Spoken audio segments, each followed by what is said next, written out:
What up, Jim? How you doing, Jedi Jim? One of my moderators is live right now. He says for another hour.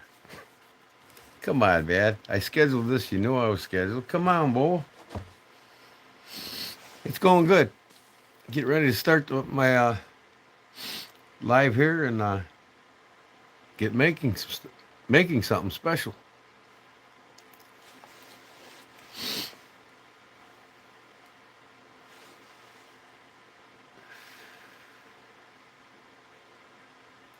Yeah, he is. So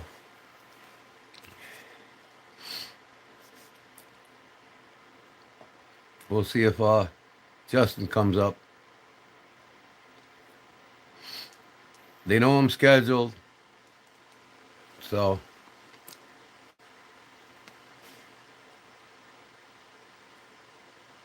if not, I'll just be the moderator tonight. But anyways, that said,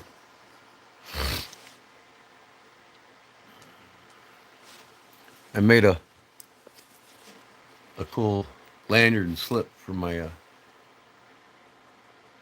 This is an Irish looking case for my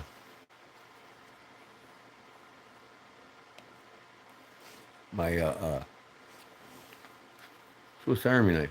I gotta sew it yet. I got all the holes punched, ready to go. I ran out of time, but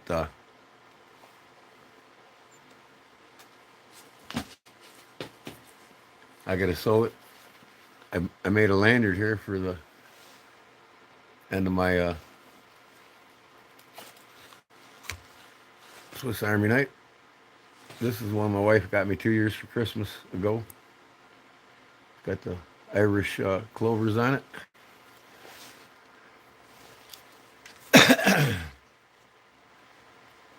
St. Patrick's slip or Irish slip? I'm Irish, so to me it's an Irish slip. St. Patrick is an American holiday.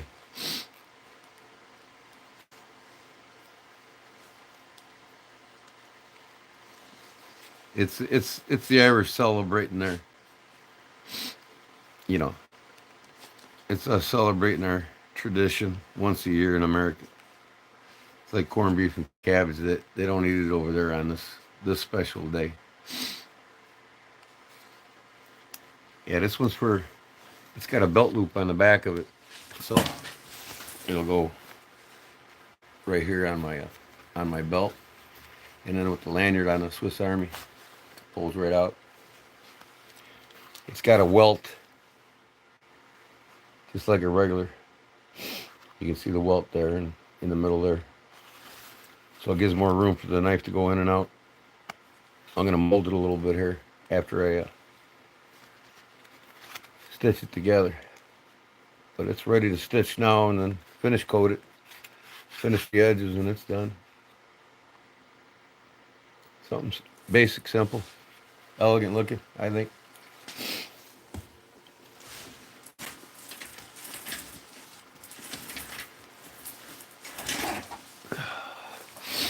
But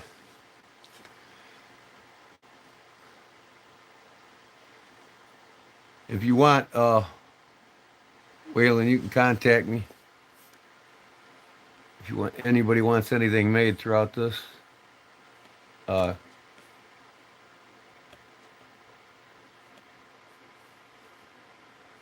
you can contact me. My email.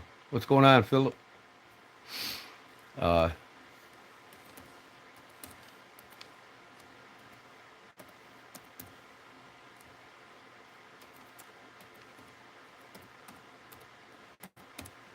Here's my email address right here in the chat. You can go ahead and write my email down. I do everything off of Facebook and YouTube. I don't have the website, but I am going to get a shopping page on YouTube. So guys that are watching me can go to my YouTube shop center and buy some of the stuff that I'll start having in stock. All right, thanks, Waylon. Appreciate it. Thanks for your support. What up, Philip?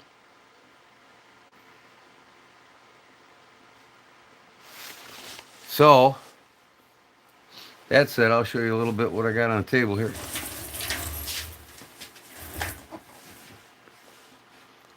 Turn my camera around here.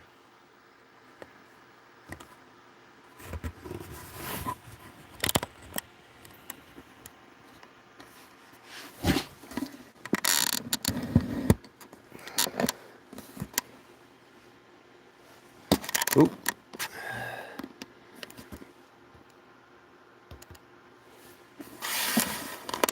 A little bit better, bigger review here. There we go.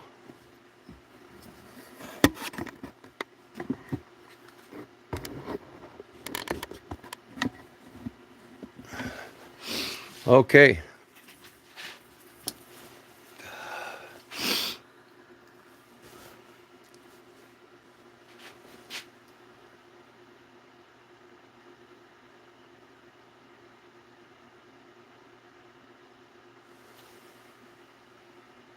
I sent you an email yesterday about buying a slip with the deer on it. Yeah, I seen that, Philip.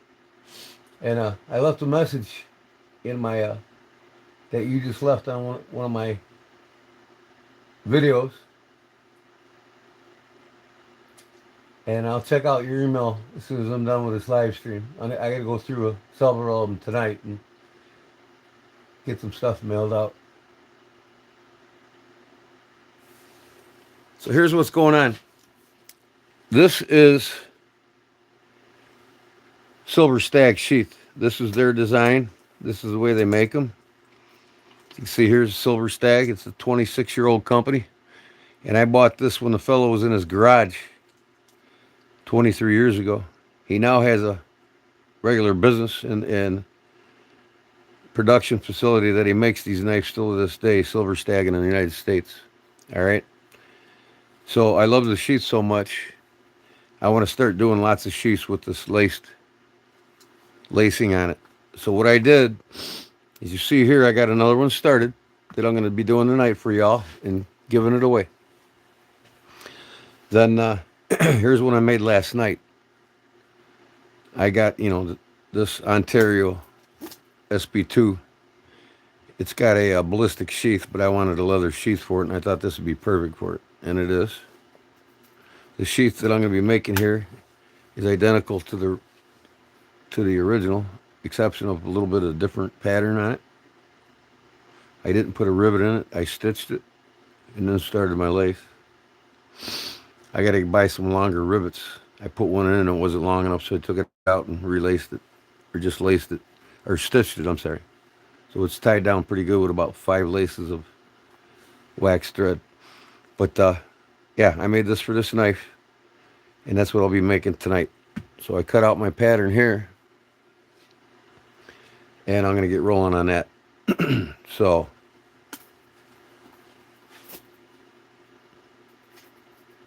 this is it. This is what tonight's video is about, and giveaway. So one of y'all's going to be lucky enough to win this when I'm done with it.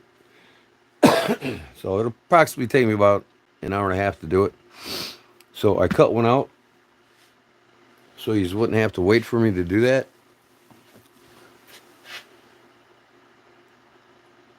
Hi, Eileen. Thank you. Just a lifelong passion. And yeah, Victor, I made it. So as you see in my live stream, those of you that support me and that are there to see when I'm going live, I already know that I'm doing this tonight, and I'm going to do a review on this and a short on the sheet so everybody can see it outside of this live stream. So that said, I'm kind of waiting for a few more people to come in here before I actually get started on it. I got patterns here and I'll show you about them. The welt. Anybody wants to buy my patterns, I'll make up a nice pattern from plexiglass. And a plexiglass pattern will cost $20. So you get, instead of paper, you'll get the pattern to make your own. I got to cut out the plexiglass and shape it to the right size and put all the holes in it for punching for your snaps and whatnot.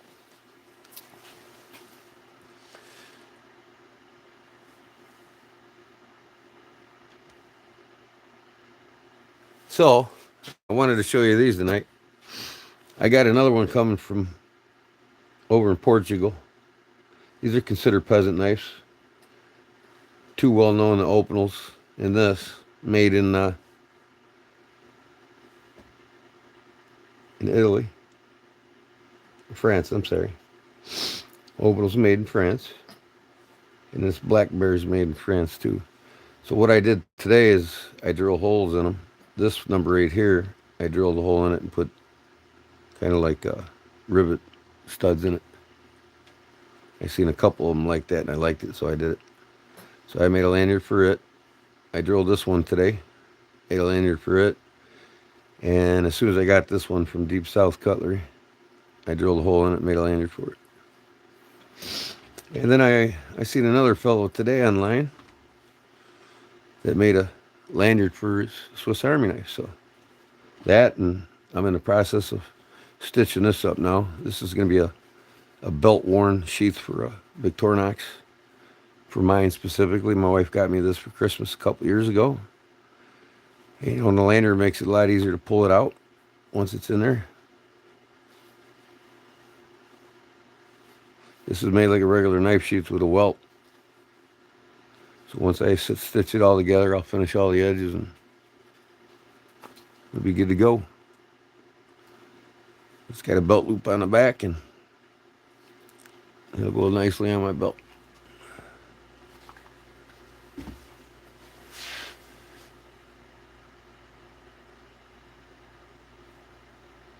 I'm doing good for now. Thank you. Hope you are too, bud. So, just wanted to show you these. I love these peasant knives. I have just about all the opinels in different sizes. Inexpensive knives in the $20 range. This one was like $35. It don't have a vibro lock on it. It's got the locking lever. Locks open, locks closed. The newer opinels do the same. They lock closed, they lock open when they're open. But that's what I did today in this. I decided to make myself a sheath for my Swiss Army knife my wife bought me. So, get them aside.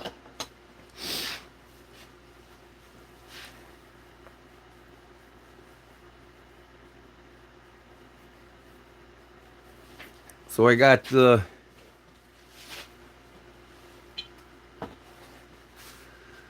here. I'm just gonna go ahead and get started. One of my moderators are live for another hour. He knew I was going live and he decided to go live. So I don't see any of my moderators here right now. So one of them's working. He works till 11 o'clock. So that's understandable. But, and this is the white Farman I got, and I dyed it and jigged it and burned it. Turned out well. I love it. I got a full size, a senior one coming. I'll probably customize it too. It's one knife I'm carrying today.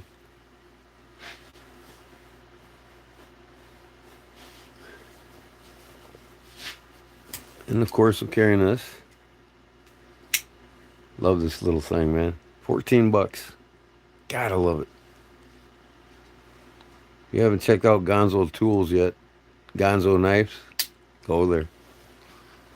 One of the sharpest knives out of the box I've ever bought, even over the high dollar ones. And I love carrying this one daily. I'm a freak about a good switchblade. This is a Cobra Tech made from D2. Real antler. Antler stag. It fires. Thing's got a little kick to it, boy.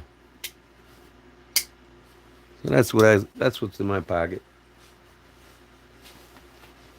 But all right. Thanks, Philip.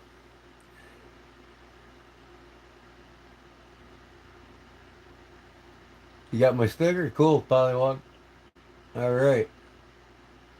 That's all I sent you, right? I can't remember. Or did I send you a later too? I'm gonna have another big giveaway here real soon for my 1,000 sub milestone. I'm actually gonna schedule so that everybody knows when to give it away is and what I'm giving away and stuff. And it's gonna be shortly.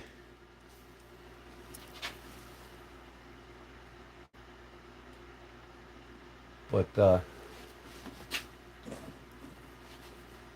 anyways, here's what I got going on. Like I said, I can make these patterns in plexiglass for y'all if you want to email contact me. This is a right-handed sheath. If you was to make it left-handed, you cut it opposite. I have the pattern right-handed here. And then if I was to do it left-handed, flip it upside down, left-handed. Okay. So this is the pattern. Essentially, I didn't want to bore you with drawing it out and cutting it out. But as you can see, put the pattern on your leather, trace around it. Mark all your punch holes, right? Trace the whole pattern out, and then cut it. And this one here, in this case, gets a slit down the side because this is going to be the built-in snap here, see, for your knife. So it's all one piece, which makes it unique and kind of nice. Here's the welt, and the welt goes in, like right here, forms that deeper pocket, so when it's all sewn together, your knife has a nice area to slide into. And here's the pattern for that. All right, so that all done. Let's get on with this. I won't touch this till I'm about ready to sew it together. Now what I need to do is I've got to edge this here, and both of these all the way around to about here and all the way around up there. So I'll get an edge tool here.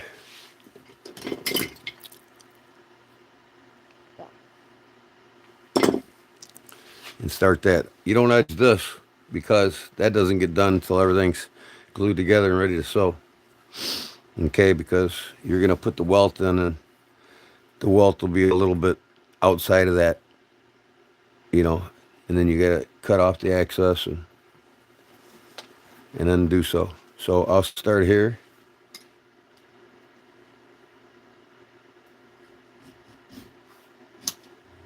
This bevels the edge of the leather all the way around. And then when I slick it with some water, it makes a nice smooth edge. You want to pre-do all this on these edges before you fold them all over and stuff. Because once they're riveted together and folded together, it makes it a lot harder to do it than when it's flat.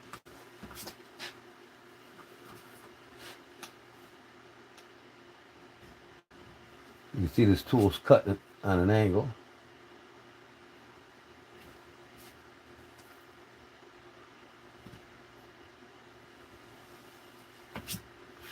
Okay.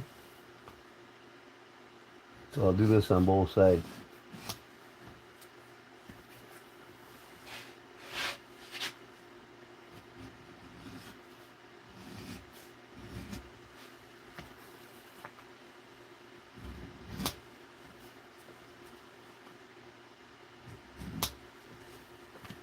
I'll flip it over to the other side.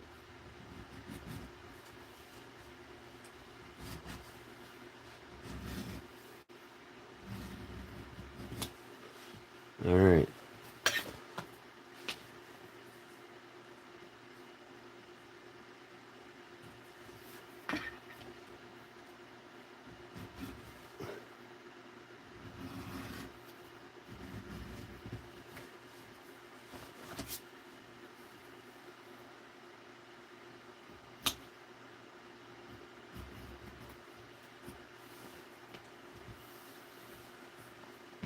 Okay, almost there.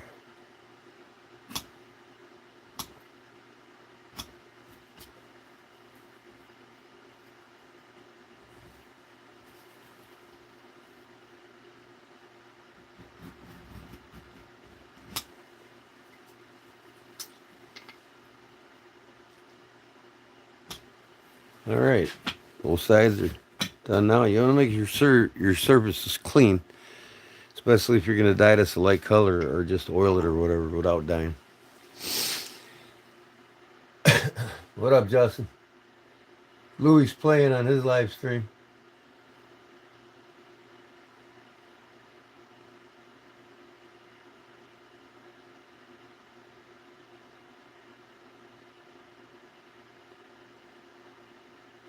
It depends on the size of the knife, Polywog. And,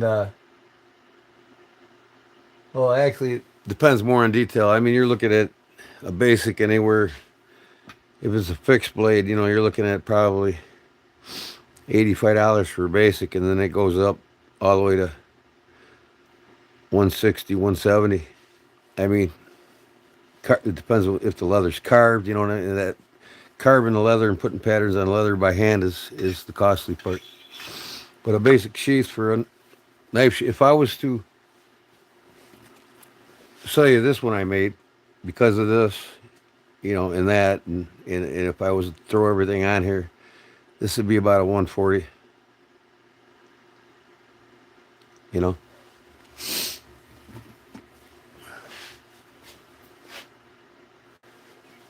Okay, now we got this all edged. What I have to do now is what they call slicking.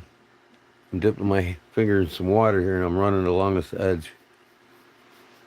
And I'll do one edge at a time. Get it a little wet, I gotta go grab my slicker.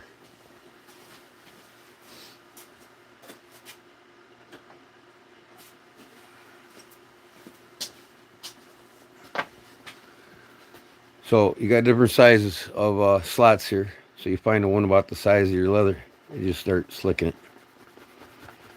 This is compacting the fibers on the edge. You can see it's kind of getting a little glossy. So you don't want to overwater this. As you can see, I did a little bit there, but it'll be all right.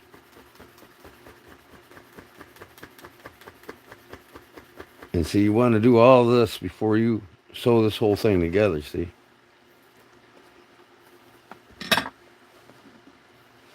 Because once it's looped around and together, it makes it real hard to slick it when you got to go in a big circle, you know what I mean?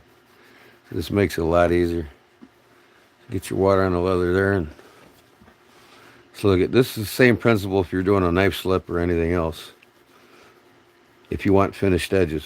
You don't have to have finished edges. A lot of companies sell slips and knife sheaths, but this pretty much syndicates quality work, you know, where the leather crafter actually takes the time to do the extra steps of making the edges really well. So I got to do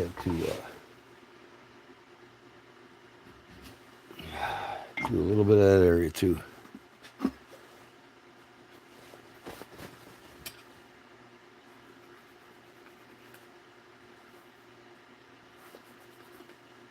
Yeah, you can see once this is sewn up how much harder this would be to do. You know? So I don't know if I did this side or not. I think I did. Yeah.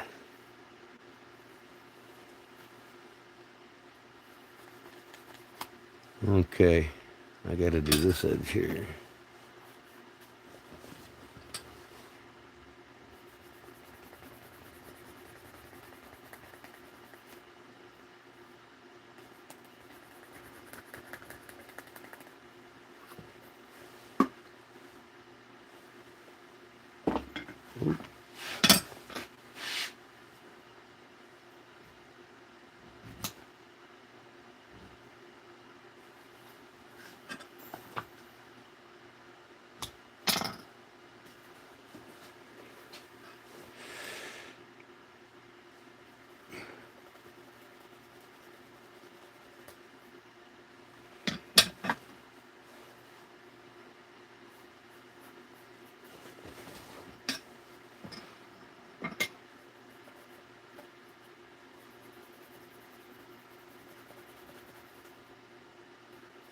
Now you can see all the edges are slick. Yeah, it's kind of glossy. It takes these fibrous edges and it just rounds them over, because that's why I skive it on both sides. None of this area, like I said, just this area here, you can see it's rounded over now if you kind of look at it really good. And the same process for doing a belt.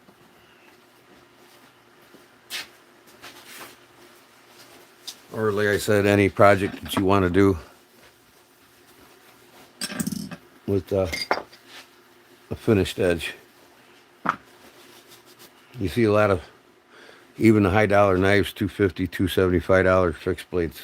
A lot of their sheaths their edges ain't finished. It's just the production thing that they don't want to do and get away with and save more time.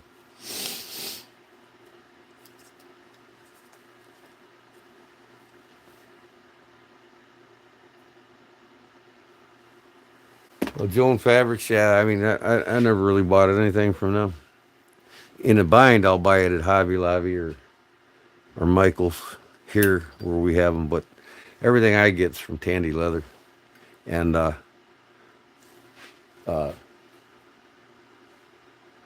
traditionalleathercraft.com.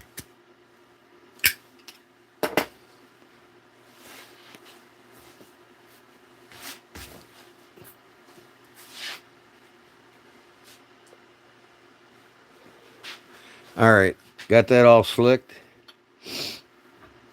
I might as well punch my rivet holes here.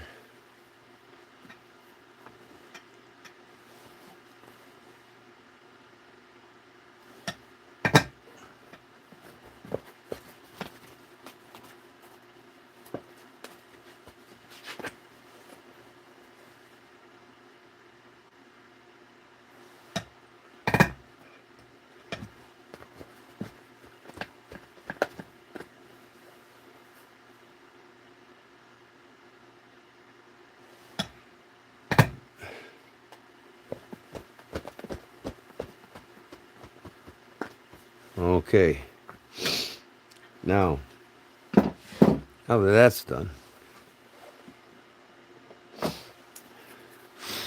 I'm going to get out my leather cutting tool here. This gets folded over here inside the sheath, see? But I want it to come down on an angle to be flush with that, so there ain't this big lip here. So I'm going to do what they call skiving. I just start working the leather down to about a 30-degree angle to nothing. And I do have to sharpen this knife.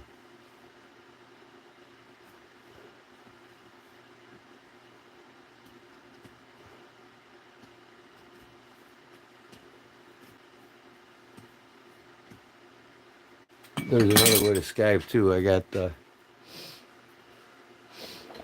two different types of skiving knives here. This is a Japanese style here. I bought this at Tandy Leather.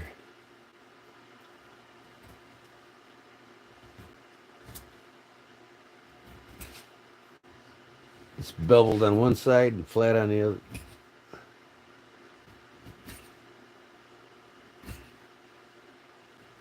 This is really a more easier, safer tool for you all to use than this one here. Once you get experience, then you graduate to something like that. But these are more inexpensive. If I made this, it would be $125. If I made this, it would only be about $80.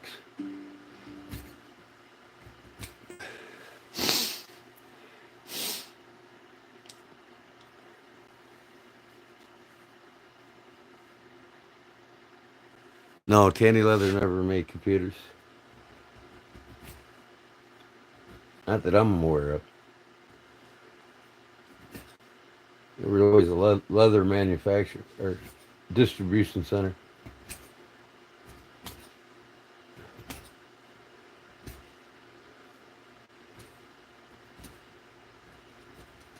Okay, now you see that I got it skived there. You can see the angle it put on it, see? So when I put this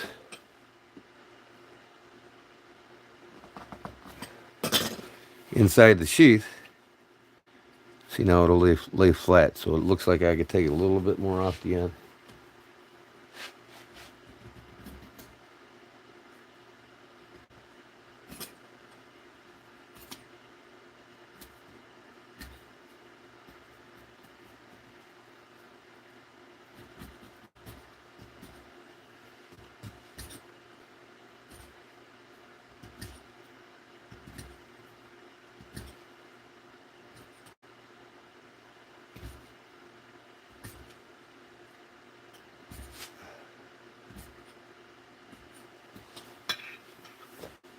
Okay, that should be good enough. The knife goes in there, see, it goes over it, and it comes out, it doesn't snag anything. All right, now that that's done, now I got to do what they call skiving the loop. This is generally where this is going to sit. So this is tight, you know. You don't want your leather to crack, so what you want to do is relieve some pressure on it.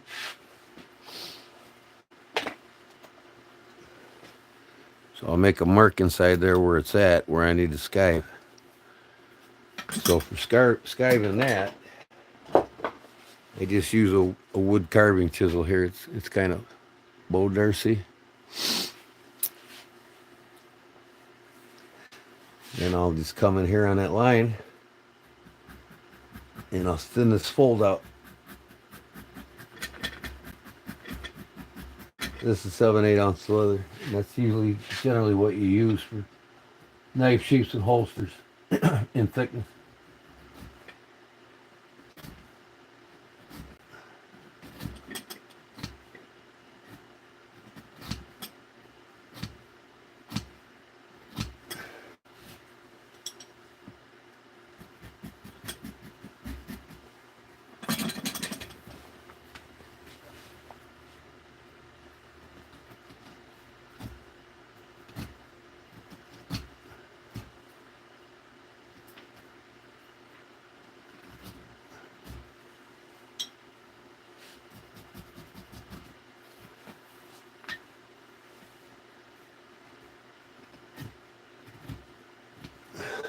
Okay, now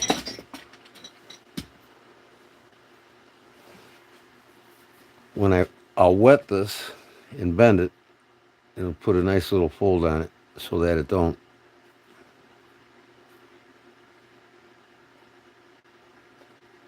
won't crack up on you on the outside once it's folded. Depending on how thick the leather is, it can crack up and leave wrinkle marks. So skiving the fold actually eliminates 80% of that.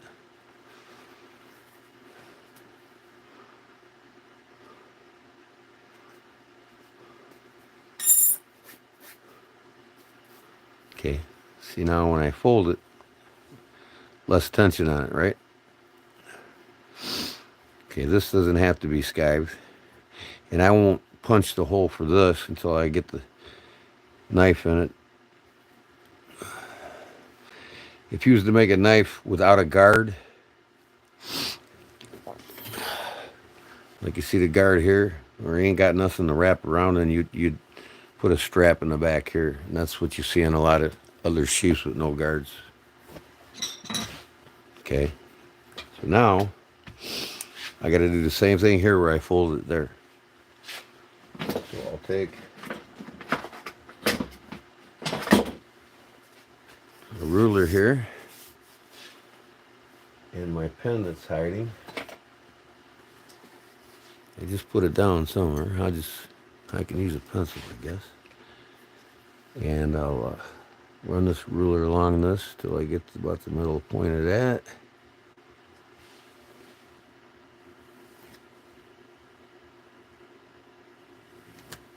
Put a pencil line there.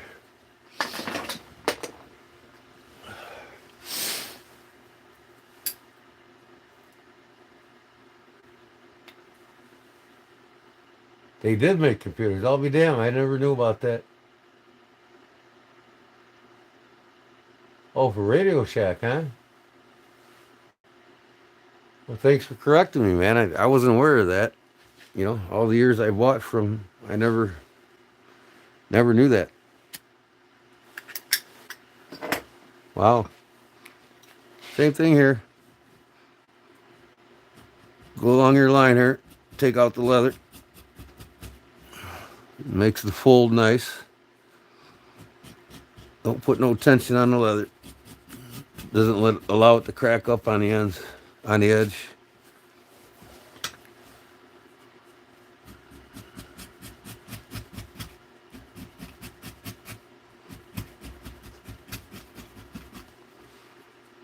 Don't be afraid to do this. You ain't gonna harm it. Just don't, go all the way through it, but you won't really.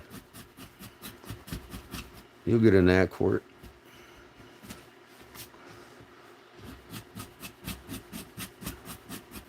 I can tell in the different colors of the flesh side here how far down I've actually went from experience. It don't take much though.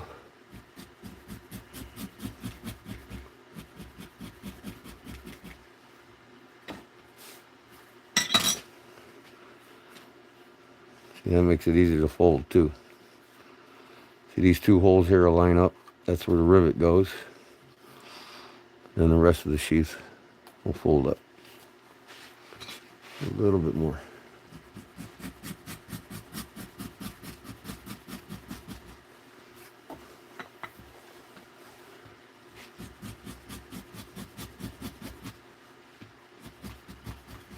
Okay.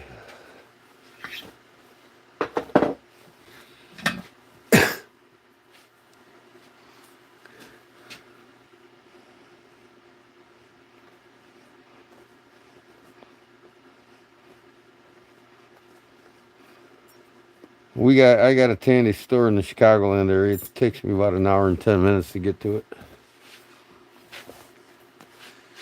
But that's really a candy store for leather makers. You go there, you better take $500 or better with you, because you'll regret not doing it.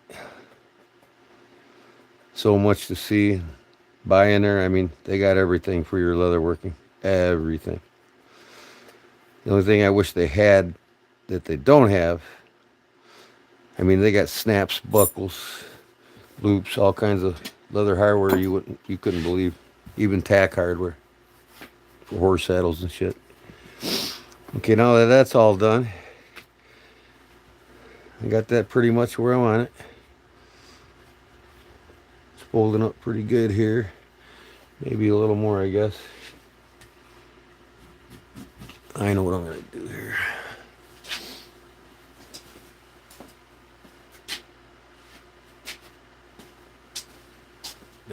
Yeah. I'll go a little wider.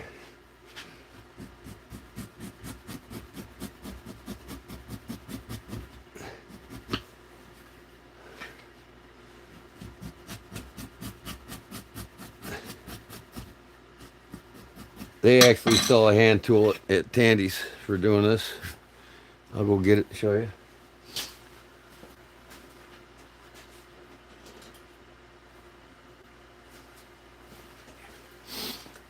It's like a $5 tool. It's called a skiving tool. It's curved here, see? And then these interchangeable blades you'll get with it. And then you want to buy a package of more of them, but you'll take that and just come along here and do the same thing. Obviously this blade's dull, but this will do the same thing.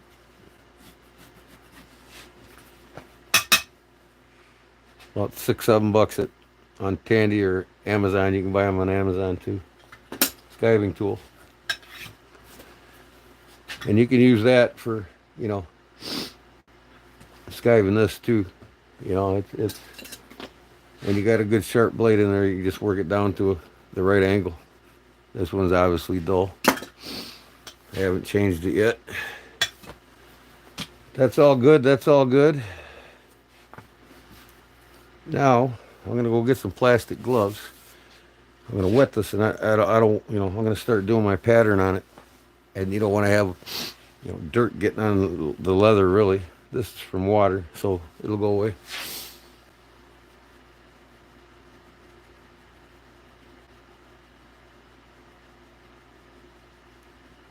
Yeah, poly rug. It's an enjoying hobby. I mean, it's rewarding.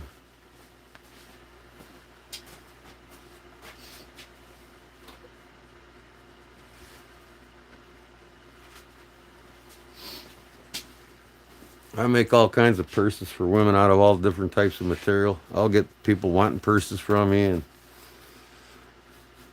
I make cowboy boot purses where I'll take cowboy boots and cut from the heel up, you know, the ankle up, cut them off, make bottoms, and make purses out of the tops of the cowboy boots.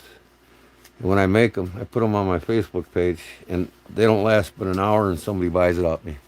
And I sell them for $2.25 a piece, and up, depending on how many pockets they want in it or whatever. Okay, now get me a rag.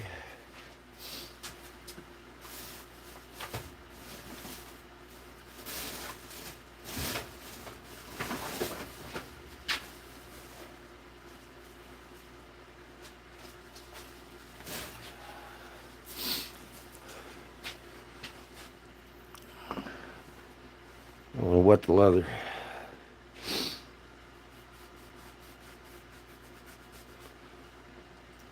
I wet the whole thing, even though I'm not snapping this. I'm not going to be doing anything really to the strap or that. Just keeps it all uniform so you don't have like a difference in color when you go to dye it. But you want to keep wetting this until it starts getting glossy looking, then you know you got enough water on it.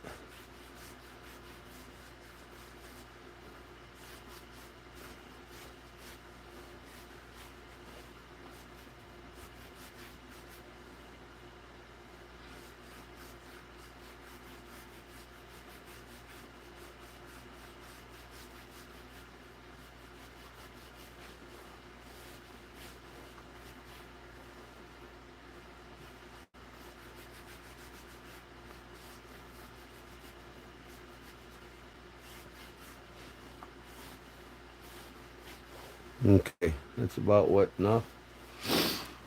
If I was to stamp this whole thing, I'd put tape on the back of it so it wouldn't stretch. One side be off than the other. In this case, I'm not really going to do a lot of carving or stamping on it, so I'm not going to tape the back this time. But now what I got to do,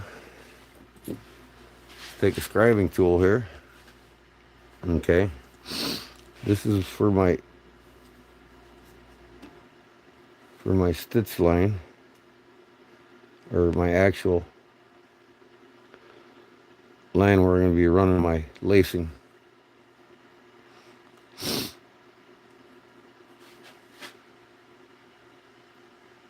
Lacing will stop about right there.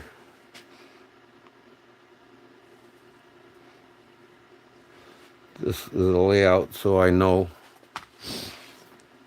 where to put my holes in for lacing it up.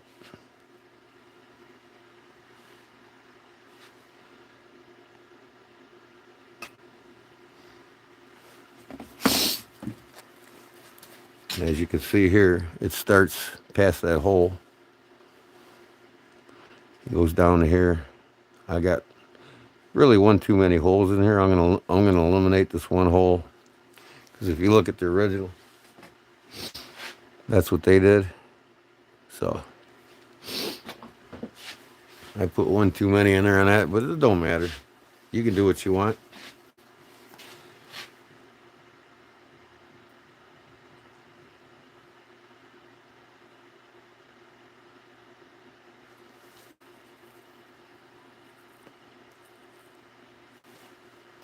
Thanks, people.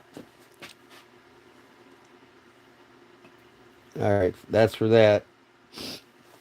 Now I'm going to lay out where I'm going to actually start my stamping, which is usually about twice the distance, somewhere around there. Now this one can start here. I'm not going to do any stamping on the reverse side. It just, nobody will see it when it's on your waist. So this here will go all the way up, all the way over. I'll take it a little past the fold. Okay.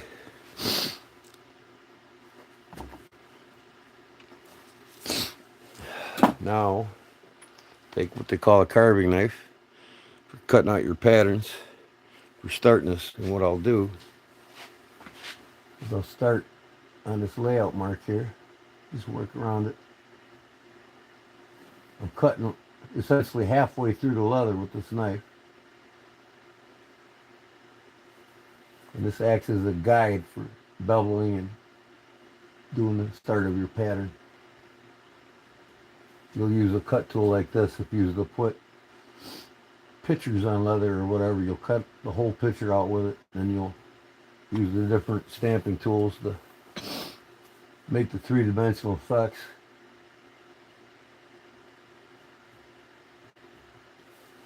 Okay. And that ought to do it, see? When it's folded over, you're not going to see the other half, right? All right. Now that that's done, we'll get what they call a beveling tool here. See where I put the darn thing.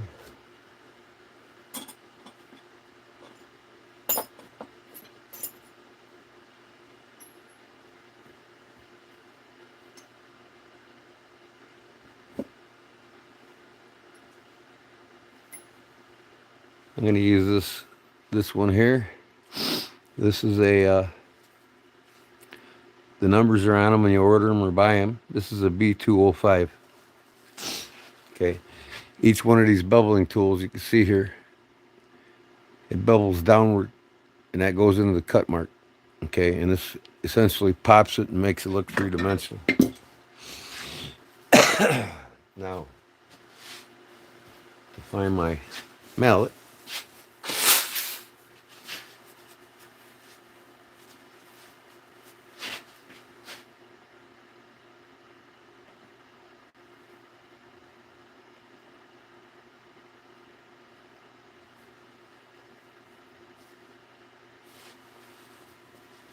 yeah, I mean, the purpose behind the welt is so you don't cut the stitching open with the actual blade of the knife.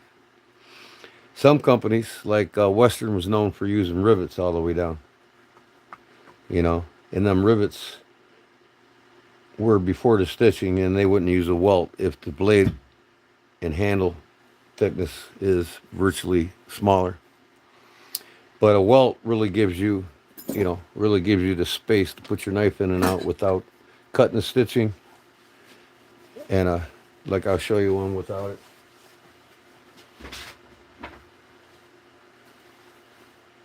This is a Western here, W39. It don't have a welt, and that's the way it was in a lot of these sheath makers in the day. But the rivets are set inside of the stitching, so when this knife comes in and out, it's not gonna, it's not gonna cut the threads. They don't allow it. So, but a well-built sheath has a welt, and if it ain't a fold like this one, you can do the welt all the way around.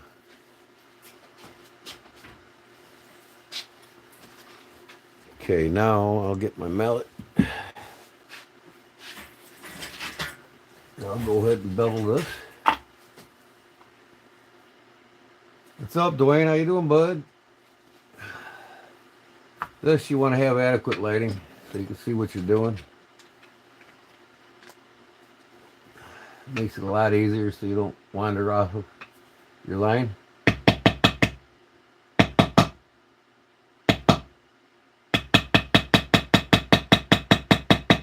Just work your way down there along that cut line that you made.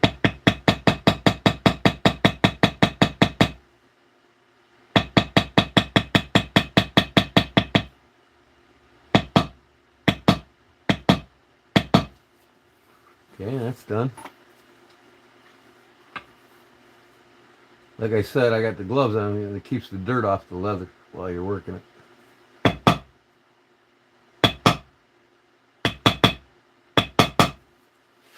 See here, you'll see where it's deeper there than it is on the opposite side. See, you're essentially making this three-dimensional.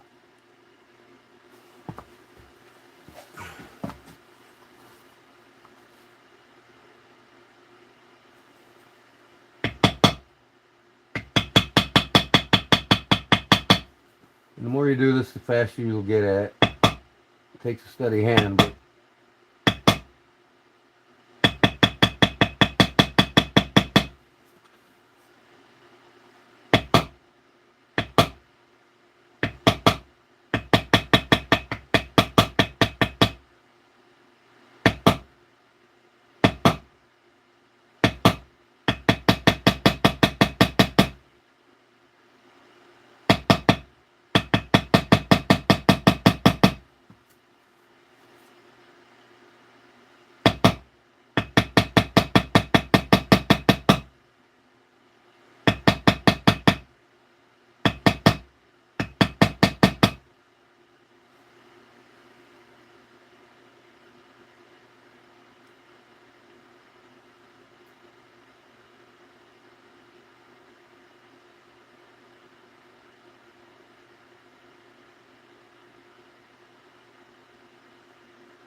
go.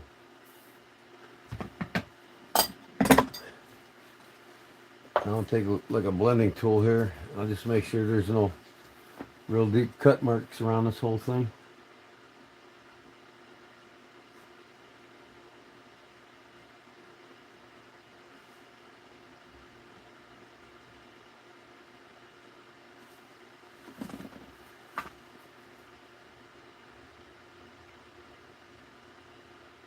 Where the tool might leave different gouges, you know what I mean?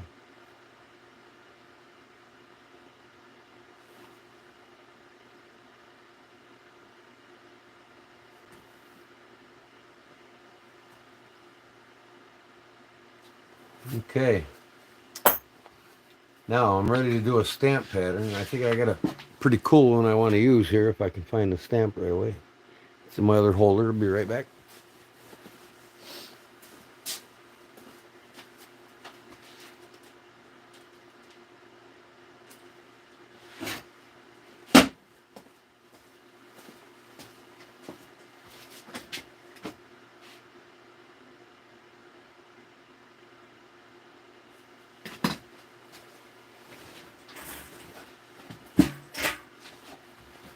Okay, I got this tool here.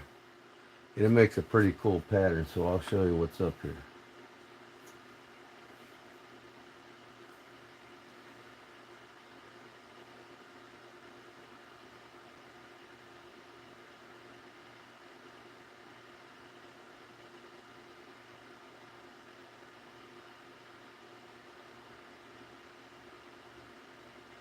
Get it started in the corner where I want to start it.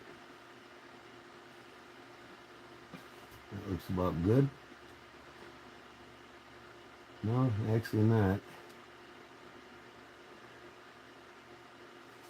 Okay, what I have to do now is lay out for the opposite side because there's two sides I'm going to do here.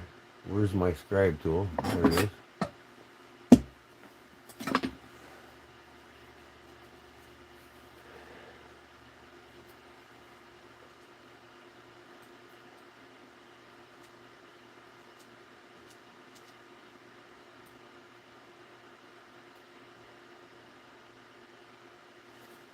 Okay, I'm going to do this.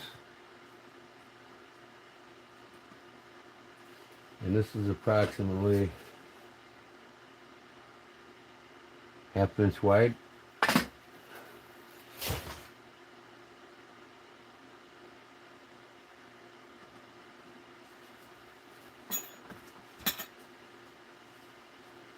You'll see why here in a second with this particular stamp.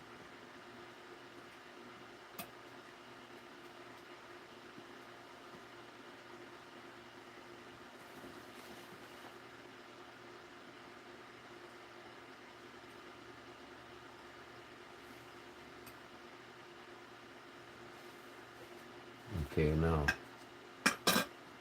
that one, I'm going to do the same thing I did with this before I get rolling on the stamp. I'm going to cut it, bevel it.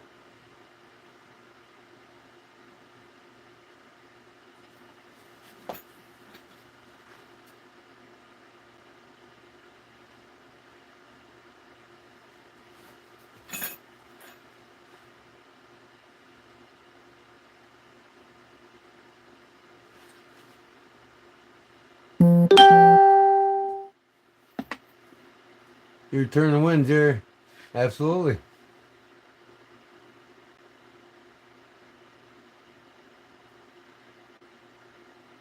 Polywog, you see I made this today. I got it glued. You just got to stitch it. I made a lanyard for my Victorinox pocket knife here. So it's easily to pull in and out of this. It's got a welt in it just like this. It's thick, probably ½ an inch along the edges. I got to finish them yet. I got the holes ready to go. All I got to do is stitch it up and seal coat it, do the edges. But it's got a belt loop on it. My belt goes through there. You pull it right out with your lanyard. Getting ready for St. Patty's Day. I'll have this on my right side, and I got a an Irish pocket watch that I'll have right next to it. So that's cut. I'm going to bevel this real quick. Instead of beveling on the inside, I'm going to bevel on the outside. Well, actually, I think I'm going to bevel on the inside. That'll help guide that stamp to stay where it needs to be. Make sure your bevel points down.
Okay, that's all it took.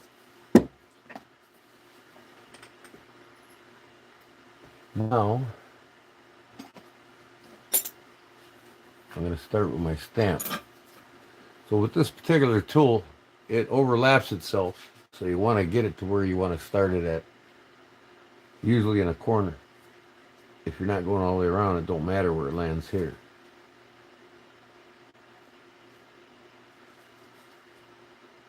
We got Big Jim in the house.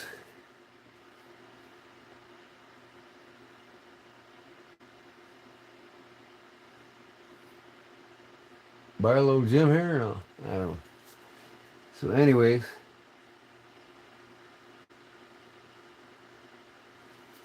I think I'm going to start on this outside corner. Now what you do,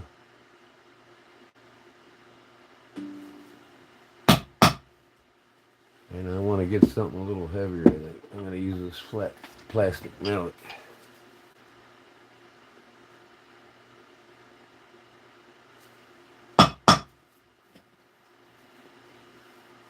Get that pattern started.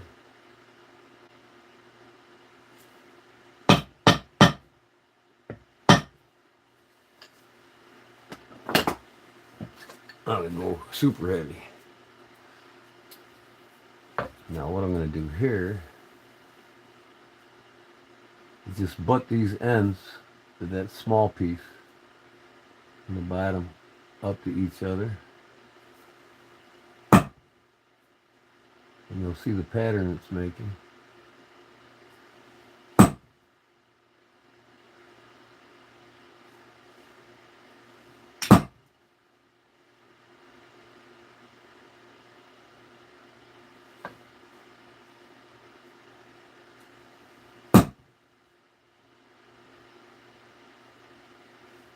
Okay, now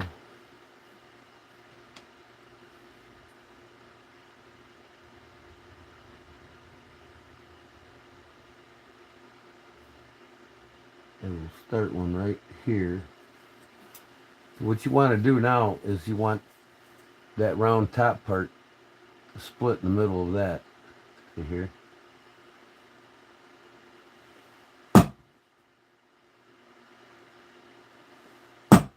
Snaps going there.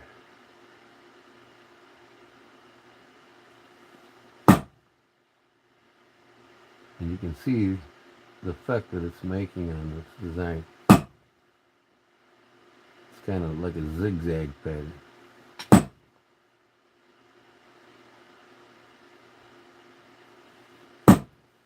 See that?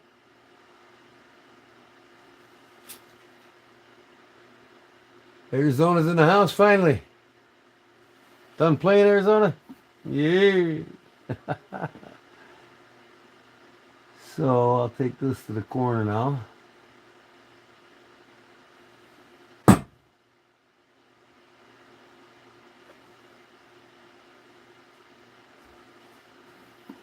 And then I will start one away. See, these corners are a little tricky. I mean, you want to get like that arrowhead type point.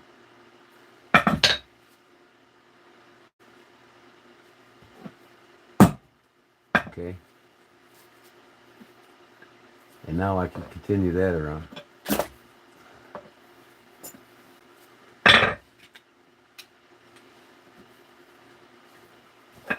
Get it how I want it. Since I put that one there, I'm going to make this a wide start.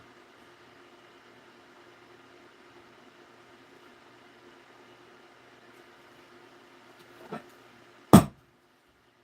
I'll connect these two. You can actually just... Okay, now I can continue to touch them.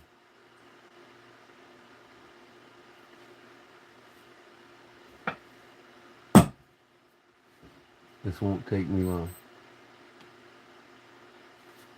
You can see why you need that cut three-dimensional edge. Just lean this back of this tool up against it and you know you're in the right spot, see?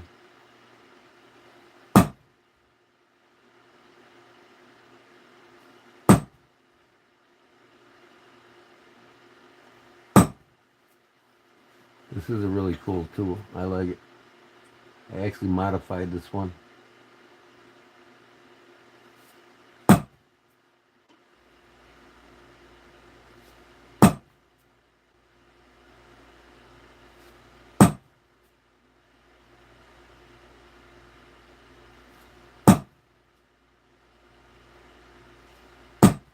Okay, I want to hit the stamp about the same hardness every time. So it's like the same depth, you know what I mean? You don't want to over hit it.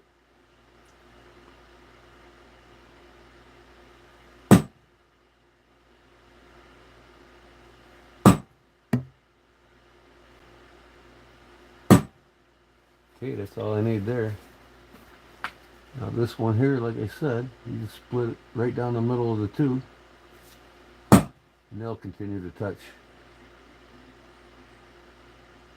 And I'm putting that backside against that cut that I made there. And it's going to give me a perfect looking pattern.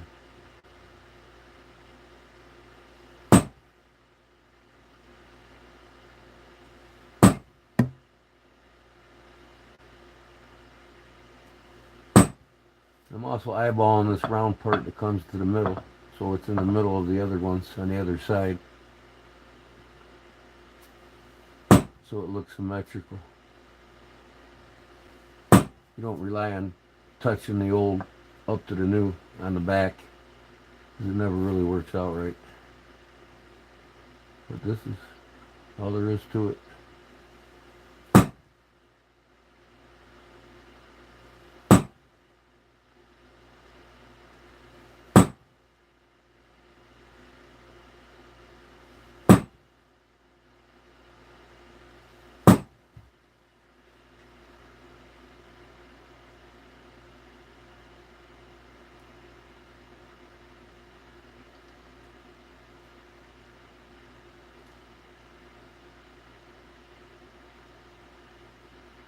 Want to make a knife defense video? I'll need a helper. Come on over. We can do it together, Polly. I was trained in knife fight in the military. A few more times.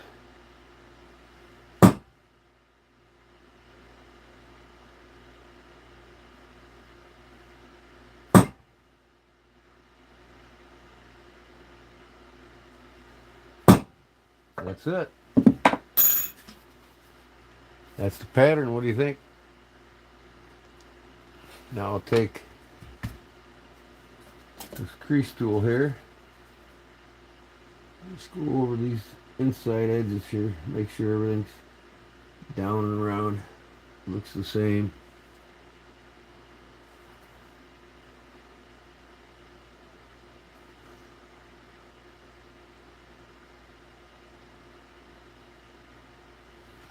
There's no high ridges from where they met.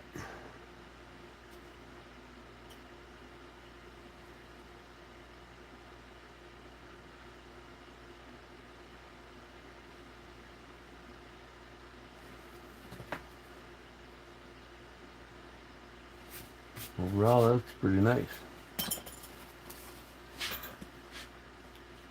Yeah.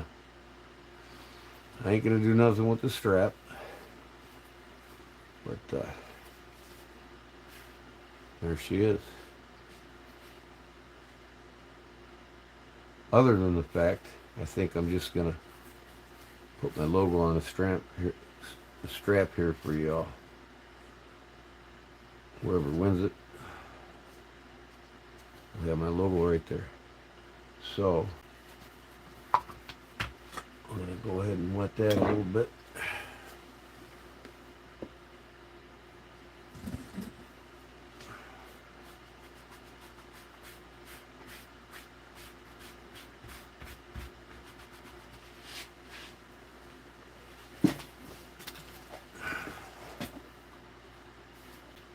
Wait.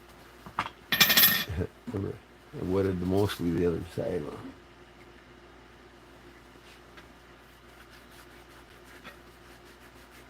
There we go.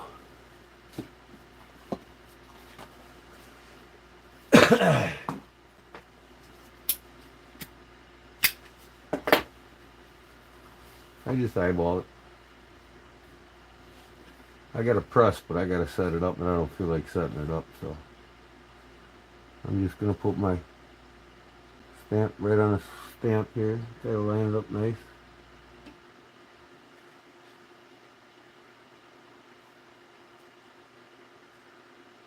Make sure it's facing upward the right direction.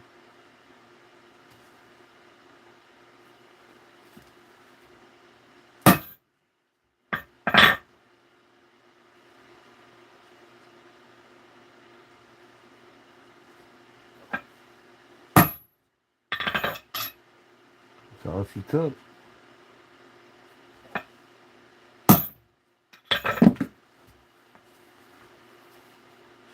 I'll give you all my name right on the front there. Of course, you won't see it when you're nice in the sheath, but you know, that's my leather business. Backwoods leather, handcrafted by Gordon J. Holman. Okay, this thing's ready to stain, folks. That's it. I'm not really going to put anything on this. I don't know. What do you think? You guys should do something along on the inside here, or just leave it? Because if you notice, the original ones just had the basic stamp. And of course, mine's a little bit different than this one. I think more is less, to tell you the truth.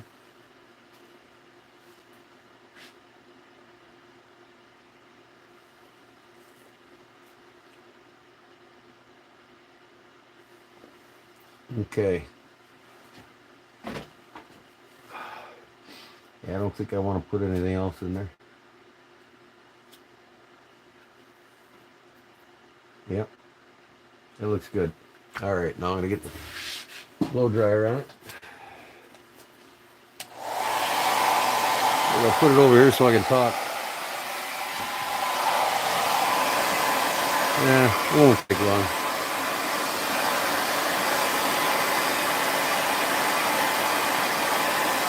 This is pretty much dry already.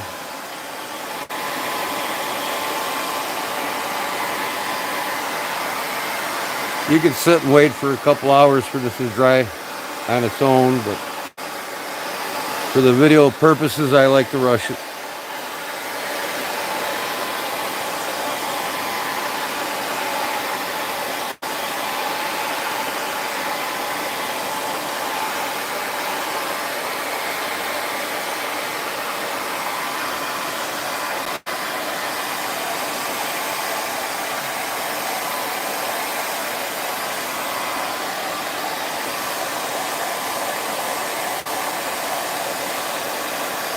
Yeah, I'll have one to buy, Jerry.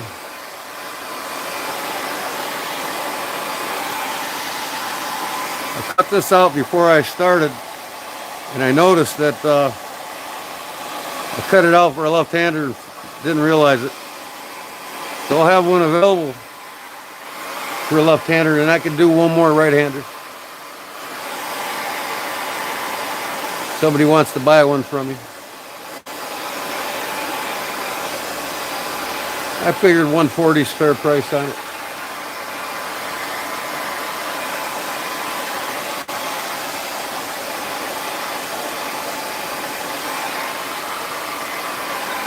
No, I think I'll do it. I think I'll do 120. 120 with shipping. Cause it ain't much carving on the leather, so. And I can make one of these in 3 hours, 4 hours. So 120 would be a buy-in price for the basic.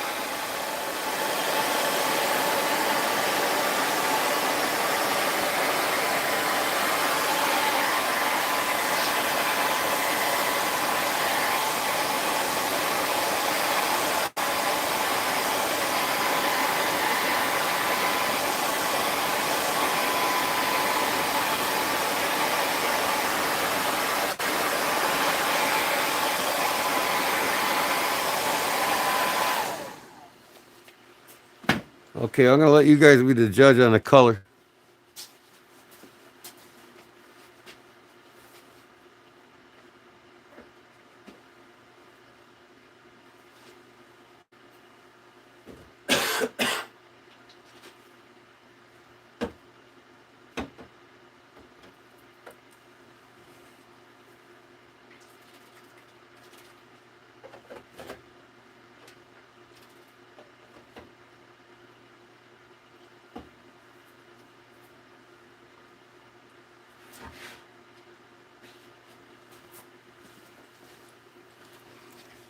I've got dark brown, navy blue, black, ox blood. It's kind of maroonish red. It's what's used on construction belts. I've got aqua green, turquoise, burgundy. It's a little bit brighter than the ox blood. A little bit darker than regular red, a little bit lighter than regular red. Or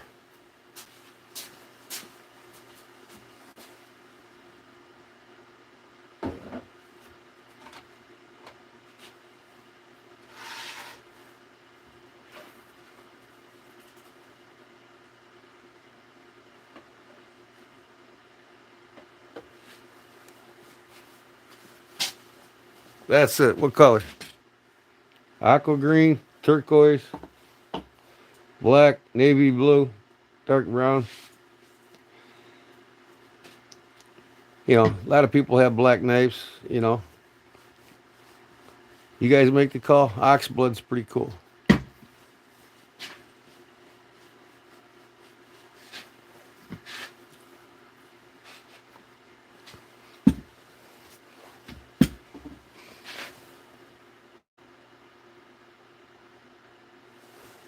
Yeah, okay, ox blood it is with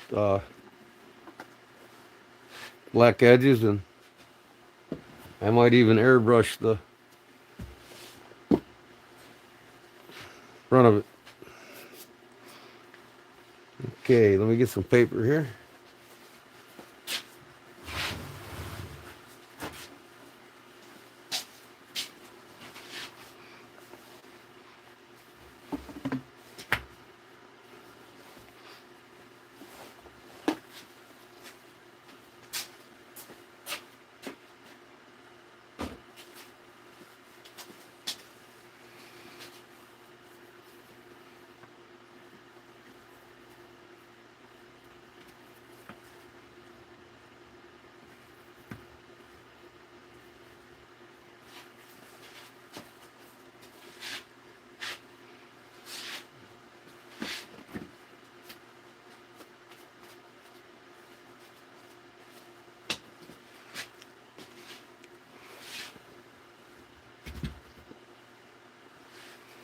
Ox blood it is.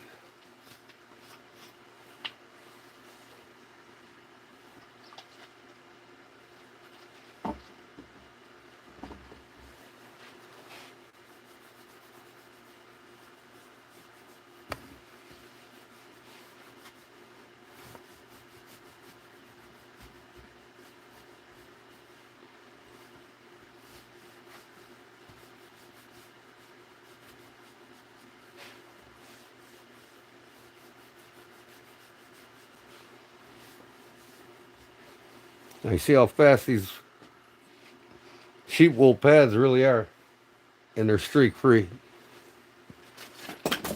These divers are worthless for putting dye on leather. They leave streaks on, you know. When this dries, it'll look uniform.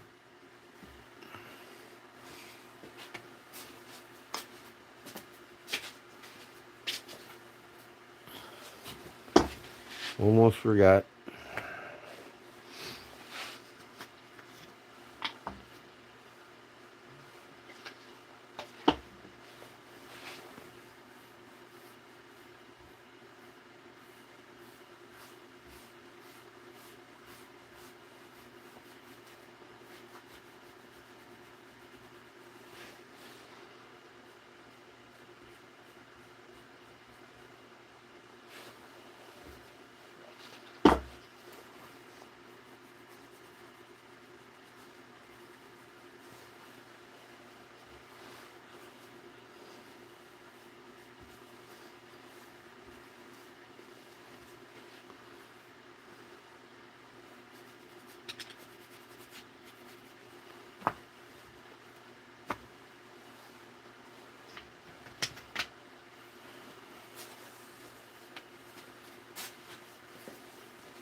Okay, time to buff the or the oil residue off. See how that's starting to polish? Making that oil and the wax and the dye shine.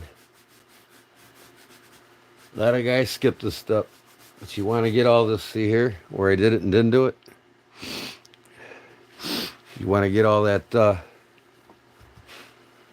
residue from the dye off of it. It leaves a residue behind. This helps make it more uniform. Even when you do nice slips, guys, get you some wool pads. You'll thank me for it. One quick swipe and you're done. When it comes to dyeing, more uniform. Now you see here kind of where that crease is, kind of wrinkly. If you didn't relieve this, they would look whiter in appearance. Okay, so now this is ready to pre-punch my holes so I know where they go.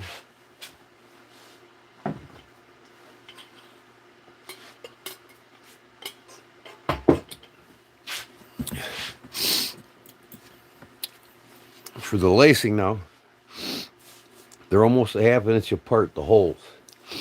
So what I do, if I can find my screwdriver,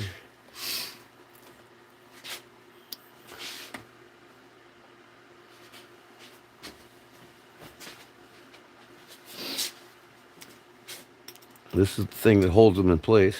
Take the screw out of it. You can buy these at Hobby Lobby. And all the lace that I've been using, you can buy that at Hobby Lobby. But you just pull out what you don't want, right? So they just pull out. That holds them in. Okay, so I'll have two there, right? Because you can't have one next to the other. Put this back in. Put your screw back in.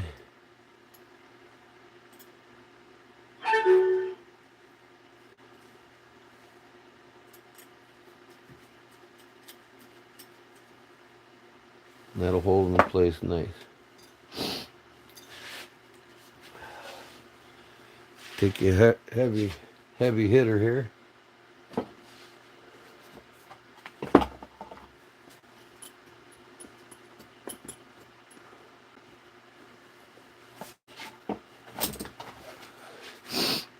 And a cutting board or a piece of plywood. Something you don't want to hit that granite with these cutters, with these hole punches.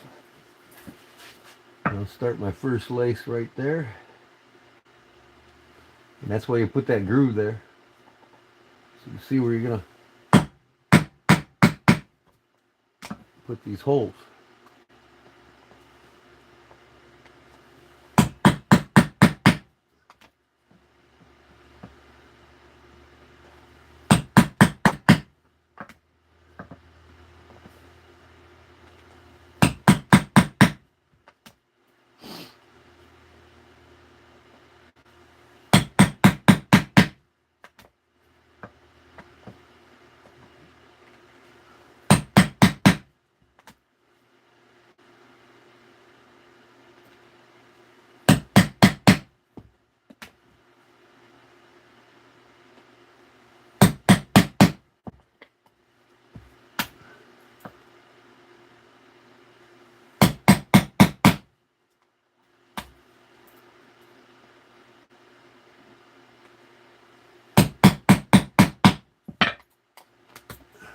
That's it.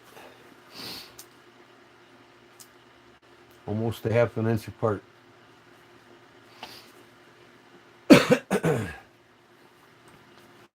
You look at them on here, same thing. And the last hole's right there.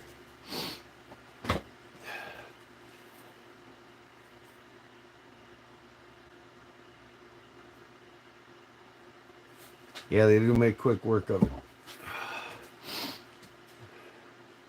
So what I'll do now, I'll just glue it and drill it out. But I can do this.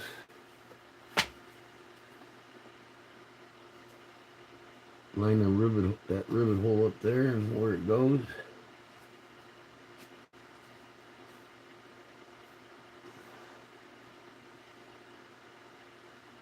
first holes right here.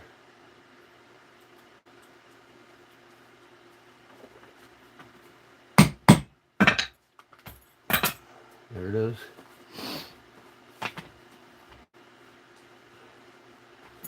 And I'll take this tool here, cut a groove in it.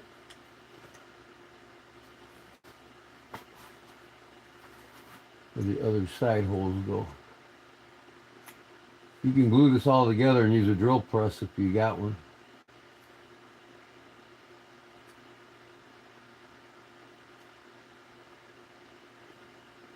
Okay, I'm going to get that all the way through.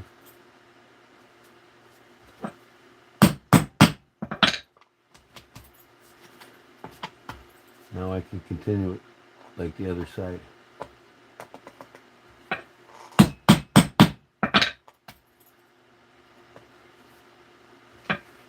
That first one looked a little off, didn't it?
One more, I think. Yep.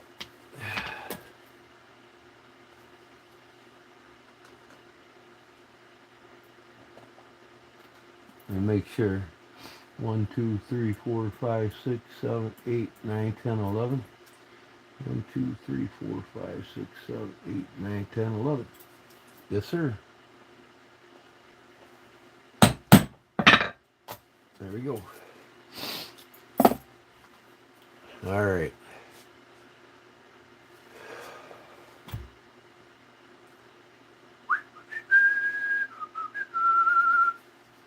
Got the holes punched, so I think what I'm going to do now,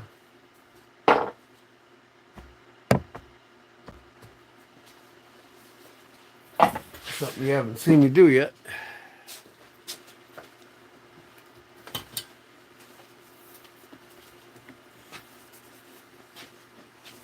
Use my air gun.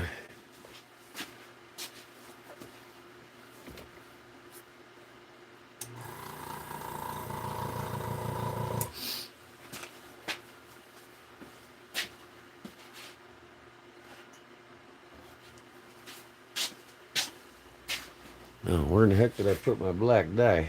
There it is. No? Yeah.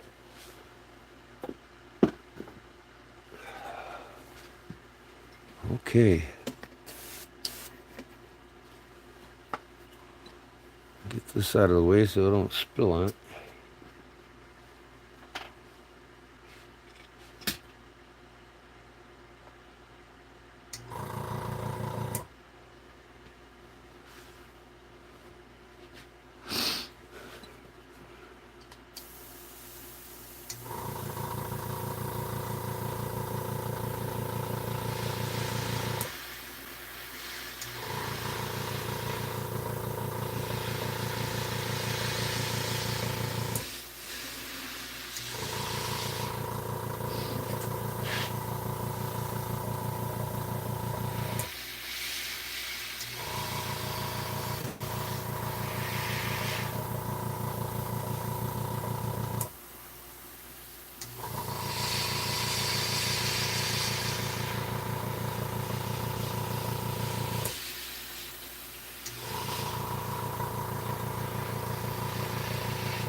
Yeah, a little too much there, but oh well.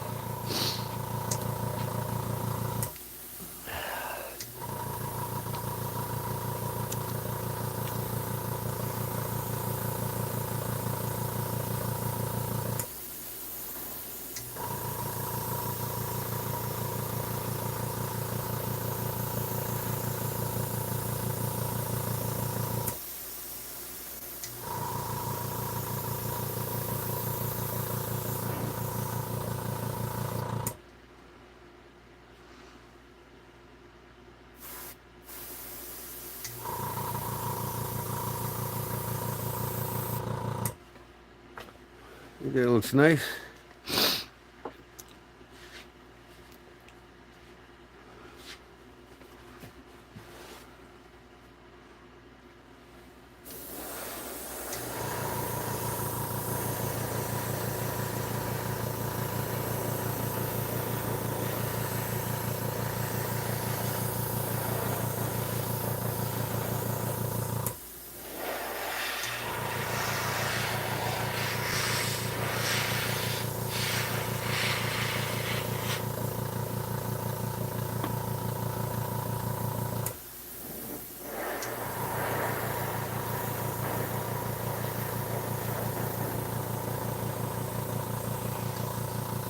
Oh yeah.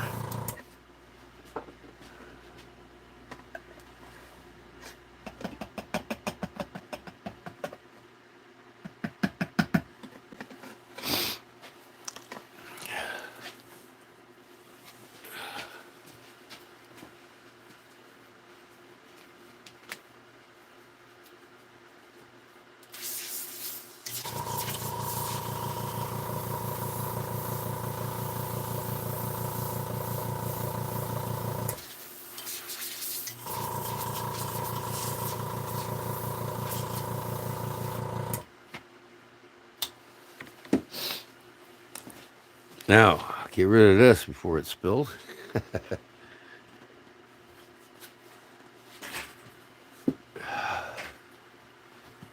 You really don't want to have that bottle around where you're airbrushing because I was look at it and bump it.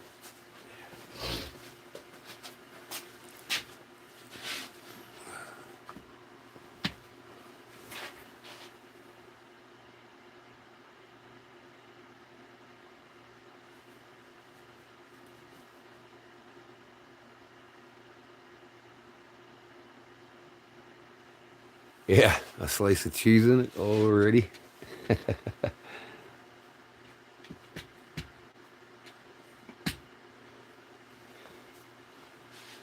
Now, before I forget, I'm going to put these things back in my tools so I don't lose them.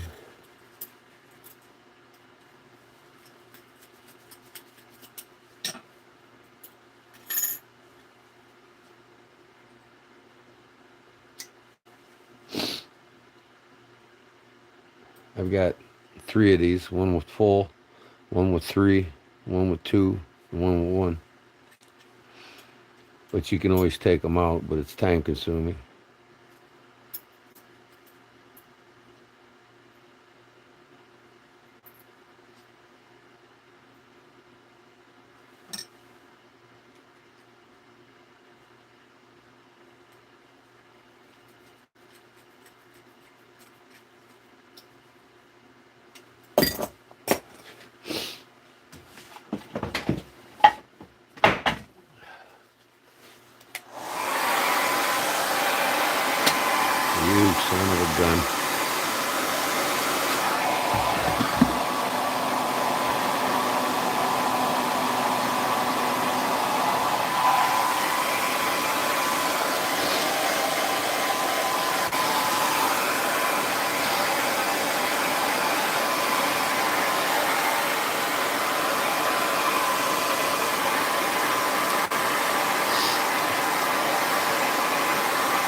Okay.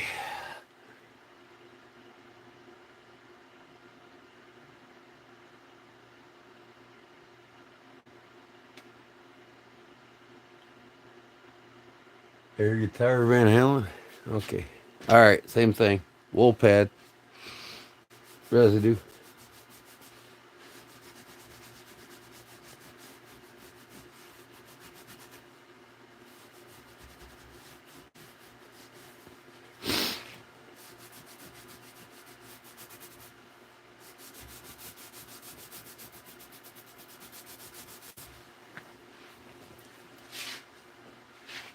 All right. Now, time for the welt.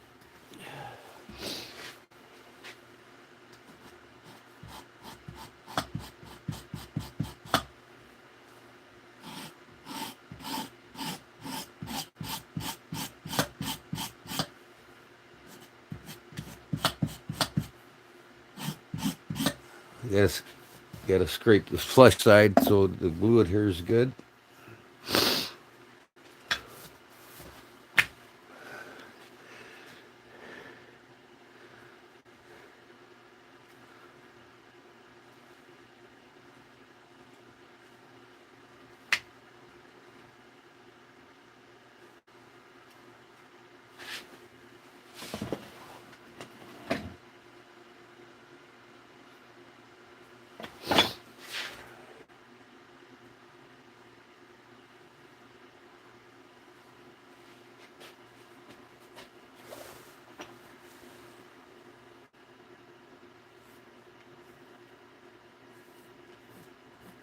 This just gives me an indication how far out in the glue it.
Yeah, wool comes from sheeps.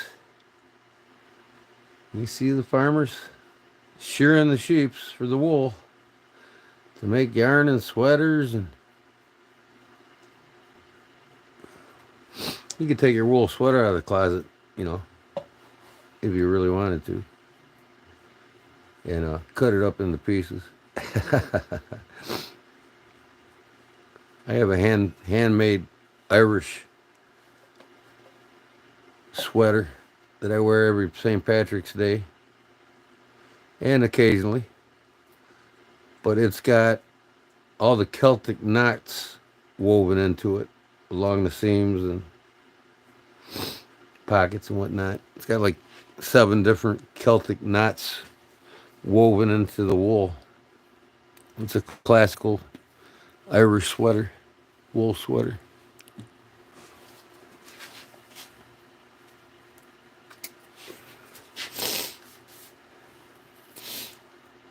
What are you guys laughing about? Talking shit, Louie? You're good at that. Let this tack up pretty good first.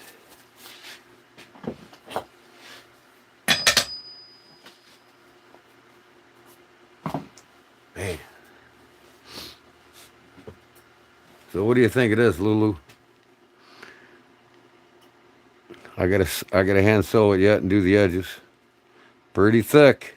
That's 3 layers of 8-ounce leather, 7 to 8-ounce leather. It's got a belt loop goes on my belt. I made a lanyard for my Swiss Army knife. See the welt? Boom. I'll make a few of these and have them available soon. Guys got Swiss Army knives.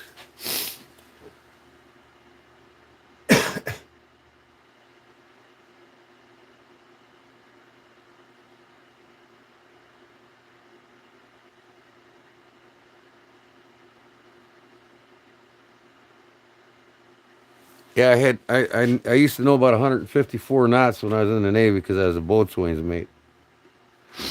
That was my thing. When you're out at sea, what else are you gonna do, right? Now this welt doesn't come all the way to the top, and I'll show you. And I always run it a little past the leather here so I can shave it off when both sides are together.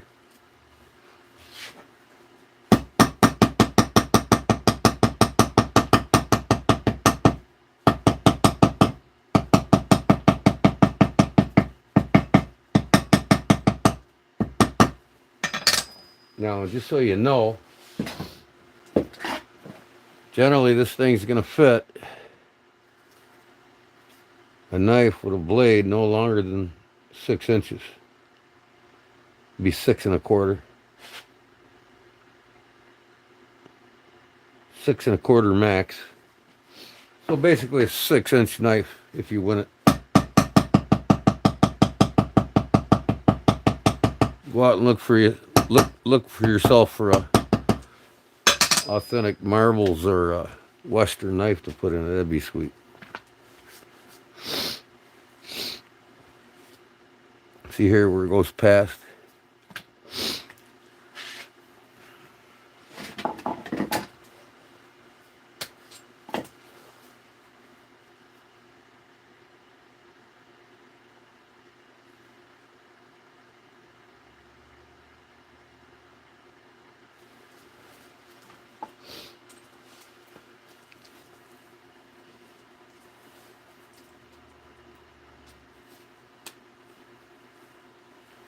Yeah, I still know a bunch of knots for when I was, rigging and stuff, doing millwright carpentry work.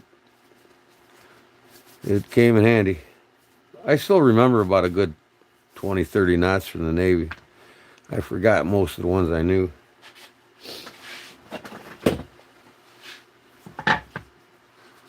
And you know what? I put that one back together already. I don't know why I did that. I wasn't thinking about this. I got another one here. I want to punch through the welt now.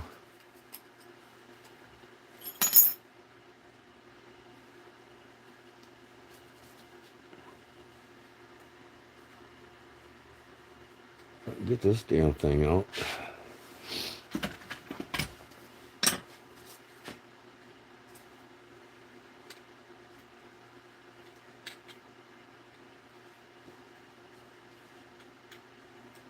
Come on. Come on. There we go.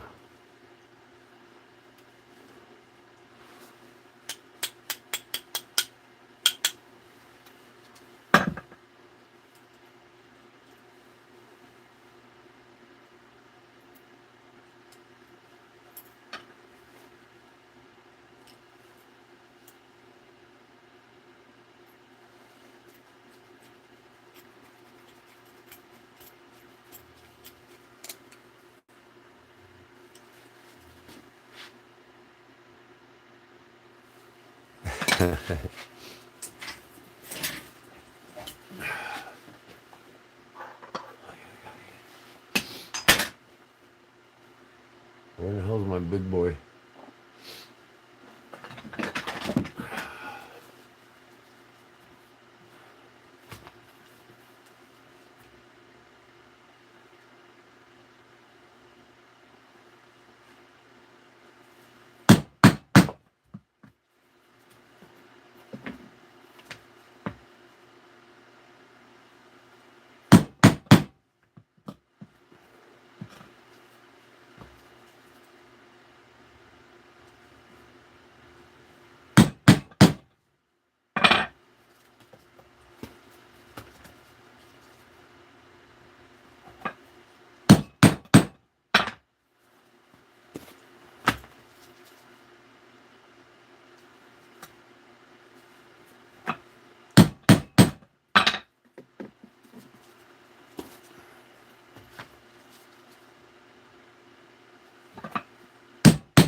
go.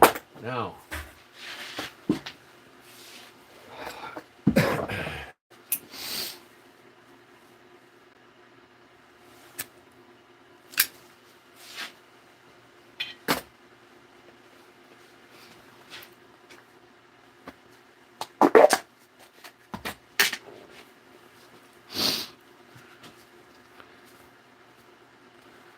before I sew that together, I got to rivet this together. So I'm going to get a perspective of where everything's going to go.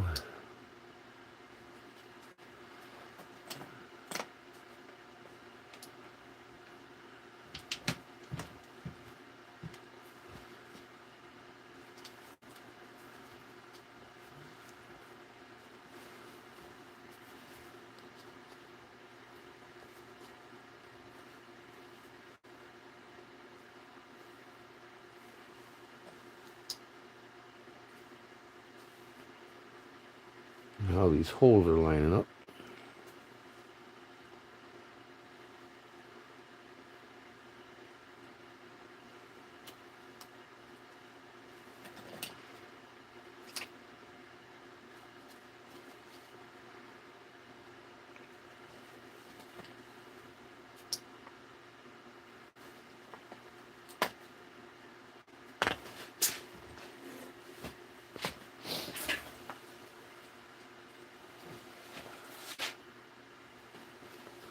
See, now you get an idea what it's going to look like. That's the snap for the knife guard. I'll punch a hole in there when I get ready to put the knife in it.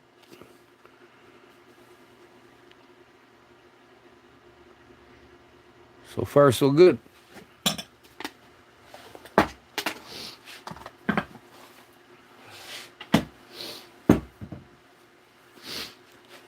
Now what I want to do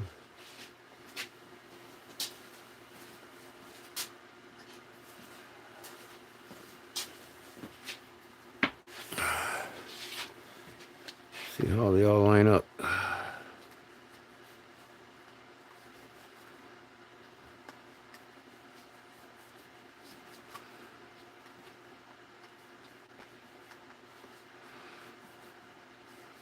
Pretty good.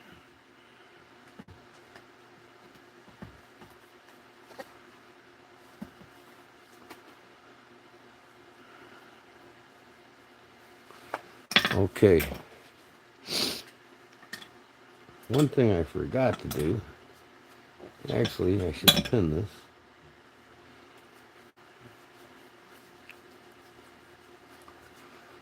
So I get it right.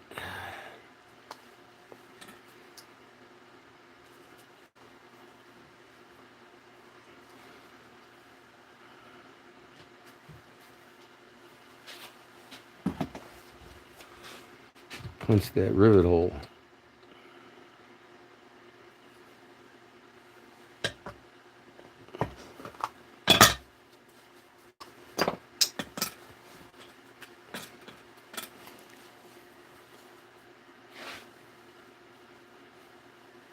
Well, you guys must be bored, man, talking sexy to each other. I tell you what.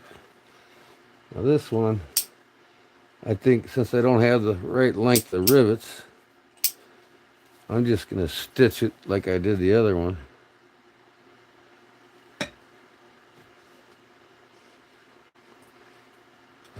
What in the hell?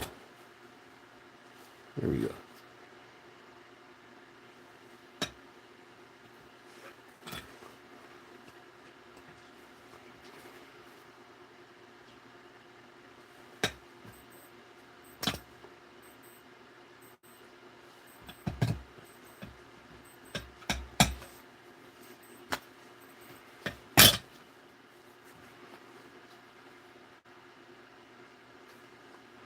There we go.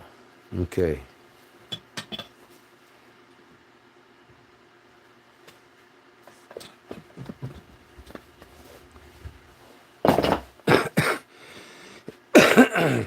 Okay.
Get me some rivets.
There's my Bobo boy. Those are my Bobo boys. My dog's here. Bobos. Come here, Bobos. Hi, babies. Come here. Oh, he wants to go. Okay.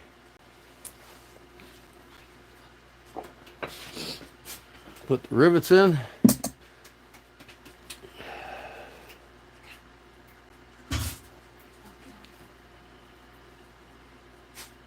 I could take my gloves off now.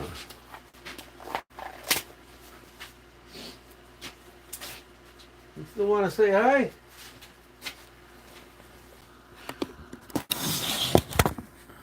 Here's my Bobo. Hi, Bobo boy. Say hi. Everybody's looking at you, Bobo. Say hi, Bobos. Here's my weenie pit. Half Dotson, half pit bull. Look at his head. Bobo. Yeah. Yeah. I got a female up there too, Winnie Pit. Okay, put my camera back.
Okay, I got sound back.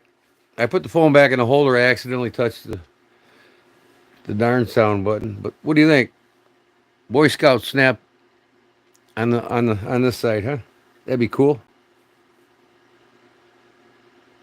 Yeah, that'll come last. All right. But for now, I've got to get the right stud.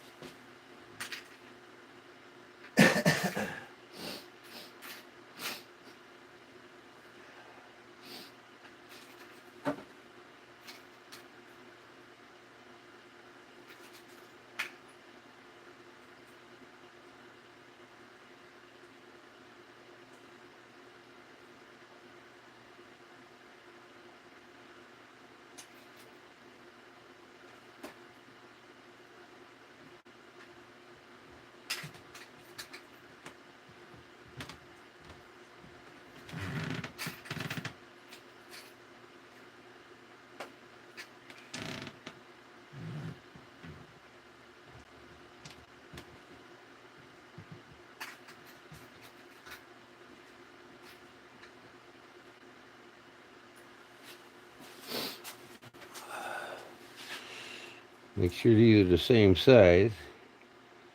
All right.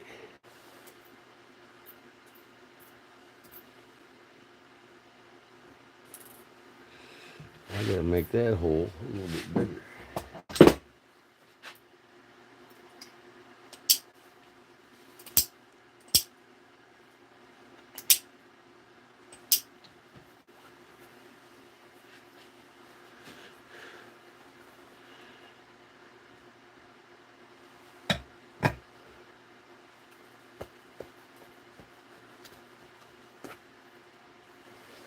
Man,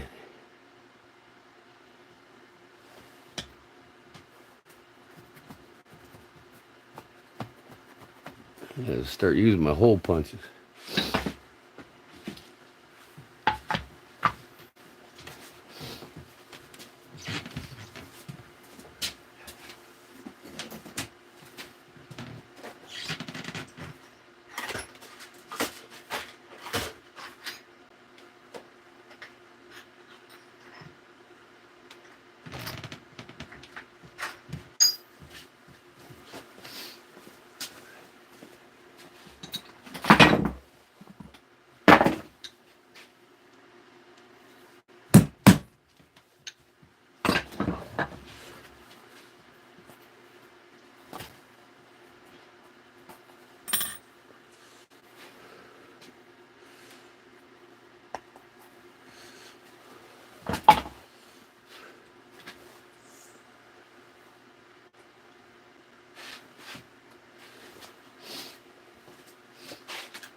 Okay, that's ready to glue over.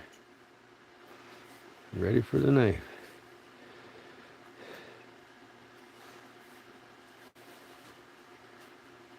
And all I gotta do is lace it. Lace will take me about a half an hour.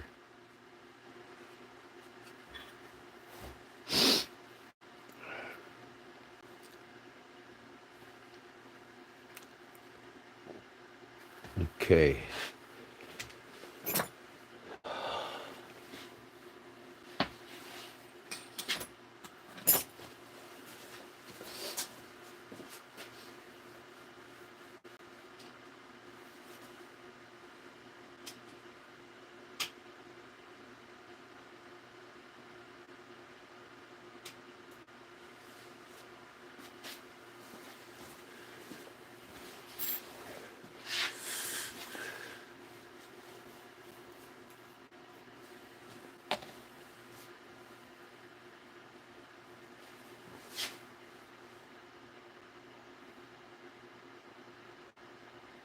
Pulling your chain.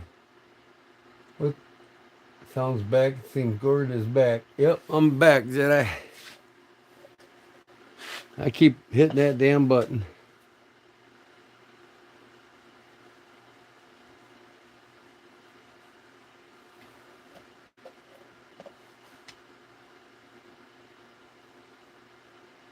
When I move the phone, I always touch that stupid button.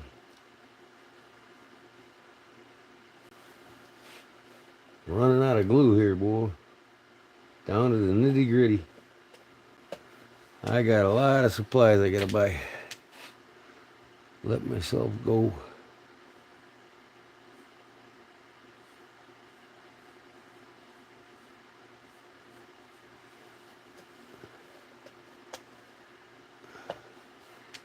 Maybe I could sell a sheath tonight, huh? Any of you guys, if you don't win this and like to buy one from me, I'd be happy to make you one and have it sent to you within a week. I can, like I said, I can do the snap here for a guardless knife. It doesn't have to be the, you know.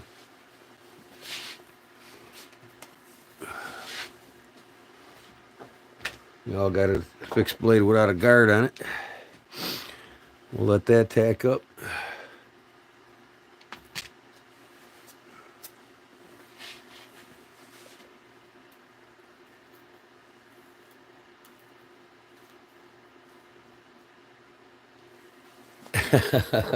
See how long I stayed mute?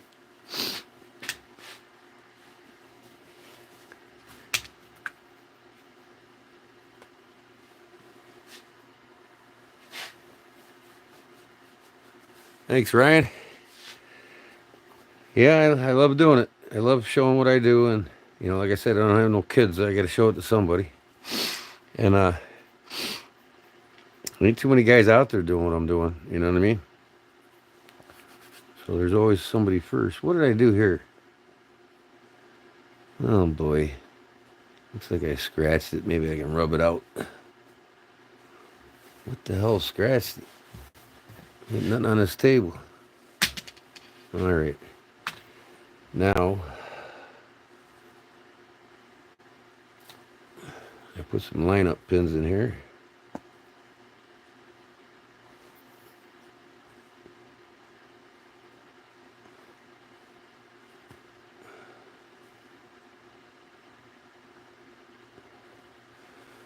Line her up.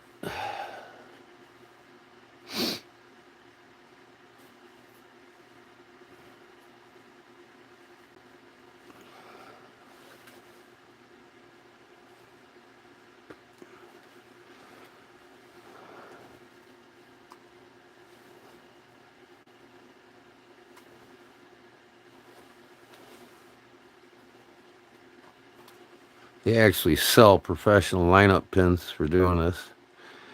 I always told myself one of these days I'll buy some. Never do. They got little screw-on heads. Poke them through and screw the head on it. You can get a whole set of a dozen or two of them if you wanted to.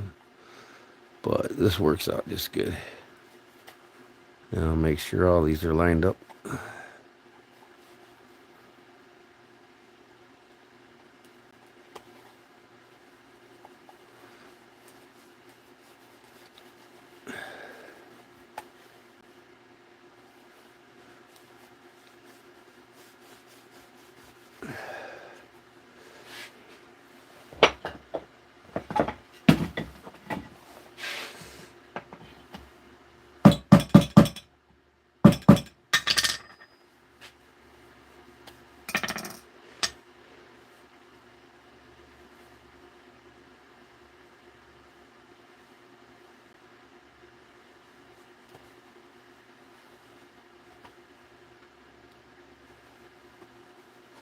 All's well. Normally I just set the holes and drill them all through with the drill press. If you don't have a drill press, I thought I'd show you how to do it this way. This is actually the way they do it, to tell you the truth. But everything's lined up. Looking good.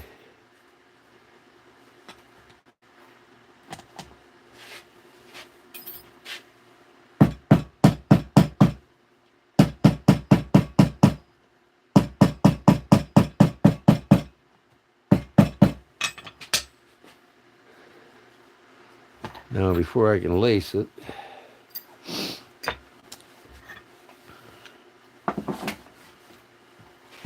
I can actually come in here with my leather tool, cutting tool.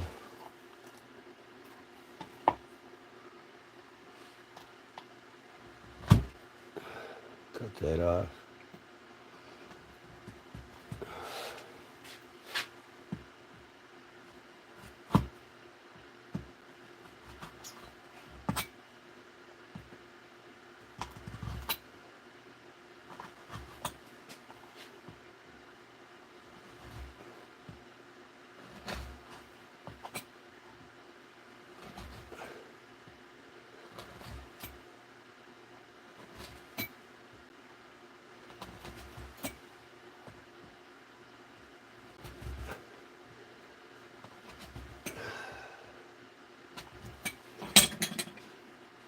Okay, I'm gonna go take this to the sander real quick. I got a belt sander. If you don't have it, you can use some 60 grit and get it nice and smooth. And go to like 120 and even 220. 120 would be fine, but idealistically at least 220, get it nice and smooth, and when you slick it over, you'll see what I mean. I'm gonna go sand it.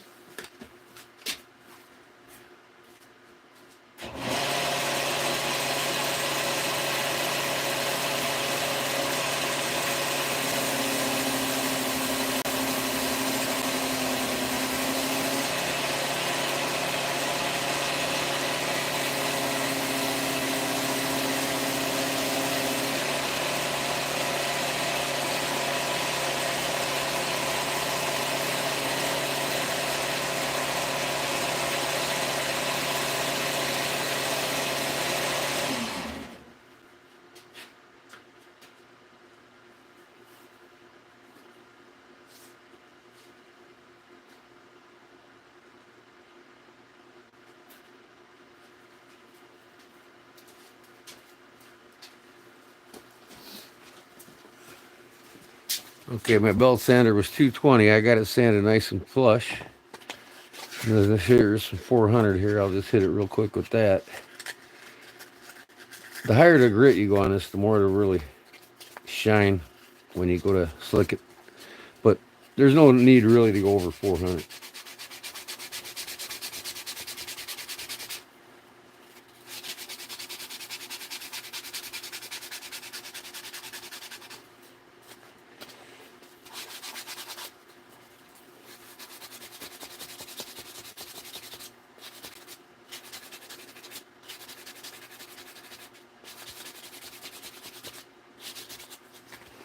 It feels pretty good. Doesn't take long. Now, I got a really wide edge tool here. It's got a much wider gap in it, see? Compared to this one here. And that, you know, anything over a 1/4 inch thick, you want the wider one. I can't remember the number of this. They're actually numbered. I'll start right there. Work my way around it. This helps lay my lacing nice all the way around the edge. I'll just stop there.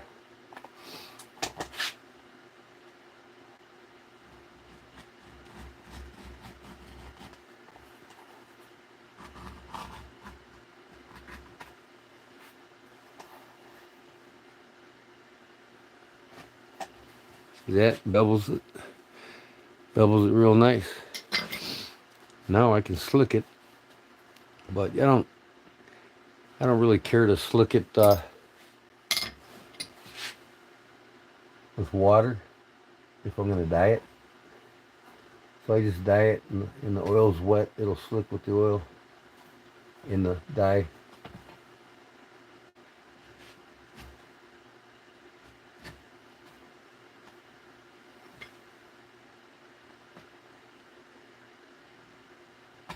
See what I mean by not doing this on these other parts when it's together?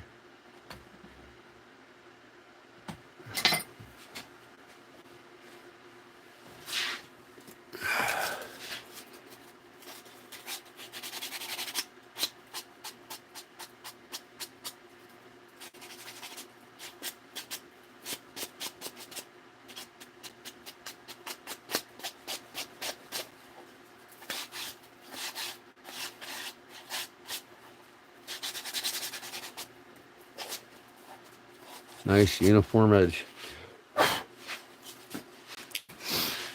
Okay, that's ready for some black dye. Here's where you use the daubers.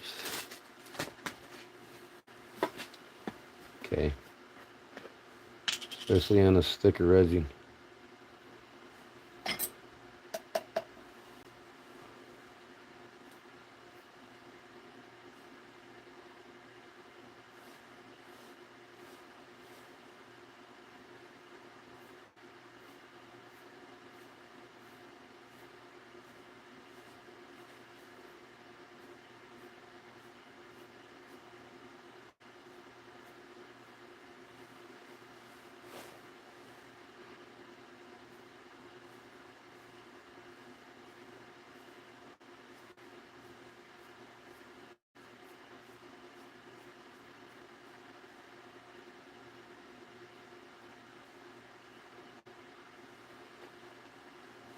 Okay.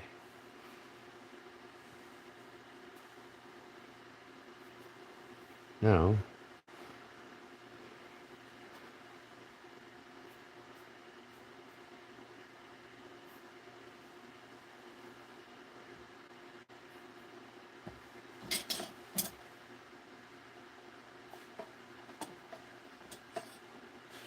don't knock your dye over. Been there, done that.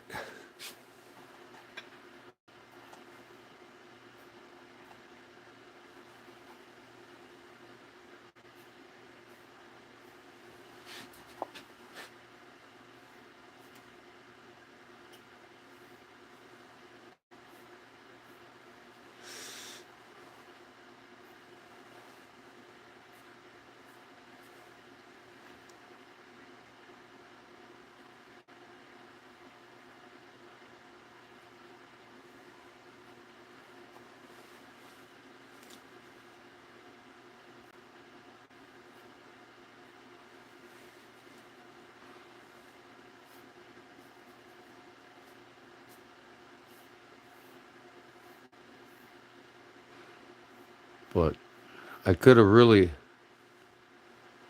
dyed and slicked that all these edges black here before it was folded together and coated it, but it don't matter.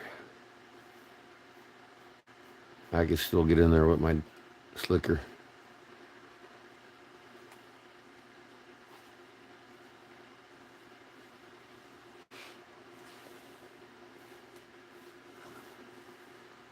I'll put one more coat on it.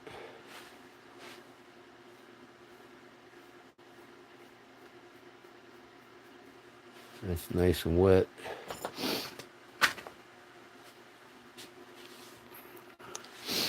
Now, where did I put my slickers?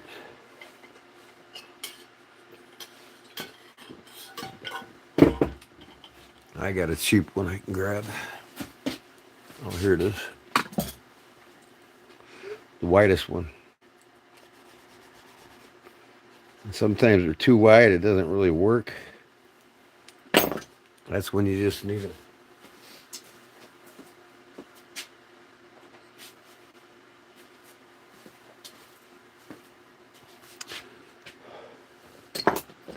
Just need a flat one.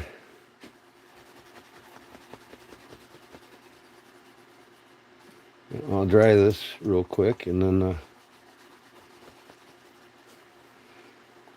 I'll put some tokenol on it to seal it. And it's ready to lace it and she's done. We can see what the lucky guy is. Or gal.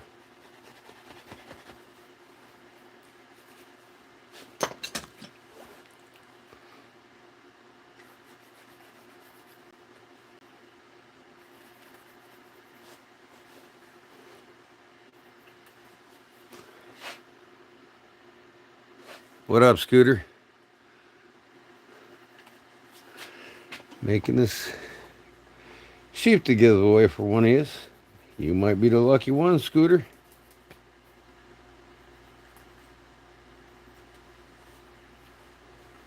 Never know.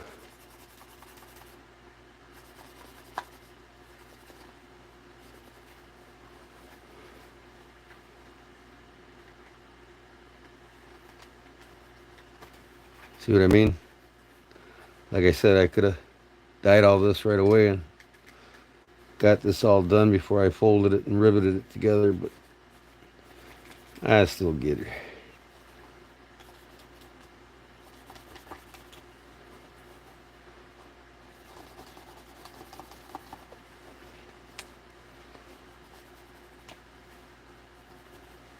Well, that damn scratch right there.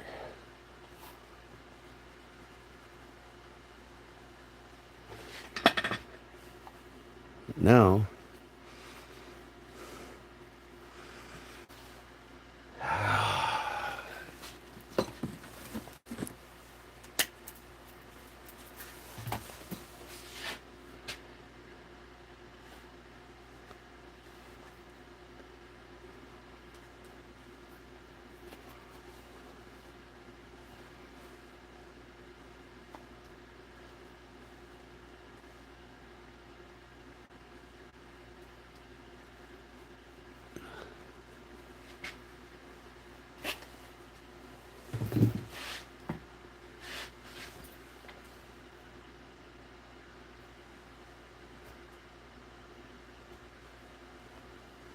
let me get rid of this black dye before she becomes a mess.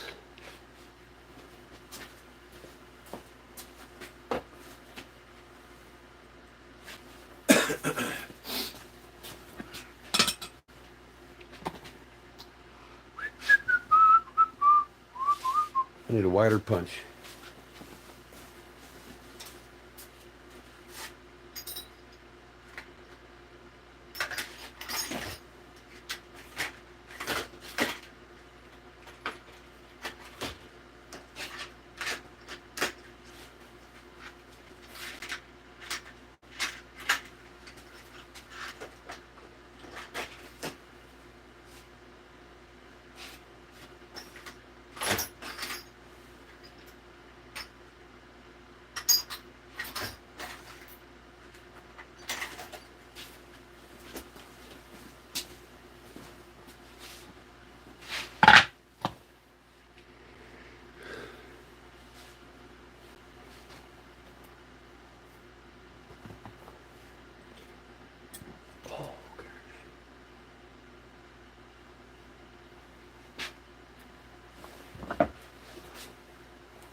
Okay, here we go. I figured, what the heck, right, guys? Boy Scout.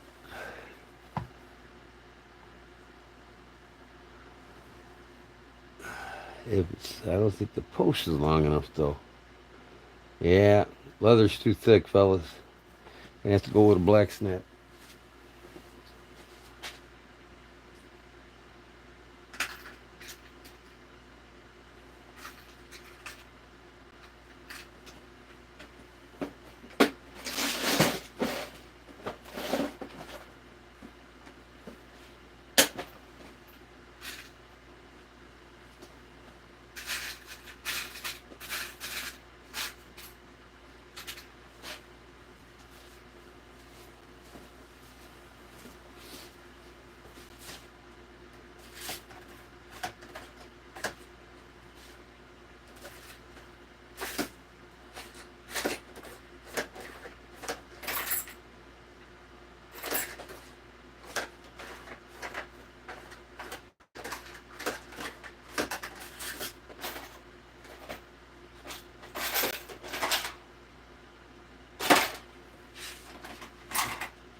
There should be.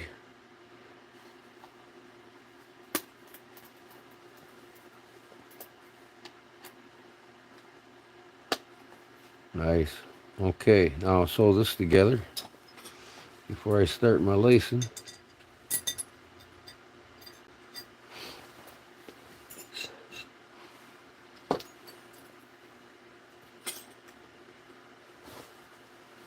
So I had some black thread around here yesterday and today. Don't know what the heck I did with it. Couldn't find it earlier.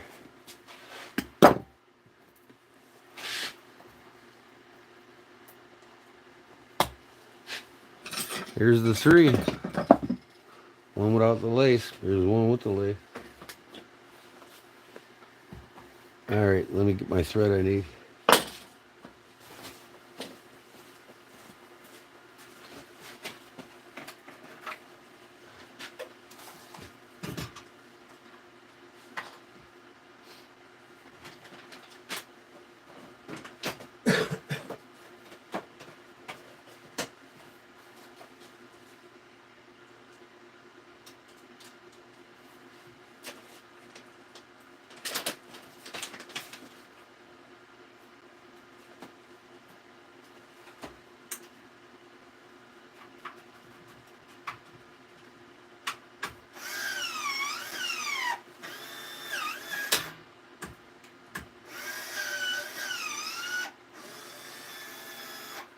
Motherfucker, you.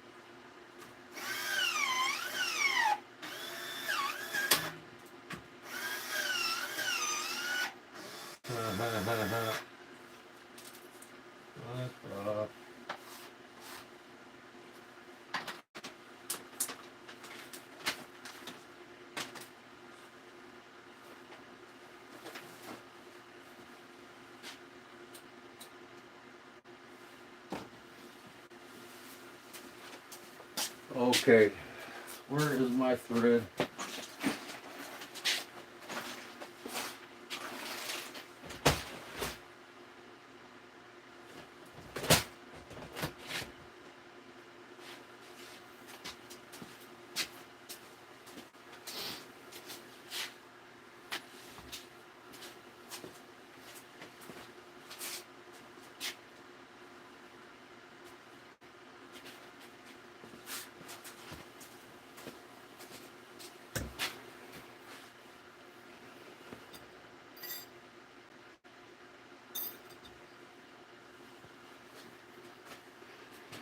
Couldn't find the thread I wanted, but this is going to have to work. It'll make a nice strong knot.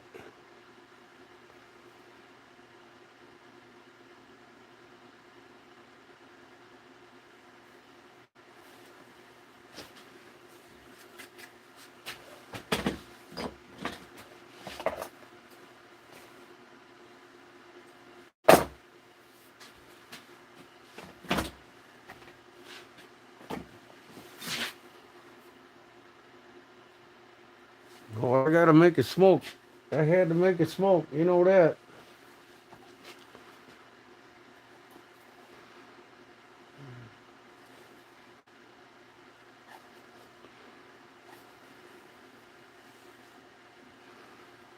I don't have long enough rivets like you see in that original. So I just tie it.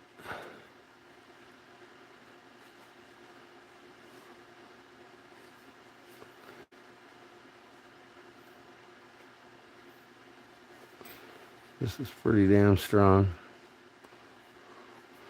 A lot of slips tie the tops across the edges too anyway, so, you know. One more time. Look kind of cool.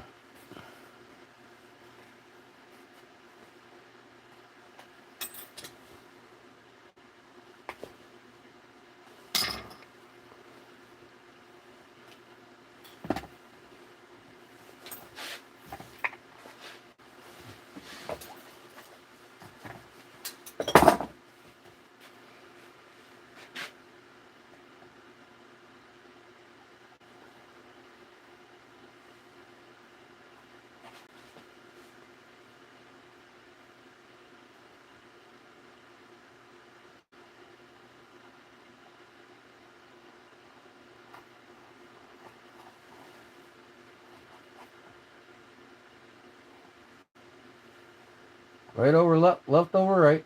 Square knot. The knot that doesn't come undone on itself, right?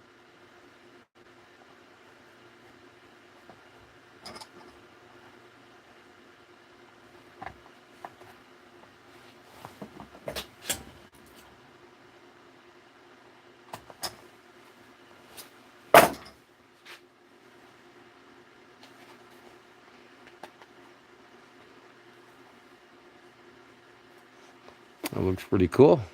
Now I'll start my lacing. But first I want to put some Tokenol on this edge.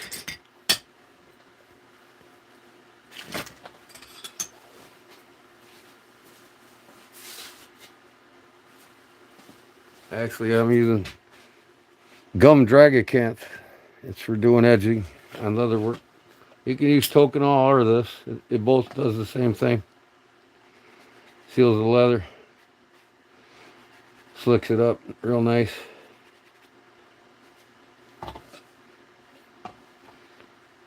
My finger is my favorite tool. A lot of guys will just use a swab or some shit.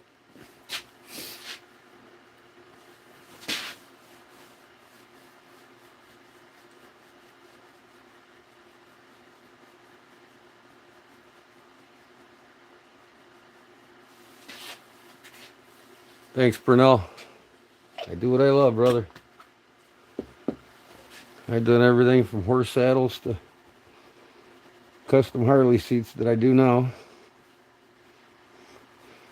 And I'm starting tomorrow on that, and I'll probably go live Wednesday and show everybody what's up on that Harley seat if you want to see it.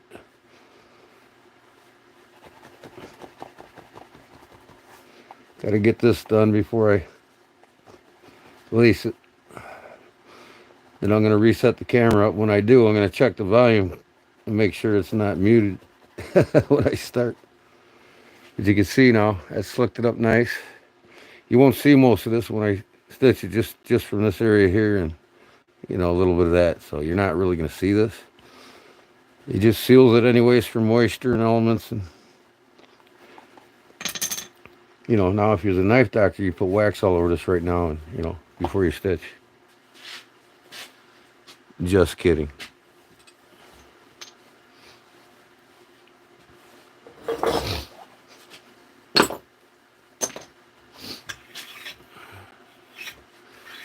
He's a good dude, man. I still watch him every day. I don't comment as much as I used to, but, you know. I put some super glue on that knot. It's not a wax thread, but it's strong. It's a really strong thread. Now, I'm going to get one of my needles set up here for my lacing. This is a pinch needle, specifically made for lacing. This is a real thin lacing. I'm not going to use that. But let me find my other tool.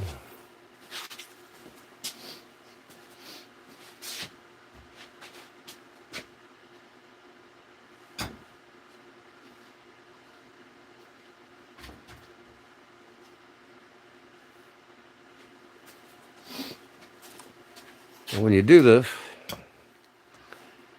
7 to 8 times the length of what you're sewing. 1, 2, 3, 4, 5, 6, 7, 8. Cut it out. Now see, this is 3 layers of 7 ounce. If you're only doing 2 layers of 7 ounce, you go 5, 6 times. But since you got 3 layers, you go 7, 8 times. The thicker you are, the more lace you want, the more thread you want. Same with doing slips. Wrap your wax thread around the slip wherever you're sewing it, and then go to 5 to 6 times, and you'll have more than enough.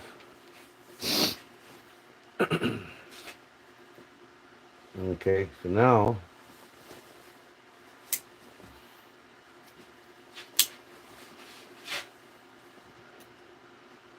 I want to want to skive this real thin on the end. So it'll fit my needle nice. Okay. Now if you open this, you'll see them grab pins right there. That's what actually grabs it once you get it in there. And the trick is getting it in there. So I like to use a pin. I'll find a pin.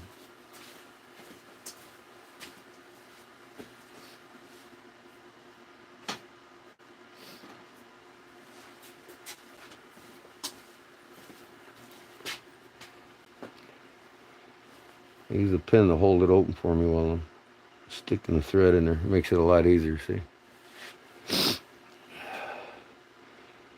If you'll stick it in there, past them pins there, right? Make sure it's lined up.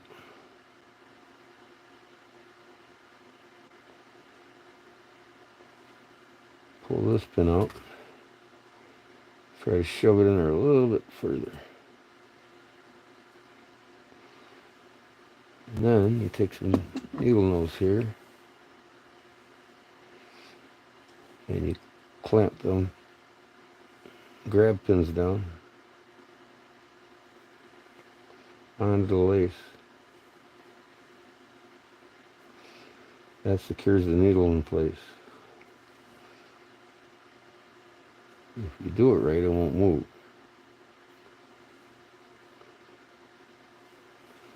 Now what I like to do is put a little dibble super glue in between.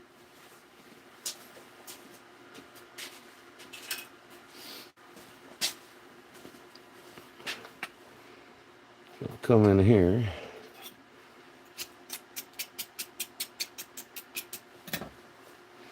Grab some super glue out of this bottle. Not much, don't take much. I just do this so it doesn't want to run off.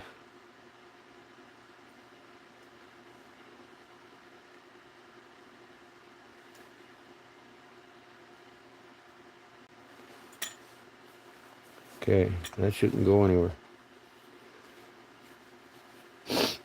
Now, I'm going to get my stitching horse set up. I'll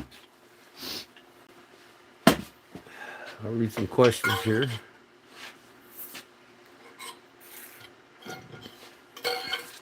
Let me get my stitching horse.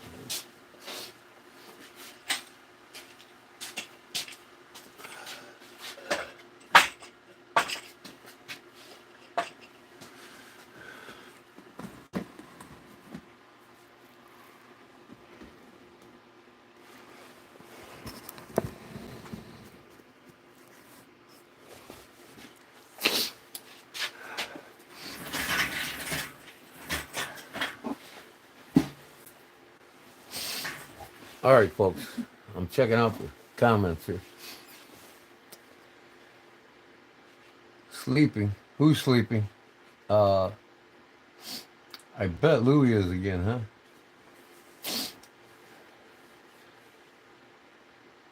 What up, Jerry? Lacing almost a lost art. Yeah, there's lots of guys that do it, but a lot of guys too, newcomers that don't care to deal with it.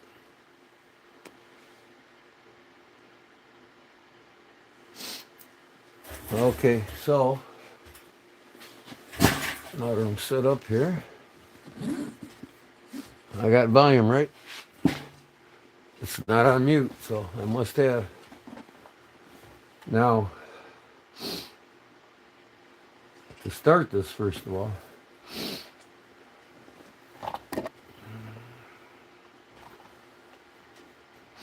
this is a cross loop stitch. So if you had a finished side on one and a rough side on the other, you'd always have the finished side out so you see it. In this case, mine's swayed on both sides. So to start this, let me get this out of my way.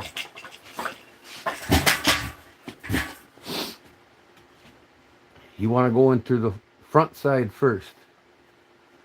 All right. Hold on a second. I gotta make sure I ain't got no hangnails here. Leather hangnails, right?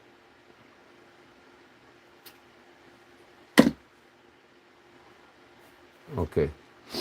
So it don't matter which side I start, or side the thread is, because it's the same on both sides. Right? So you always start by coming in the front.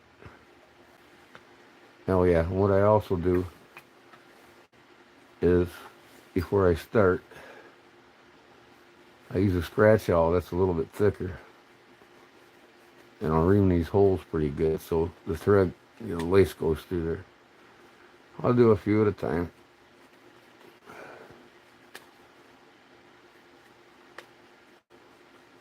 Because you got glue in there and everything else. So, again, start from the front. Whenever you lace something, if it's a coaster or anything you do, start from the front. Once the needle goes through, don't keep pulling on it.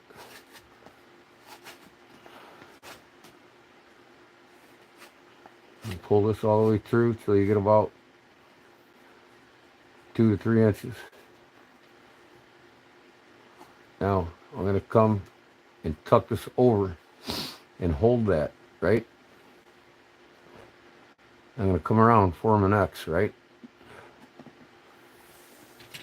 Now this is where, when you run your fingers along it, you want to keep the same side of the thread down that's down. So you just pull it in your thumb all the way to the needle. And then when you get to the needle, you know which side the needle's going to go in. I'm going to go in again from the front. Right? Go in again from the front. Pull that through. Right? Pull out your slack. Make sure it's running good. Pull it tight. Now, see that cross you made? Now I'm still got this over the top, over the back. Now you come through there. You're going to come right between the X that you made. Essentially, this is the same all the way through, all the way down. And if you can't get it with something, use something to persuade it. Loosen it up a little bit. It's good to have that.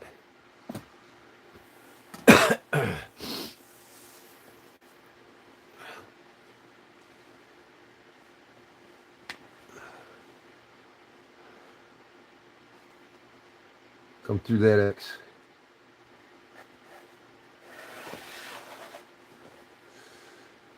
Right? Now, hold that down still one more time. You're going to go into the next hole.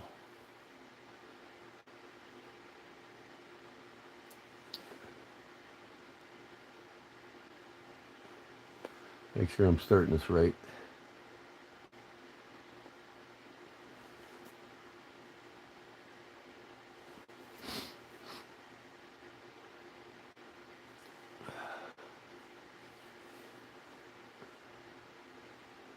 What did I do wrong here? I think I started this wrong, folks.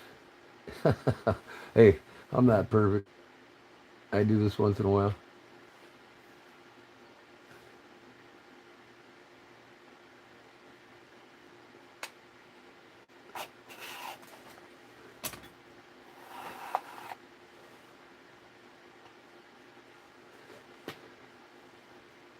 Okay, we made that X in the beginning.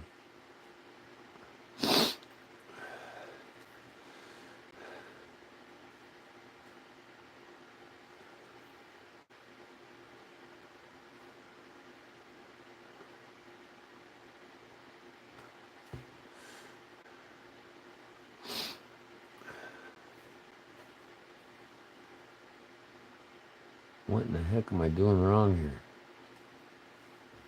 Did something wrong. Hold on, folks.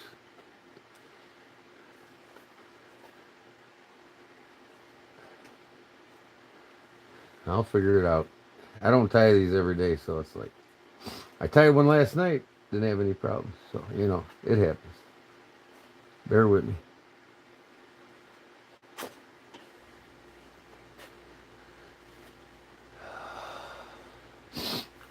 Now, I started it right. You're supposed to go through the front first. Right? Come down, make yourself a couple inches.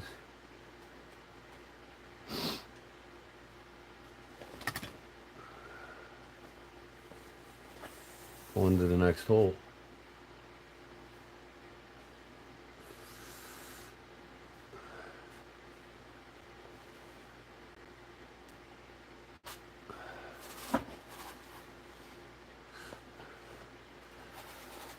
Form that X.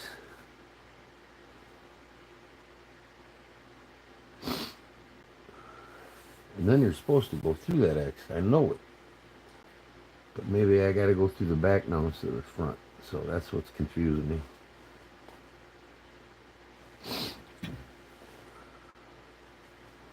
A little persuasion tool. Once I get rolling here, this ain't going to take long at all. Not even a half an hour. We'd be giving it away.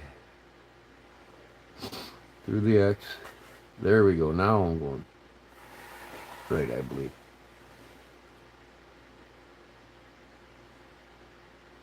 No, I got to go through another hole first. That's what I'm doing wrong.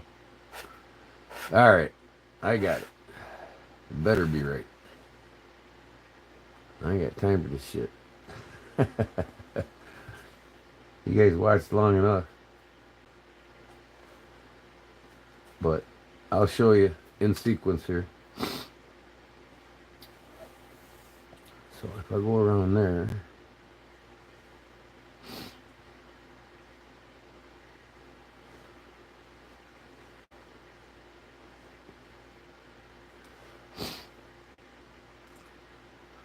Yeah. Okay. Go in the next hole.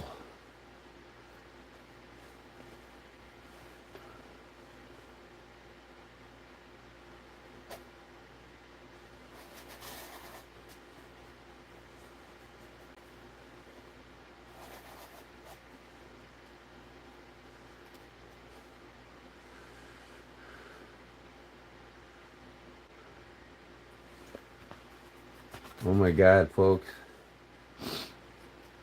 Oh my God. I forgot the damn start.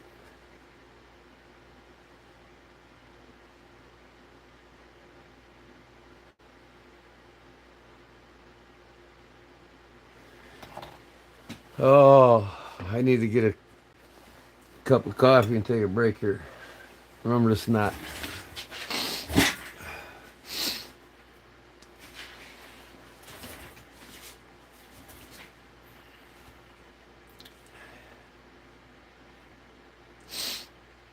I'll be right back, guys.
Okay. Figured out what I did wrong. I started in the wrong hole. And I'll show you what I mean. All right. Now you can learn something about me. Sorry, folks. Once in a while you forget things. Do so much, you know. You'll go in the hole in front of it, right? Pull that through. Okay. Let me get this in front of the hole. So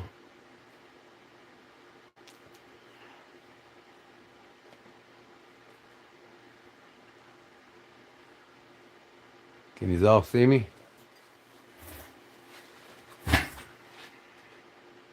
Why do I got so much lag time on my screen? There we go. All right. Sorry about that. So now you'll go in the hole in front of it, through the front, not the first hole, but the second hole, right? You'll pull your slack out. You'll bring this around and tuck it that way, right? So when you're making your cross, you're always going through a hole in the front, okay? So now I'll go to that back hole, that first hole. This is just starting it, okay? And you'll make a cross, right? Now you don't want this to be too tight. Give yourself a little slack there, because every time we come out of this back hole, we're going to come around and go through that cross.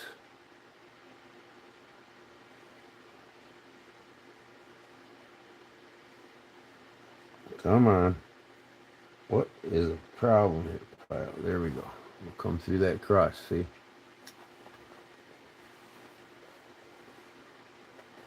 Pull that through.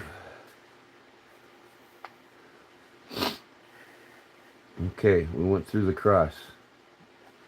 Now,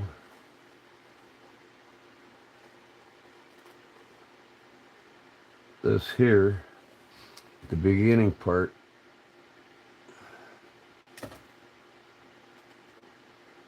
I'll just leave it for now. Now you go back through the next hole, right? You go back through the next hole.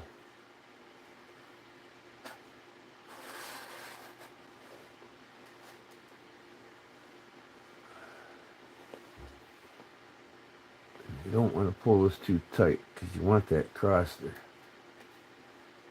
All right. Want to maintain that cross. Now,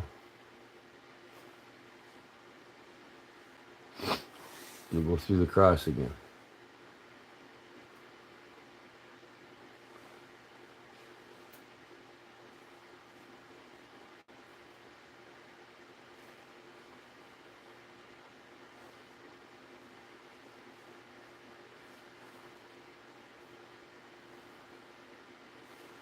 What am I doing wrong here?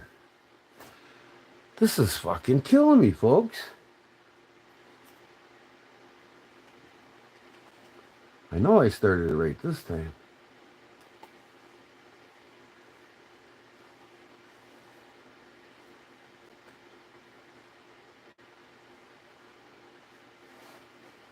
But I didn't. I did, but I didn't. All right, I'll get my shit together here in a second. I had no problems absolutely at all last night when I did my other one. And all of a sudden now, come on.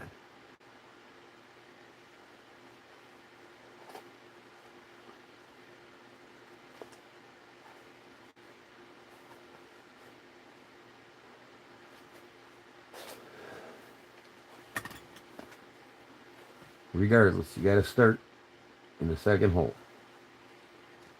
Always in the front of your project. Leave a couple inches. Get my shit straight here.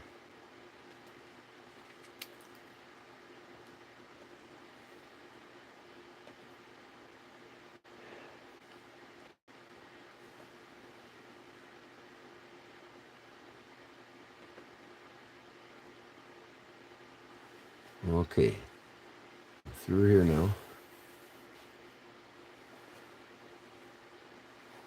Right? I'm going to take that thread and put it back behind there and pinch it.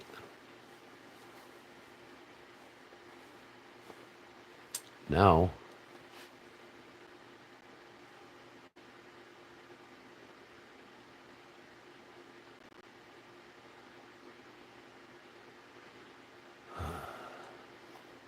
I'm going to come in that first hole.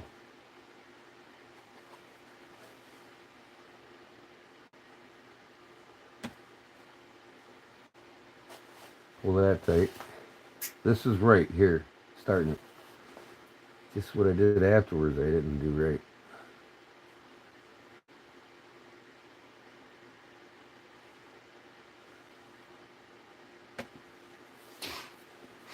Getting started is always the hardest part. See, I got this tucked back by that first hole when I came through.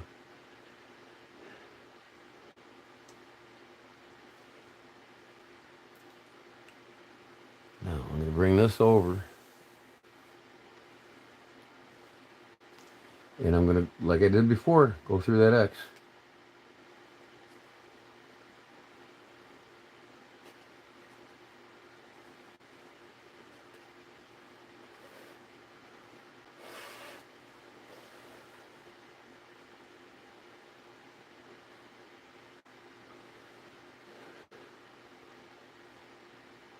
Okay.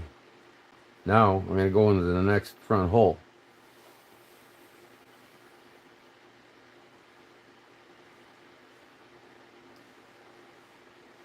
Okay. Once you go through the X, then you go to the next front hole.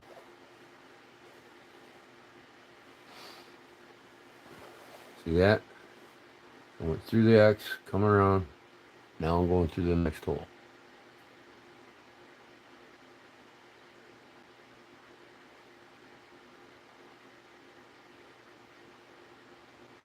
Oh, I see I know what I'm doing wrong now.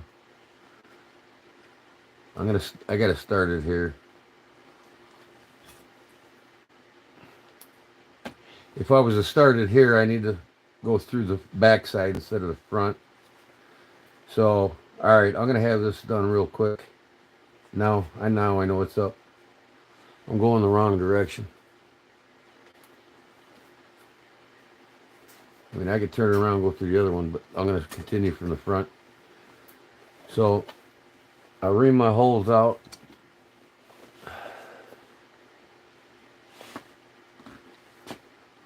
Sorry, everybody.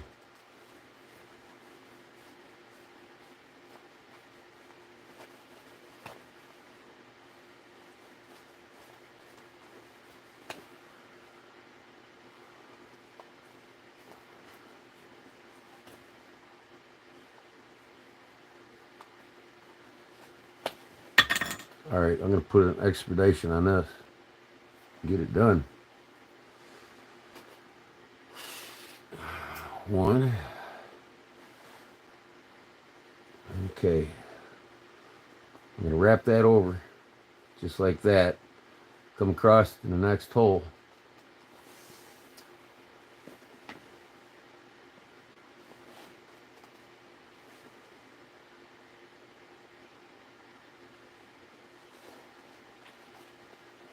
I'm forming that X like I said.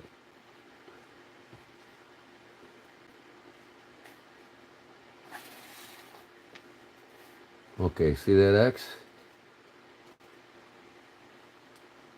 Make sure your thread is not turned around. There we go. We got that X. Right? Now, I come out of there. I'm going to go through the X.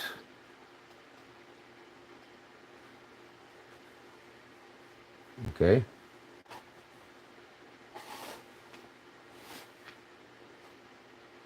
Now it's just a matter of going to each hole.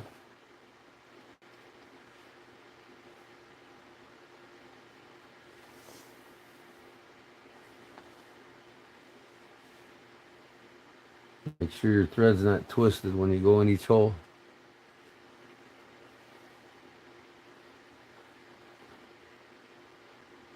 Make sure I did that right.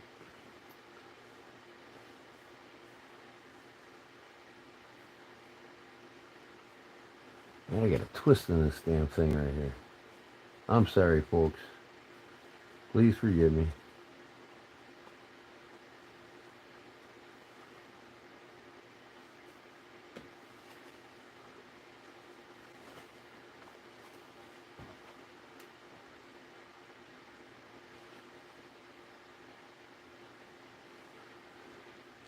Oh, shoot.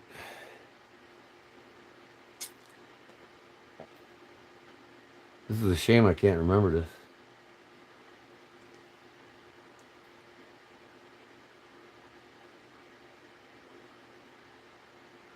Whatever I do.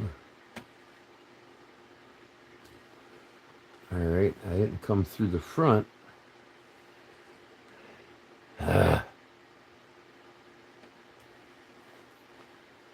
Last time, I promise. Damn it. Darn it.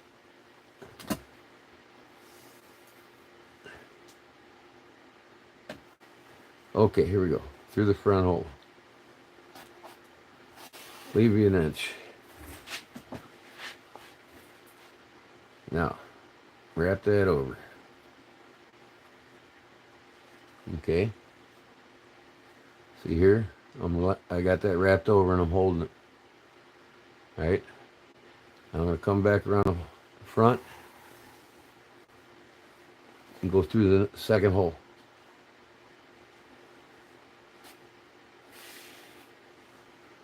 Make sure your thread ain't twisted.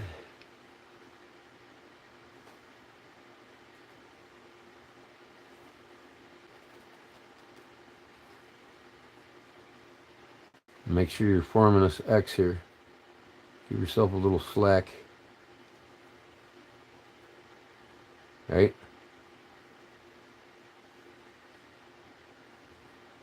See that? The X. Now, I'll bring this around and go through that X now. Right? Like that.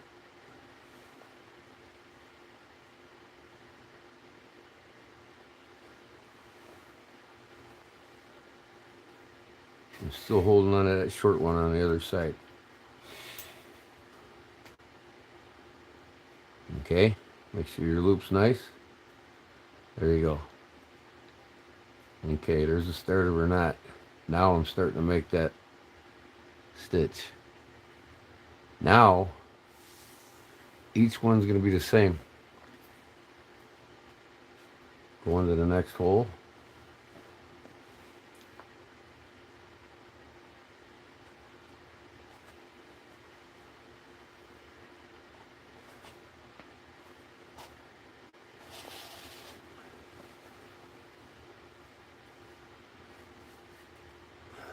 All right.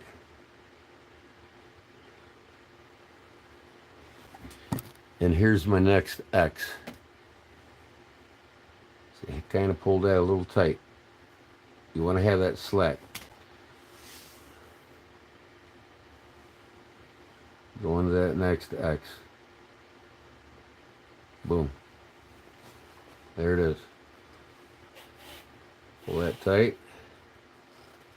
Okay. Kind of center it. Now come across into the next hole. And you're forming X every time, see? Into the next hole. Finally remembered it.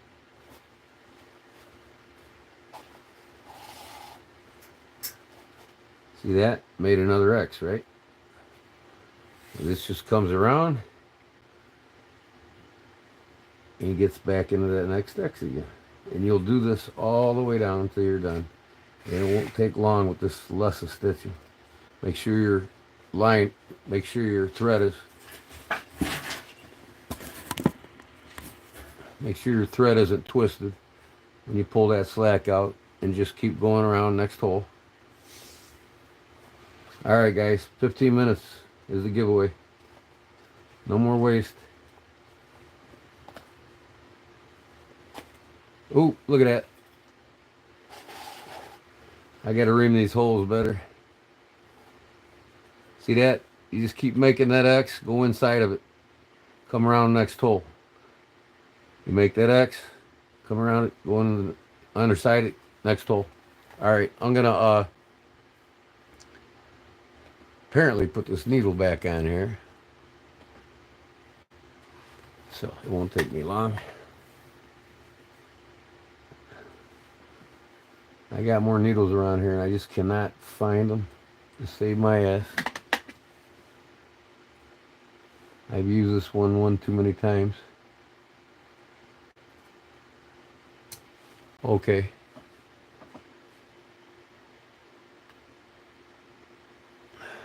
So what we talking about, y'all?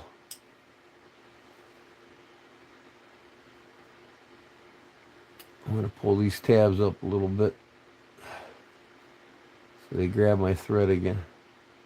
I smashed them down when I put the line in there. There we go.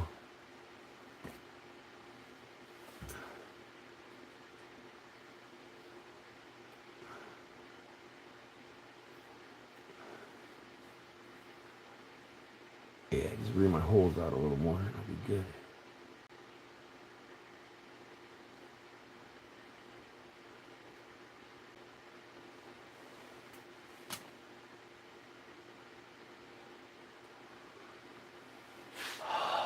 Where's my damn needle?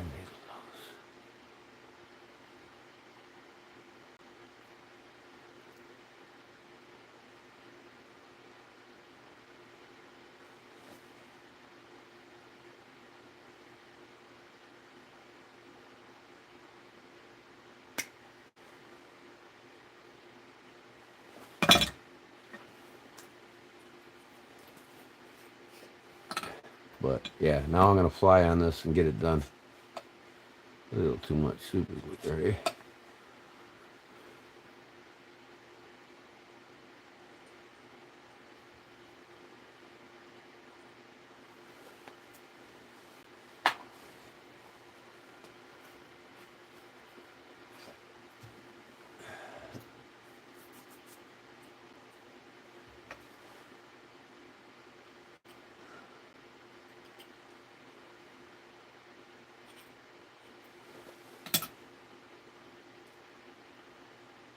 Hopefully that won't come out.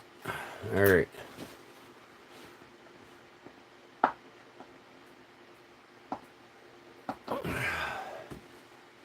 Ream some holes here.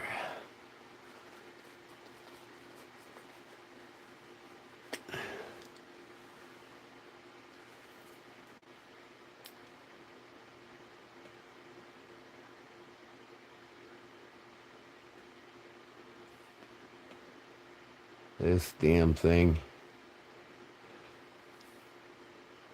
Come on.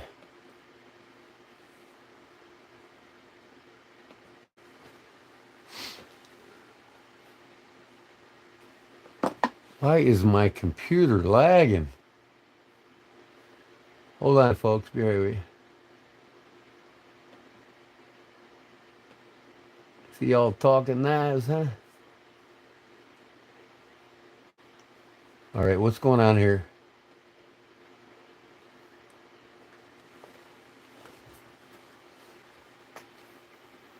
All right. Now, again, I'm going to go through that X.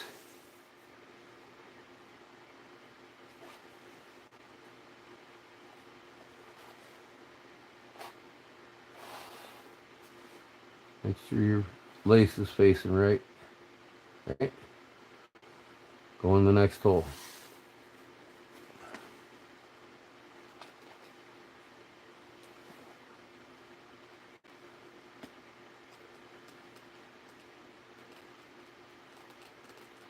Oh my God.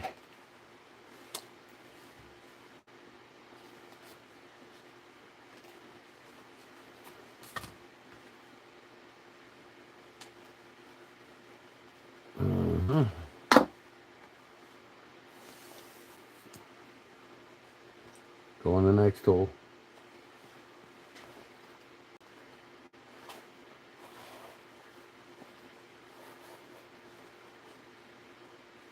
Make sure your lace is straight. There you go. Made another X, see? Every time you go in a new hole in the front, you're making an X. Then you just come around, go under that X. It's the same thing all the way down, folks. See that? Under the X you made. Again. Back in the next hole.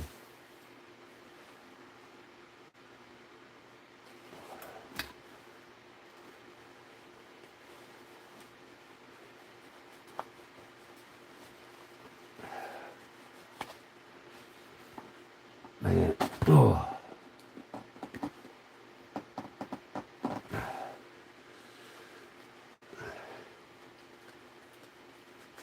Remount my holes.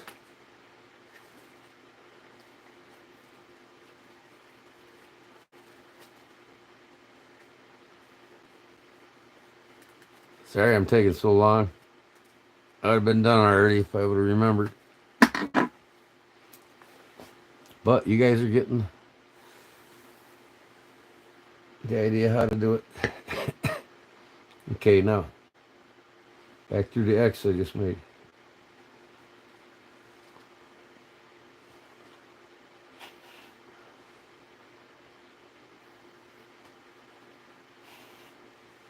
Come on. Make sure your lace is right.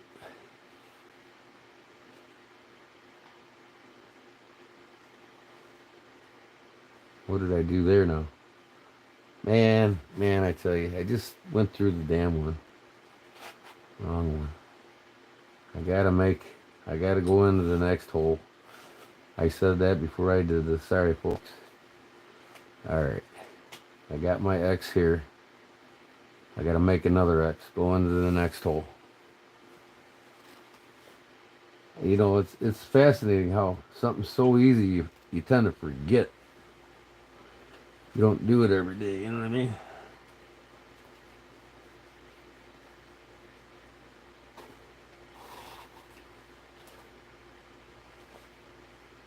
Alright, next hole. There's the next X. After you go in the next hole, you always go back to going under the X.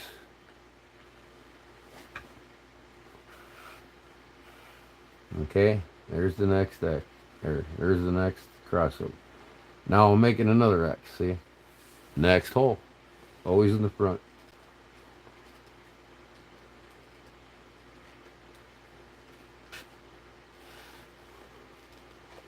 See if I can't lose my thread needle again, huh? That's just the bottom, right? Made another X. Go in the front hole, make another X. Go in under the X. It's the same thing all the way down. Now you know how to do it. If I mess up, then you can correct me. Into the next hole.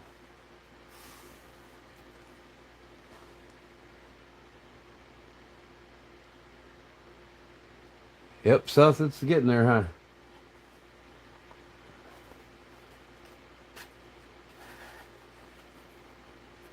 Some lucky winner is going to get it in about 10 minutes.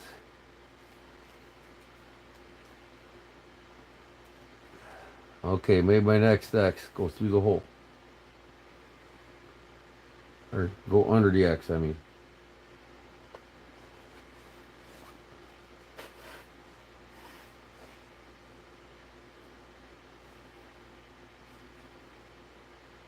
Right, under the X, go into the next hole. Got 2 more holes left.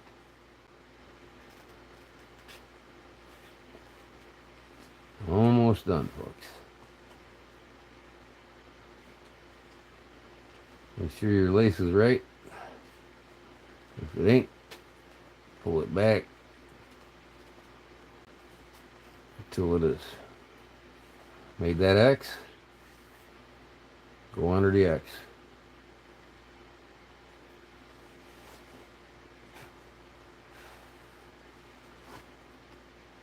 You get good and fast at this, you can do it quicker than the saddle stitch, believe it or not. All right, last hole. Go into the last hole.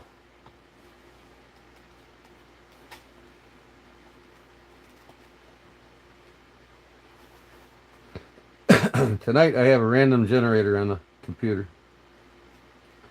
Y'all gonna see who the computer's gonna pick. All right, now we come to the last hole there. We got to go through that X.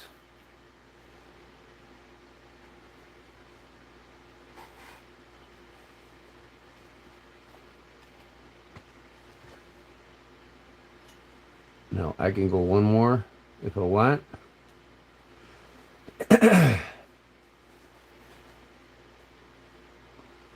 Here's what I'm gonna do. I'm gonna go one more back into that same hole.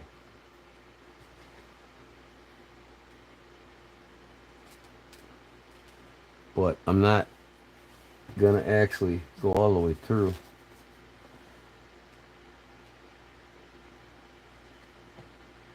I'm gonna separate the leather here.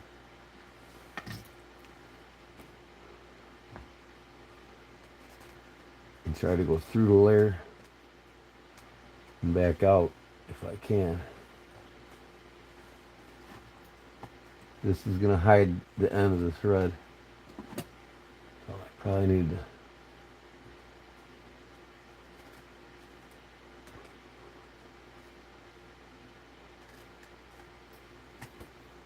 make a hole here first, like that.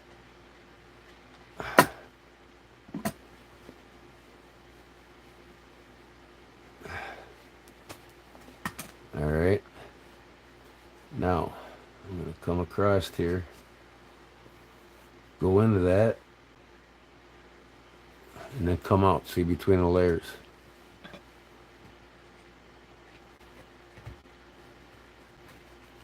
If I can get this through here now, I'll be a lucky man.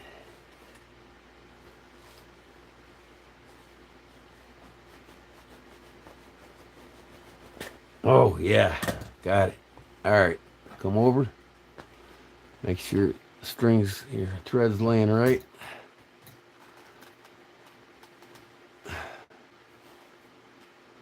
On that last one, pull the slack through. And that's it. Now, what I like to do is bury this thread about 3 knots down. See that? Bury that thread about 3 knots down. Pull it through.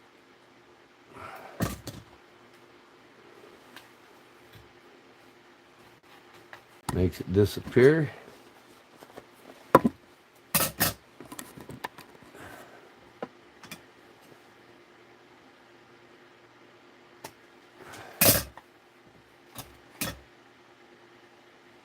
And now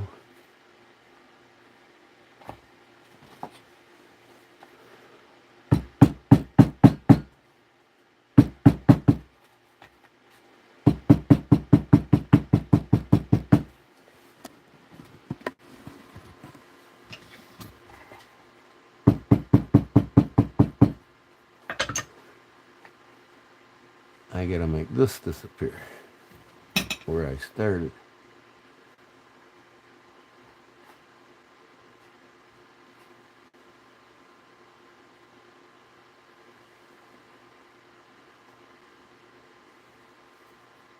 So that's the knot. I hope you guys got it.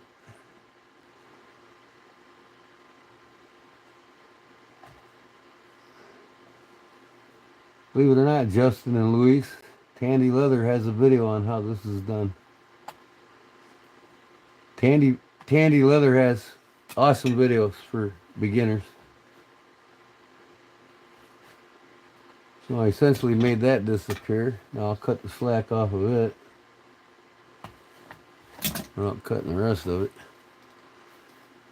And she's ready to raffle off, folks. Howling rope for a handle. What next? Epoxy a tube sock when the leather comes off. I don't know what you're saying there. If you want an answer to that question, this thing's 26 years old, and that leather hasn't given at all. Take care of your leather, it'll take care of you. If that's what you're wondering. Now you can see this. Get a little more light on it here. Come on.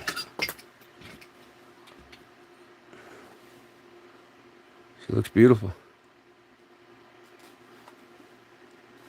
All my threads are buried. And there she is, folks. You can center everything a little bit here. But that's ready for a winter. Okay, here's what I do before I raffle it off. I'm going to go and get something to drink. I'm only going to get an RC because I may just wait long enough. I'm not going to brew a cup of coffee. So it'll take me 2 minutes to go up and pour some soda. Sody pop, whatever you want to call it. Oh, what's this orientation shit now? All right. But here we go. Let me see if I got another knife to put in it besides the one other.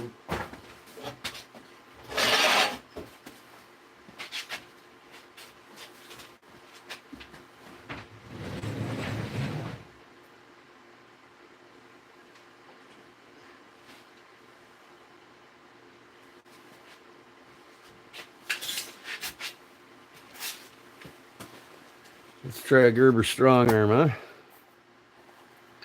Everybody's got one of them. I don't know, it don't look like it's got a good enough guard on it, but we'll see. Yeah, it's kind of flimsy guard. Let me find something with a bigger guard.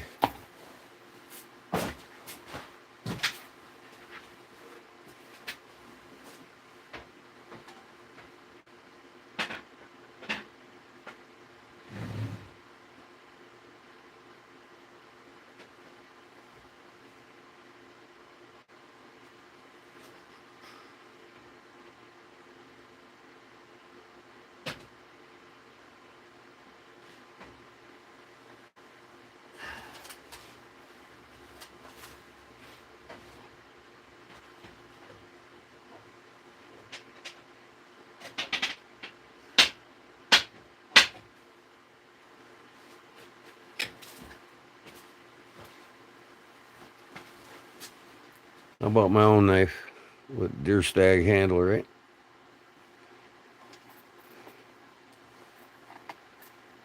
That's too thin. Yeah, so we'll go back with strong arm. So I'll just show these, go get my pop, and I'll be right back and raffle it off.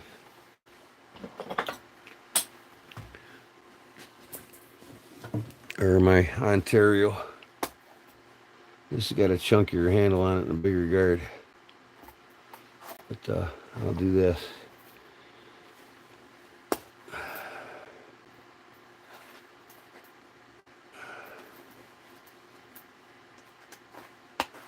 There we go. There she is, folks.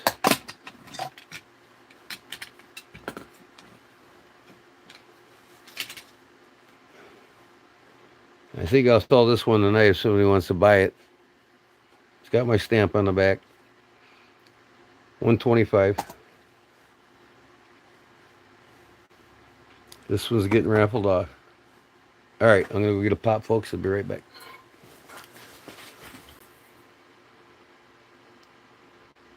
Seth will be happy to make you a knife if you win it.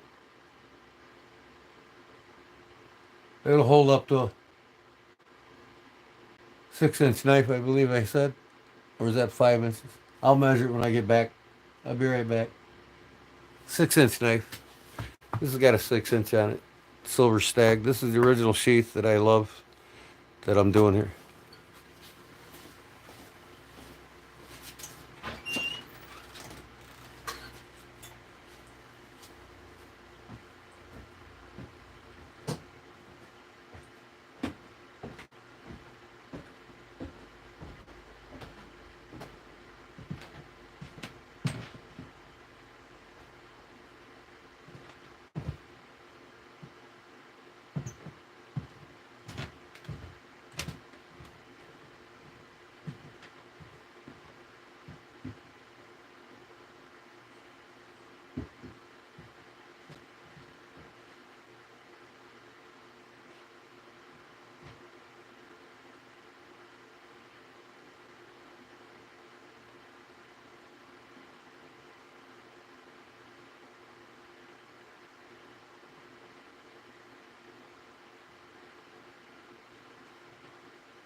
Okay.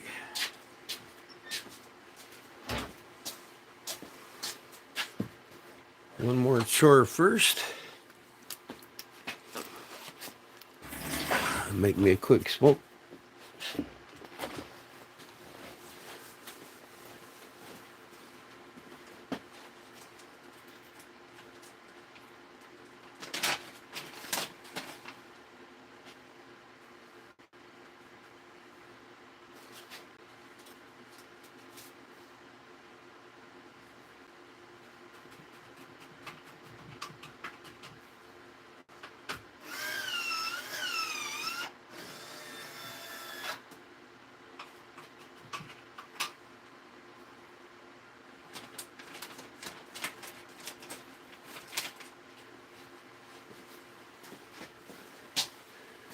All right.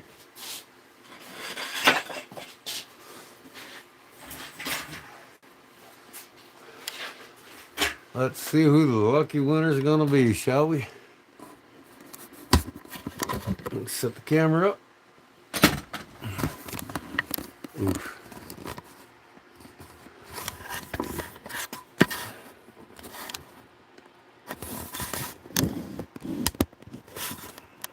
Man, I got this damn light on my phone. Hold on a second. Turn this darn light off. Jesus. All right. Howdy, everybody. How we doing?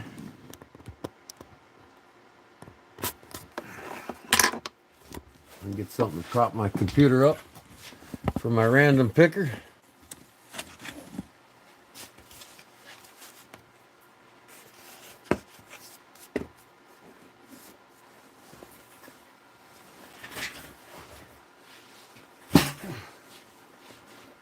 Okay, I know we don't have more than 50 people wanting this tonight. Am I correct?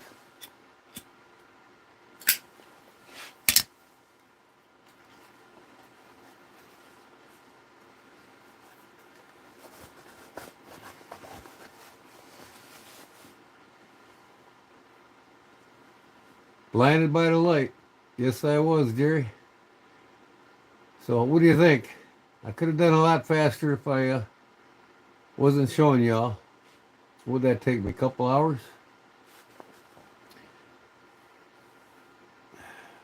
I still got to put I'm going to put a light coat of neat's foot oil on it, and then I'll buff in 2 coats of Carnauba cream, which is a very thin wax. And that'll seal it. And you don't have to worry about it getting all over your clothes. Only USA residents must be 18 or older. Exactly. You got to live in the United States. You got to be 18 years of older. This is not for children, as specified by the YouTube law enforcement. And only one number pick per person. We're gonna go 1 to 50. And when the moderator says start, you're going to start. And when he says stop, it'll probably be 2-minute clock. Okay? Now, I got a random generator here on my PC. Let me make sure it's up.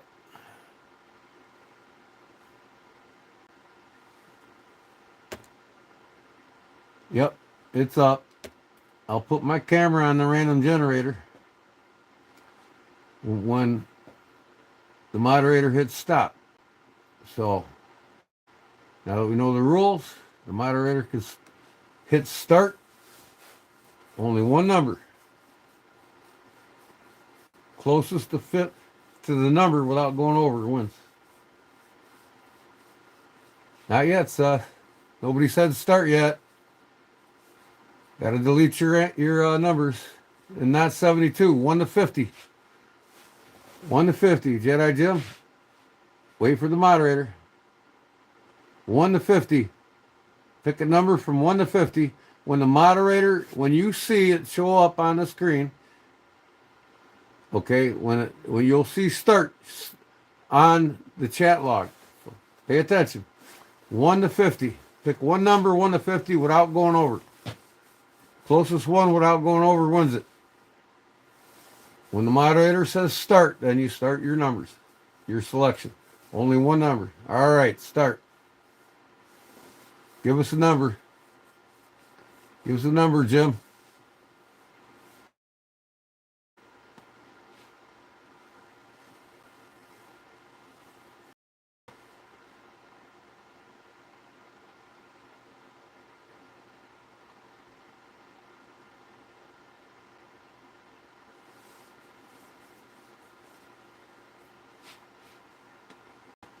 $19 numbers were put down so far.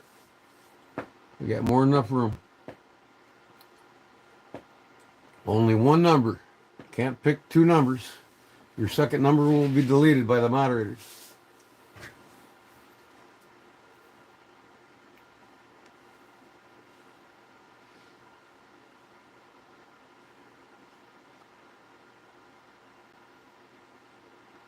There's two 21s. Scooter Radcliffe. Pick another number. Two F-16.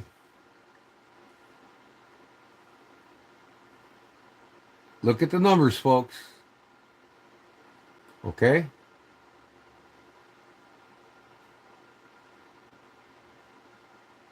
Scooter Radcliffe repick. Yep. And then Andy Donis repick. We'll wait for you.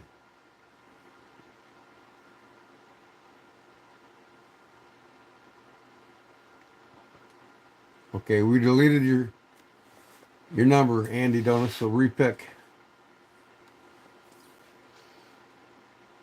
Okay.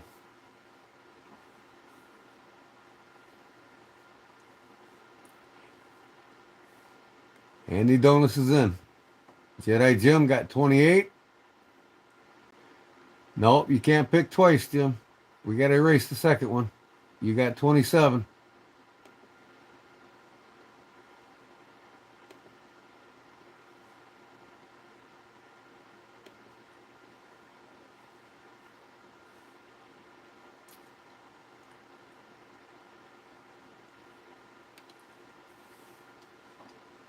Oh, Charlie had 27? Okay, then Jedi Jim's got 28 then. Put 28 down, Jim. I'm sorry. That's what you picked, right? 28? Go ahead and put it back down again. I'm sorry. My bad. My fault.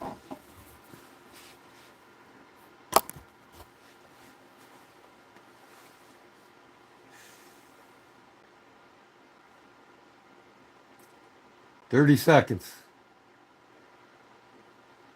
Jim had 28 the second time. Okay. We should have erased 27 because Charlie Cook had it. So Jim did put down 28.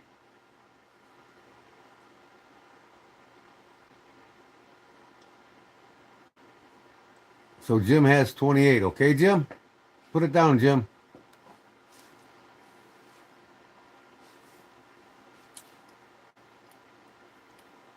You with us, Jim?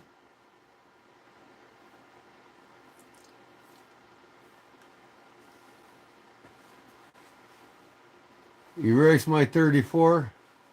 Okay. I'm using a random generator tonight, so. Two have 34. I mean, once your number's in, it's all fair and good. Yep, we got 34. Mustumbo had 34 first. And I believe the other 34 was erased. So whoever had the other 34, repick. Jedi Jim erased 27, put 28 back down. Okay. Good deal, Jim. Thanks. Make sure everybody's in it. And the other guys that had 34, the second guy needs to repick. Did he repick? When he repicks, we're going to stop. That'll be the only other double number.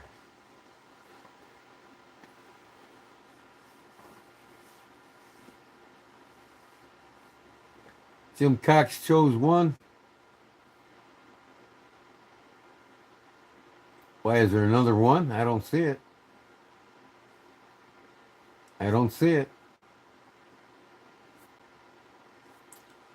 Okay, stop. 2 got 29. Does 2 have 29 moderators?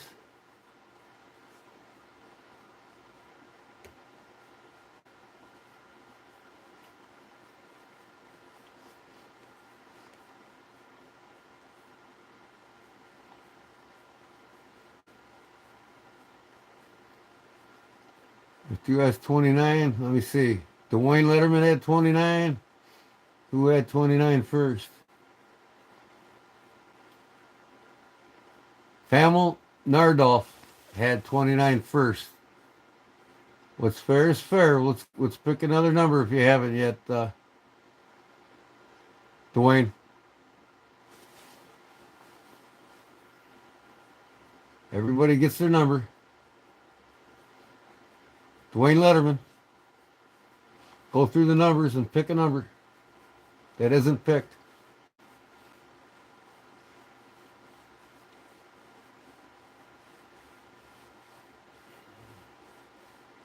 Okay, Dwayne's in. We're done. There's no other 35s, right? I'm checking real quick, and I'm gonna put the random picker up. That's it. You're good to go. Everything is locked. Okay, here we go. I'm gonna turn the camera at my computer.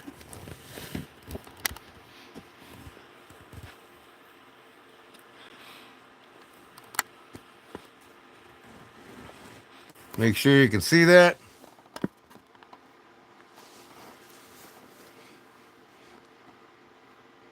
Everybody let me know if you can see this. Here's where the number is going to be. When I generate, it's going to give the number. I got minimum 1 and max 50. Here we go. Generate. 9 wins. 9 is the number.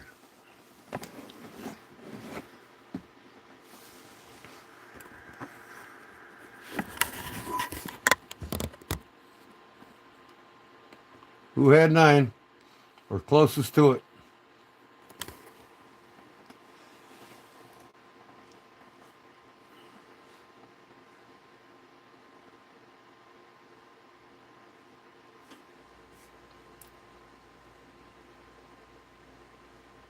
Who had 9? I'm looking through it right now. Did somebody have 9? Victor had 8.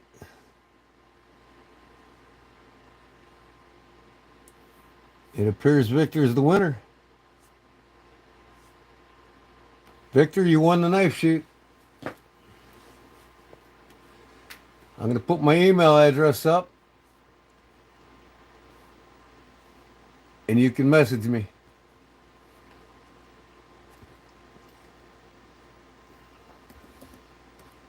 Or email me.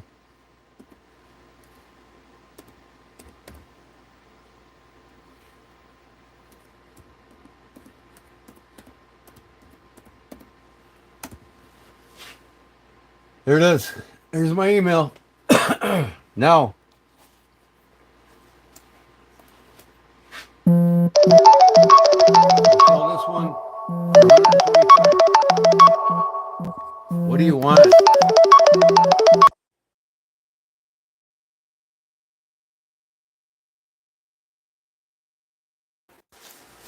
Okay, well,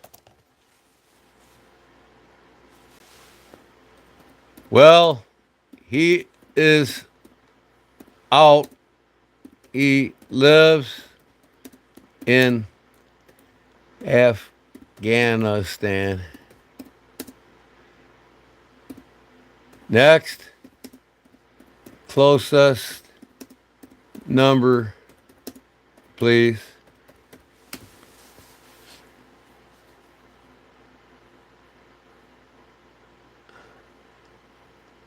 Okay, here's what we're going to do, Victor.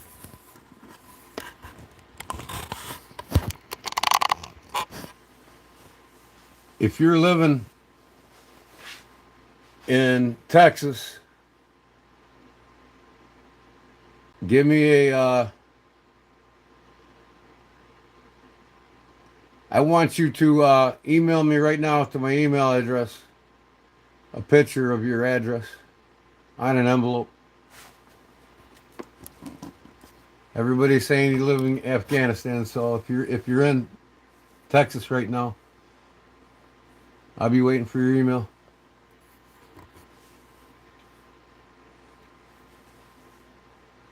Let's relax, people. Don't get all bent out of shape over this. Now, I will sell this one.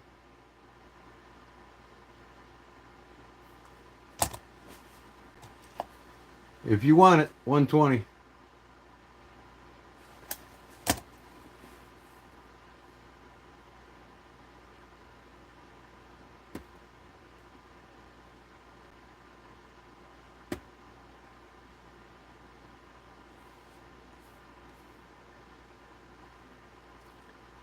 Why is my screen lagging so much?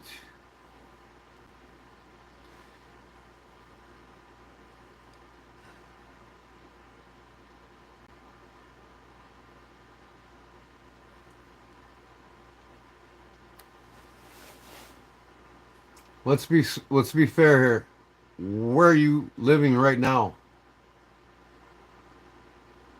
Are you living in Afghanistan in the military or something, and you got family in Texas? Because you're living in Afghanistan, I need to know. Email me a letter of your address and your home. I want to see a couple pictures.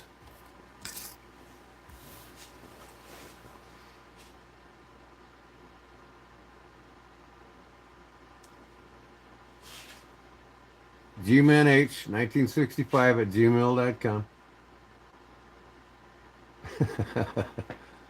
Texas is the place you'd love to be, huh? I don't need an ID. You can be in Afghanistan and have an ID on you. I want a picture of your mailing address on an envelope in your house.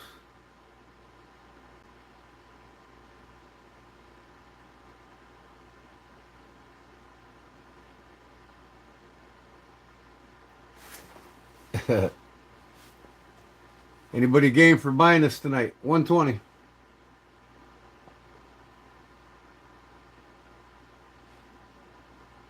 You can Venmo me the money or send me a postal money order. I don't know why I'm going to go on and off with my computer and then go back on.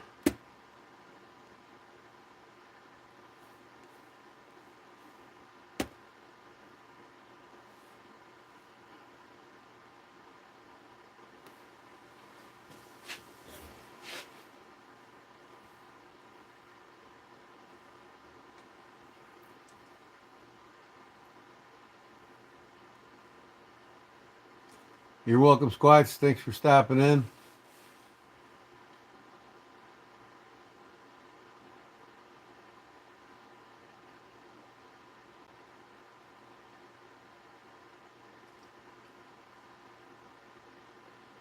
Foreign even gave us a slip because he lives in Afghanistan.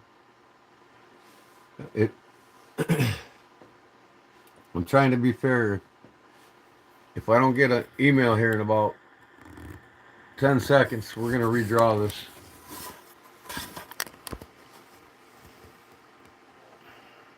I gotta, I'm waiting on an email here. My phone ain't going off, so.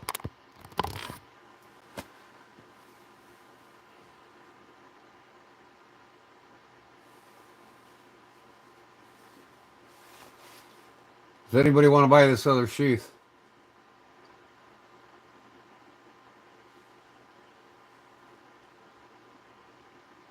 Yeah, I'm just trying to be fair, Justin.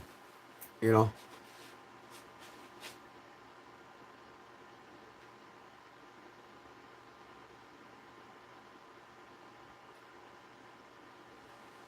it's like if you're not living in the country, tell us that. You know,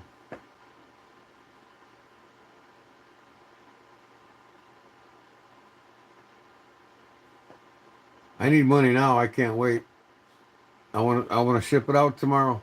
I mean, you know, you buy the sheath. I got another one here. I'll make a knife for it. And then you can pay me when the knife's done.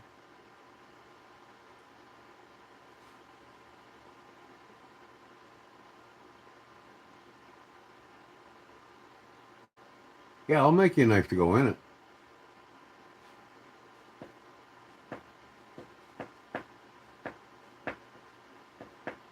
But it'd be lesser expensive to you to pay for the sheath now and then pay for the knife when it's done. That way you're not whacked with $275.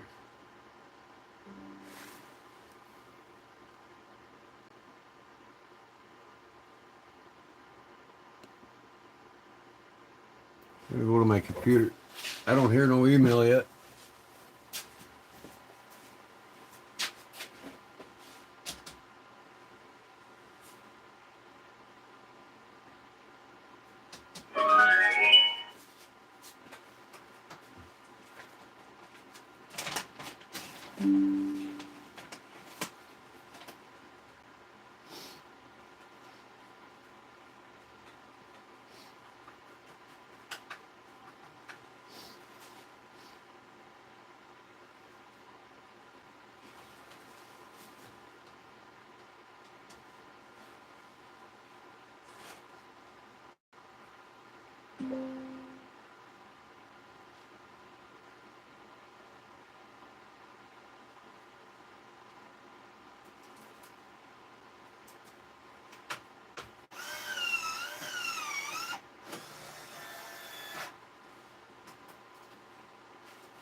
Okay, what we got here?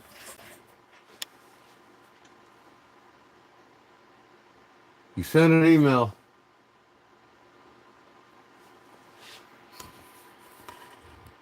Oh man, God, now I'm in a tight situation. I gotta find my Gmail on my computer.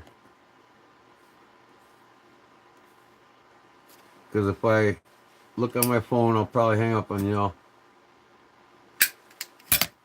Hold on.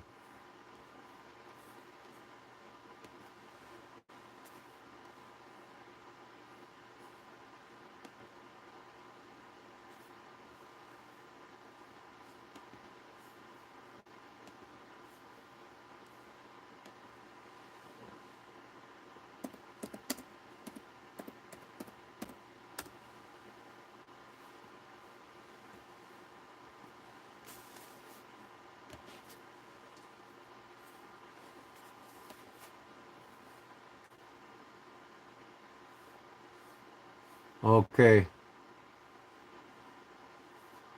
Inbox. My Gmail.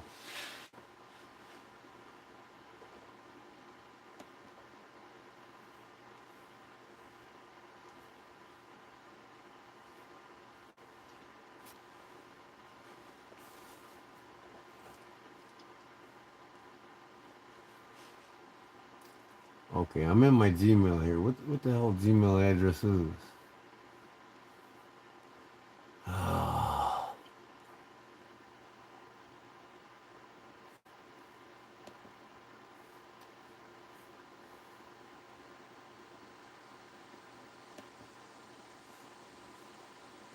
God almighty.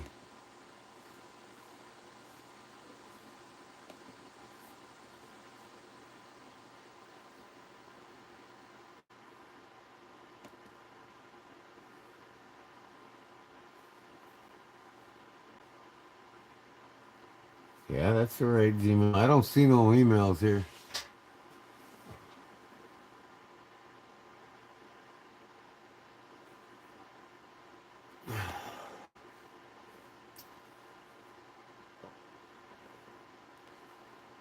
Well, the last email sent it was at 9:15 p.m. So, what are we winning? If you got here, Anole Donis, it's too late.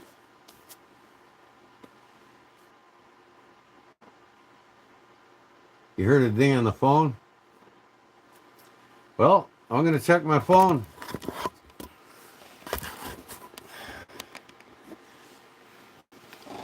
For some reason I get disconnected. I go right back to being online again. It won't be the same posted online, but or live, but it'll be a new live, and you'll see it. So on my page, I'm gonna look on my phone here if I can.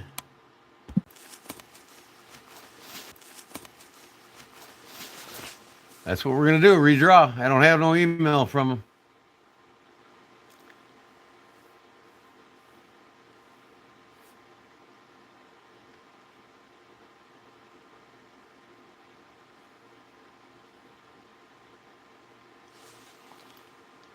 I don't see an email. You know, I'll even show you on my laptop here. There's no email from you.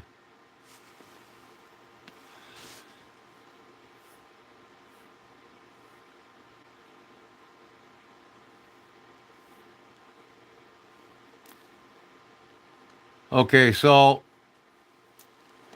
what do you think, moderators? Next number after 9, that's closest. I think that's only fair.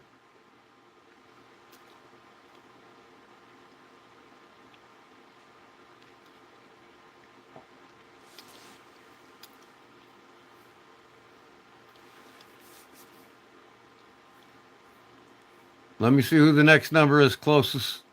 What was it, 29? 9. 9 was the number. I'm going to go through the numbers again.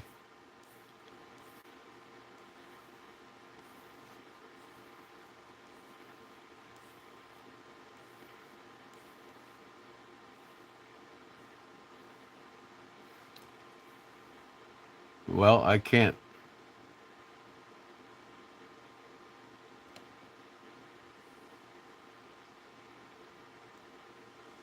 What is going on here? Why did my camera turn around on its own?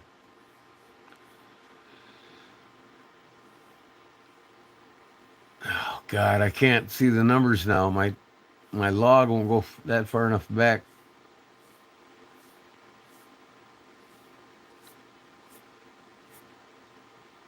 Who had the next closest number? I can't see them either.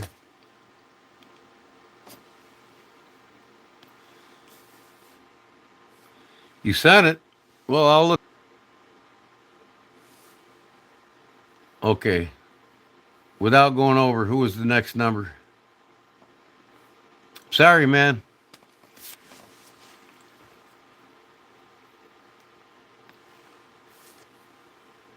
We gotta pick.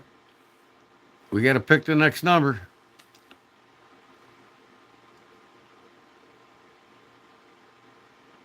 4 viewers now. I got 34 on mine.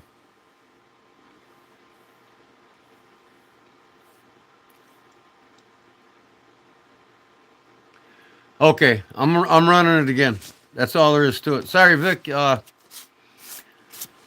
Until you show me better proof where you're at, outside during the day, whatever. You know, if you can't tell us one thing and then another.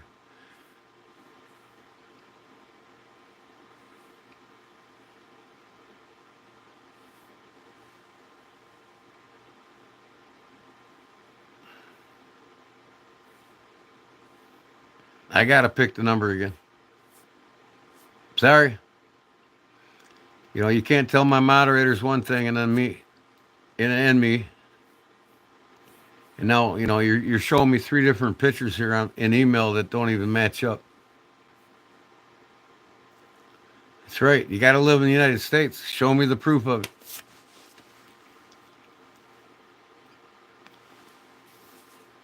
You know?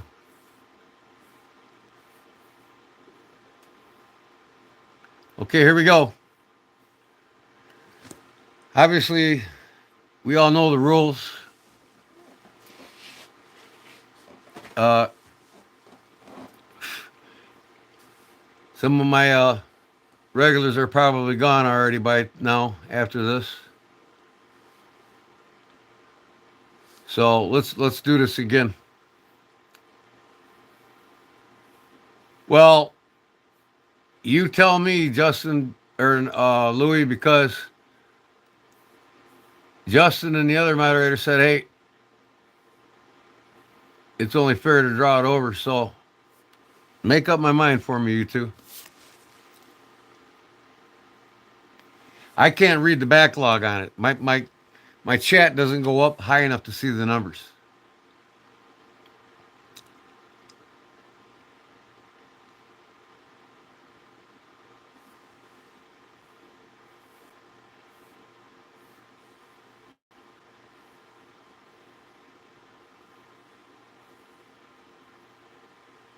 I'm cutting out every 5 seconds.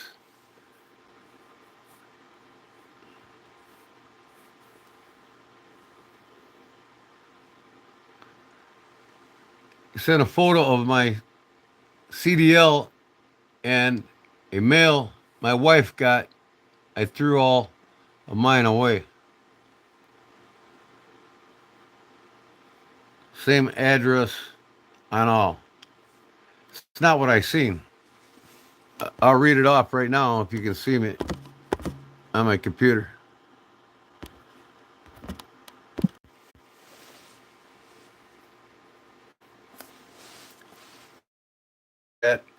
I just went through it all again, and I didn't see your address number on the lower part of your ID. It actually says 821, apartment 820. And that's the picture of 821 on the building that you sent me. All right, now who's erasing all his messages?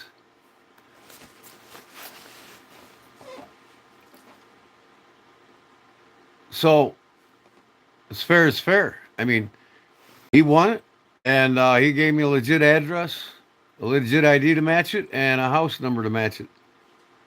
Apartment number in this case. It says apartment number 821 on his legit ID. So, y'all with me? Can everybody hear me?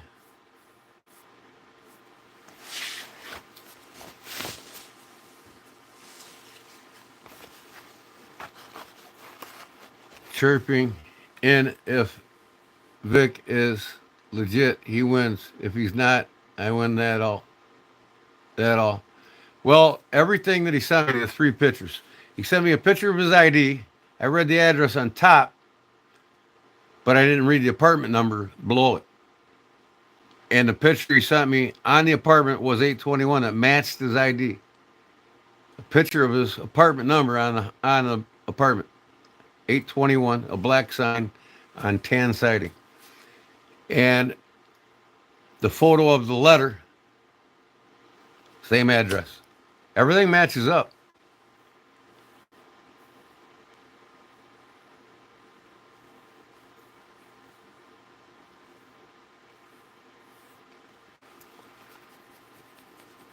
Well, I'll have another giveaway, guys.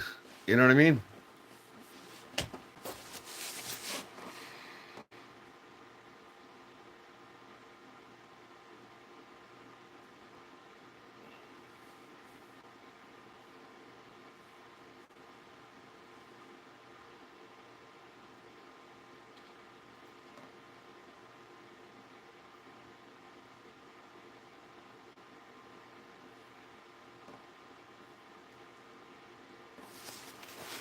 Okay, I'm gonna ask for a vote here.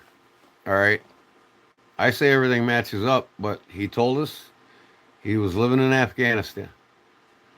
And now it's a different story. Sounds like he wants the sheath mailed to his wife's residence or his mom's in Texas, from what I'm gathering, and I'm going to let all three of my moderators decide.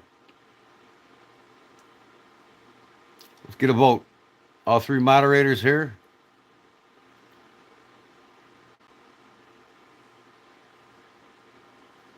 You're welcome, Charlie. I'm just trying to be fair, man, and I'm like stumbled here. The guy tells us he's living in Afghanistan on the last live he last Sunday when he was on this, and now he's not. Well, he got home pretty fast.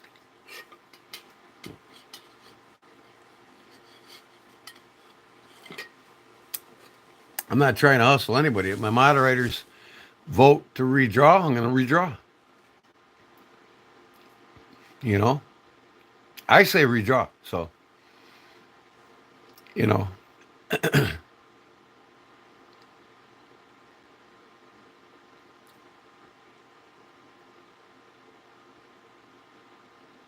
right. So I'm asking you now, all three of my moderators, to make a vote.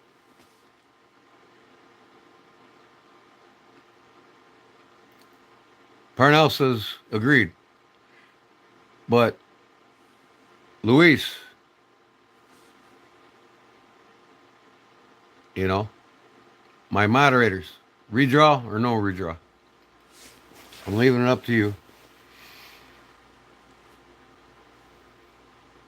If you shouldn't have been in the drawing, it should be the next person. Okay, if you agree to that, I agree too. The next person closest to number 9, without going over, wins it. Who was the next closest number under 9? Do you remember? Because I didn't take no pictures of it, and let's get this done. I think Dwayne bolted. Some people bolt when they know they don't win something.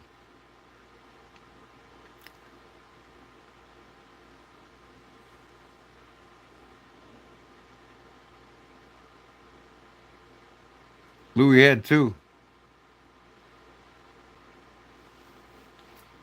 I do remember Louis had 2.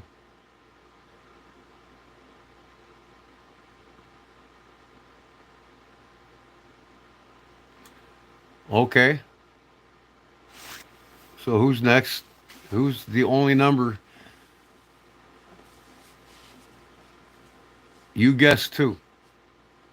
Okay. No, ain't that something? Everybody's gonna be mad because the moderator won the damn gift. But it doesn't matter. You all get to enter. And if you pick fairly, which you just did, whoever's closest to 9 without going over wins it. So if Louis picked 2, Louis wins it.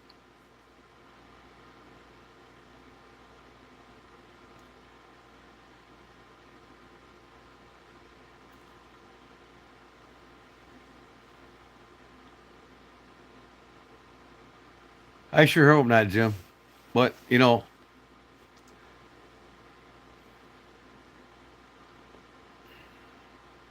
I've seen some of these giveaways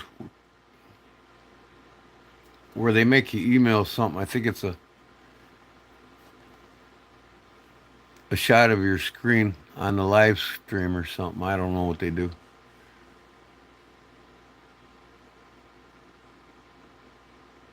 Well, I say Louis. Dwayne. I think it's only fair.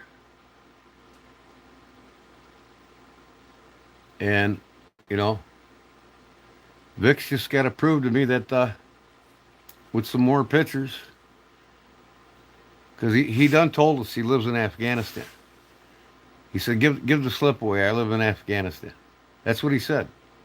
So, and now he's back in Texas like 6 days later.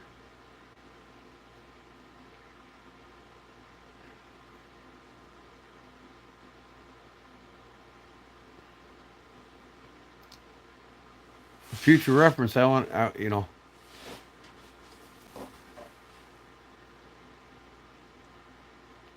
need a picture.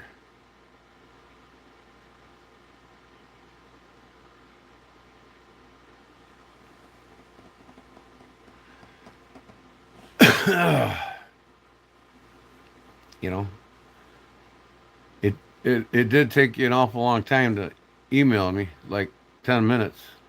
I don't know if you contacted somebody and told them to send pictures to you, and then you sent them to me or what. But you can't tell us you live in Afghanistan, the last live, and say give it to somebody else.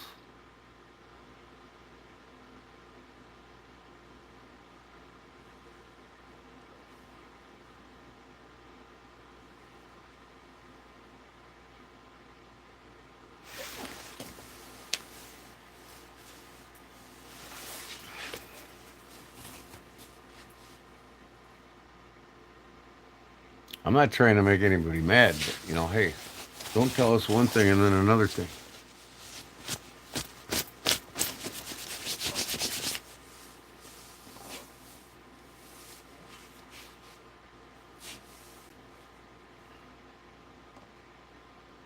I've had Gmail my whole life, ever since it came out. I have no problems with it. I hate Yahoo.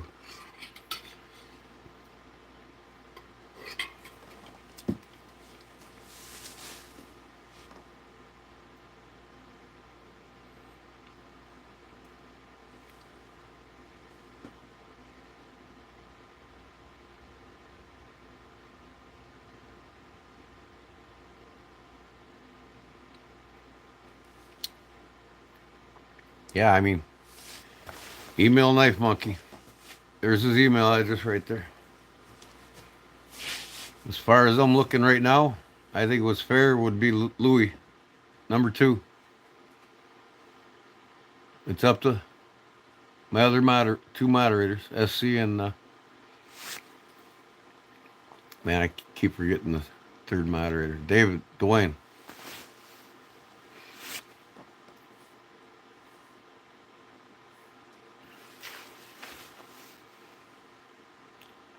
Thanks, Jim.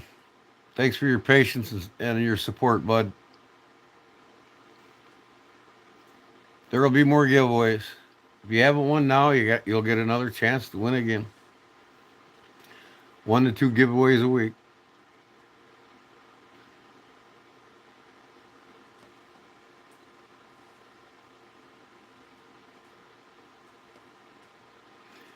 Missed out, Jim. Big Jim, Barlow Jim. Oh, you missed the doozer here. Fellow told us last live he lived in Afghanistan to give his slip away that he would have won from me to somebody else. And now he wins this tonight. I got done making the night in front of everybody. And now all of a sudden he lives in Houston, Texas. I don't doubt that he doesn't live in Houston, Texas or somewhere in Texas because, you know, a lot of people live in the military overseas.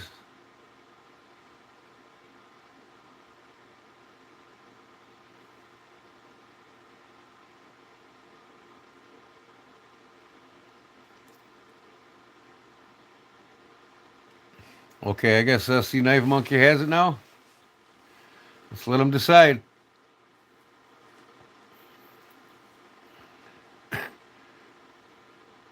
I went over your information. Now Justin's going over it.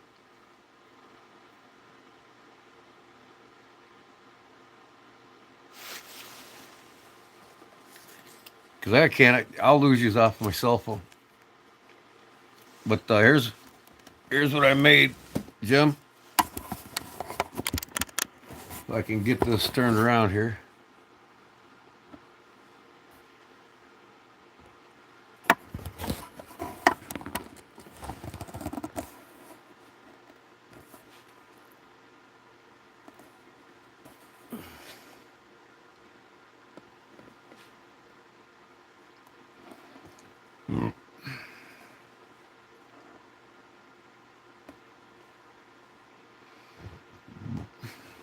Made this tonight while everybody watched me.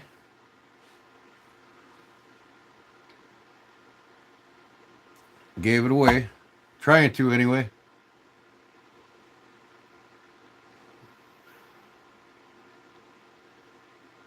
Yeah, I know you look Mexican, and even your ID shows it.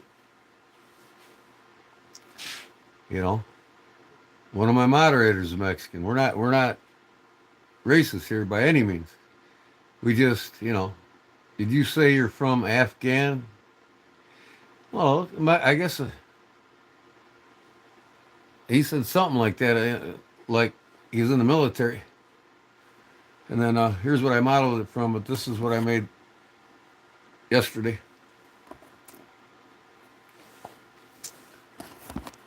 I made this one yesterday. It's for sale right now. This is the original. And this is the one that I made tonight for everybody to watch.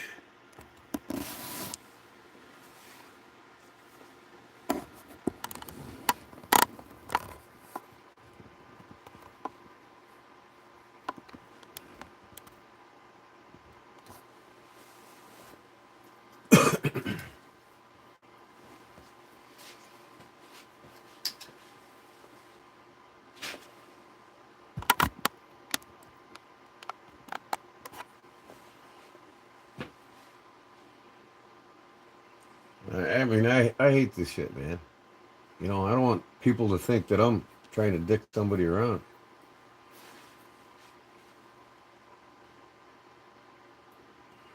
Thanks, Danston. I want somebody to learn something from you, and somebody to also get something from you.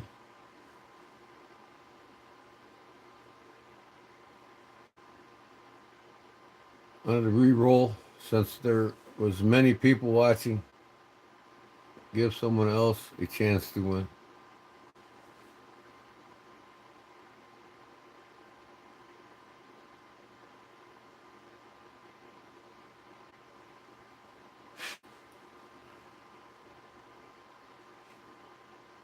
Thanks, Pernell. I hate when something like this happens. I mean, it makes me look bad. You know what I mean? Everybody been watching me for a couple hours make this thing, and then all of a sudden this. I mean, Vic. I know Vic's a joker. He's joked on every one of our posts, but don't joke where you live.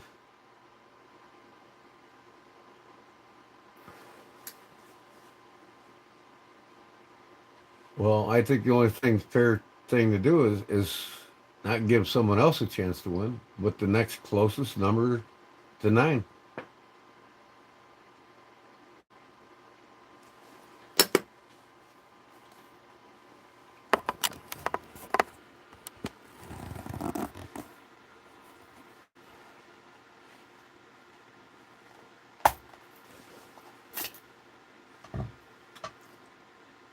It's an Ontario knife, USA. Survival SP2. The knife don't come with it, just the sheath. But it's made with the sheath's made for a knife with a guard in it. And this is what I made tonight while everybody watched.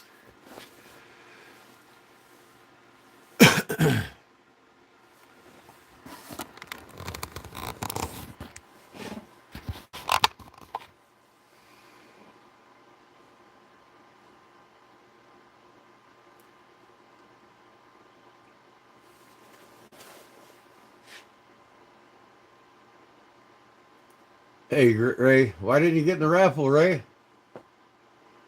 You're lucky. You didn't get in it. You didn't push your luck. You must have watched it from the beginning, huh? Well, Jim, you can go back and watch it, you know. After this live stream's over, you can just back up to where you want to stop to see where I'm at on it. Papa Jim.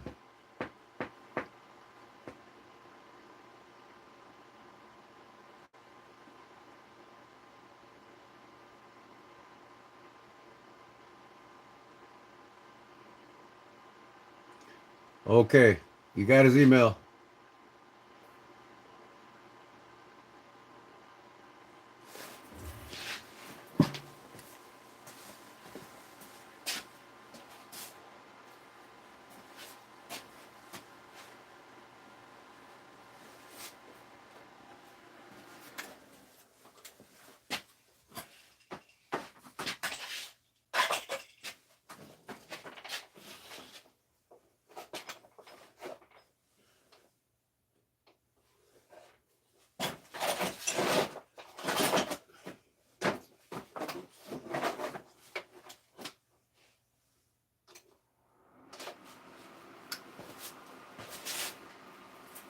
Didn't feel like making a fire tonight.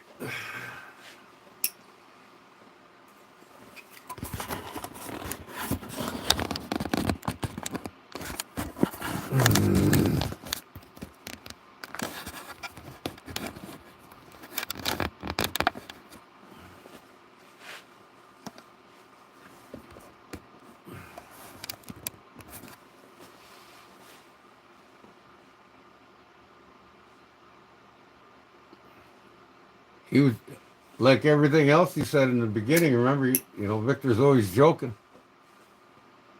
I think joking bit him in the ass tonight. But if what he sent you is legit, looks legit to me. The house number matched up with both IDs, the letter and the ID, apartment number.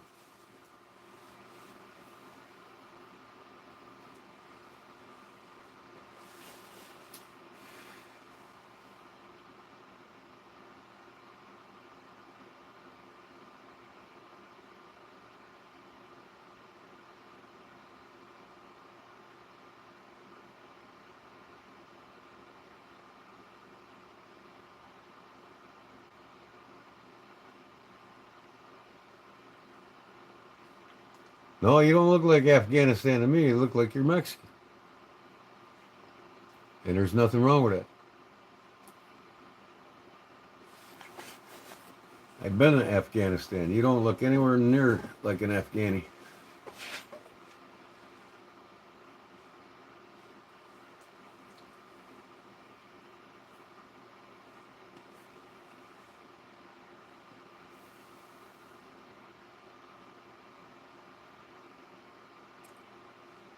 So what you call, Justin?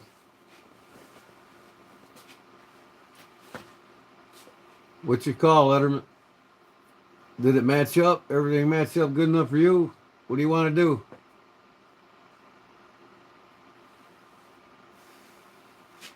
I don't care who gets it, to tell you the truth. You know.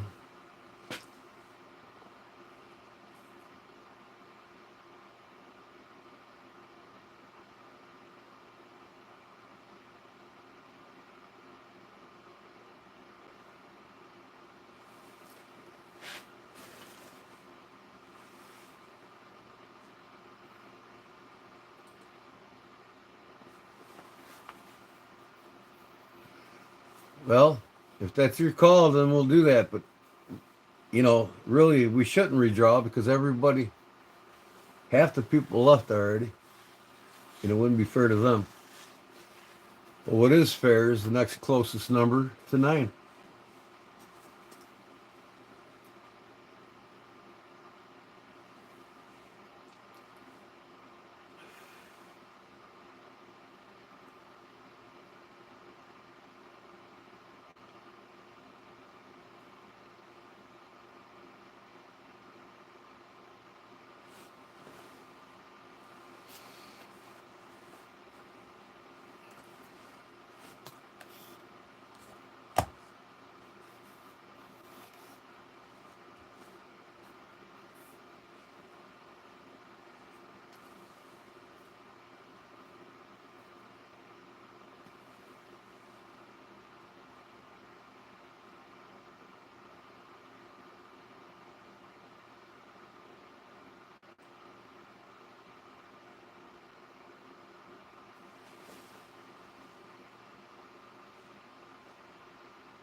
Okay.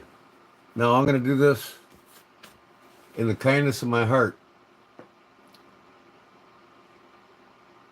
What SC Knife Monkey says is what's going to stand.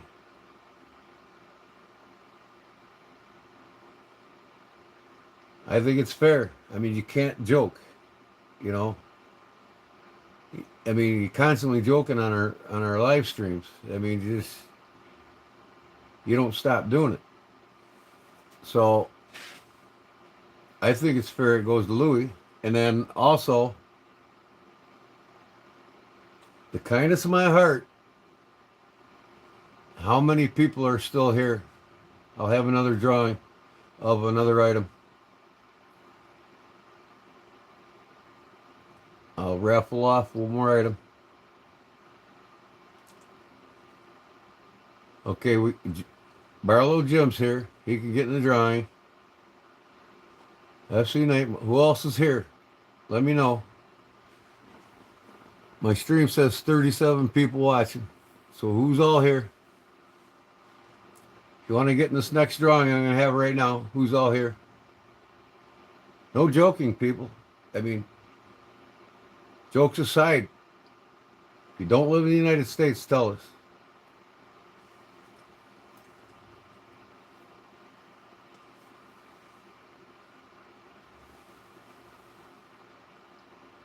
There'll be another. You can be in this next chance for this next one right now. Vic, all aside for the inconvenience, I'll put you back in this next drawing. Dwayne Letterman's here. Charlie Cook is here. Andy Donis. Darnell Nutcliffe, I'm here. Okay, who else?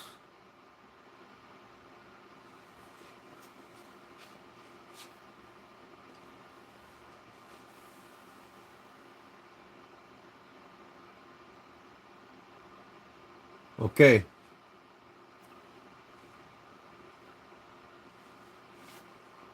I'll make myself another one. I'm going to raffle this off right now. And yeah, Louis, I'll make you one. Or not Louis, but Louis gets the other one, the one I made tonight. Justin, I'll make you one of these with the knife. Don't worry about it. I'm going to give away this one because I got some people that came in that are loyal subs, and I want them to have a chance at this one.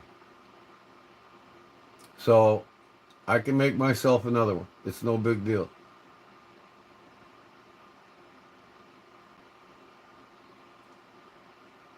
So if you're here and you want in, say in right now. Just type 2 letters. I-N, in. If you're here and you want in this raffle for this one, put in.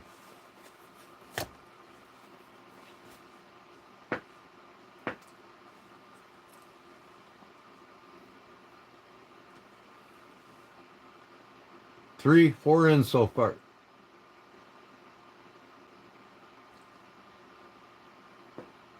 Five in so far. Because I'm gonna pick the number, the max number, based on how many ins I get. So somebody will be closer to the number. We only got 15 people or 12 people. I'm gonna go to 25.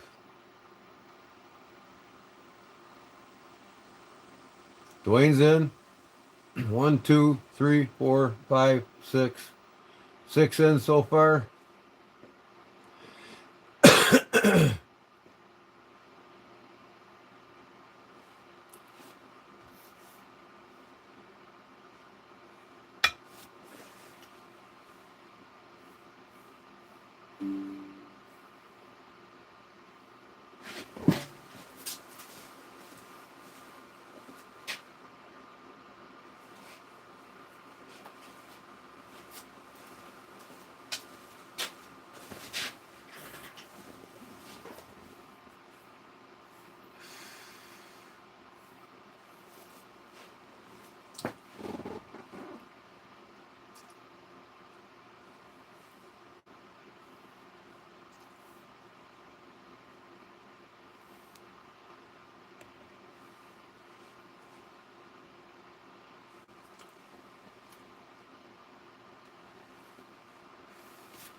Okay, one more time.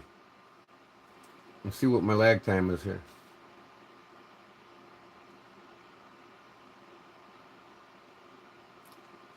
Man, I got big lag time.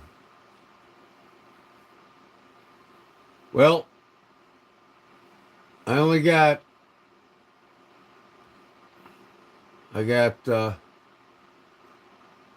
1, 2, 3, 4, 5, 6.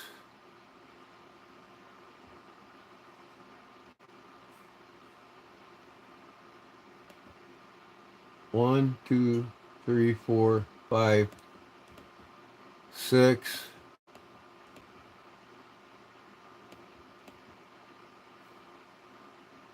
6 people. I don't know what this Chinese is about, but you're obviously not in. Okay. Gotta live in America. Gotta be 18 years of age or older. All right. Only pick one number, not two. Closest one to the number without going over wins it. And looks like there's only like 8 people. So I'm going to 1 to 15. So when the moderators are ready, let them say their piece first. And when they put up start, give me a number. 1 to 15.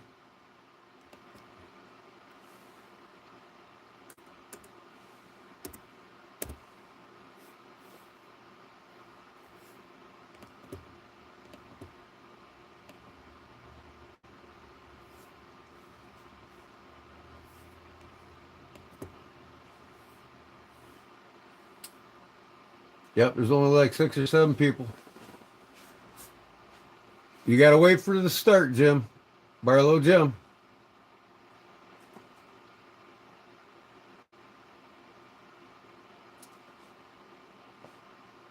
You got to wait for the moderators to say start. Don't put up numbers yet. When you see start come across your chat, that's when you start putting the number down.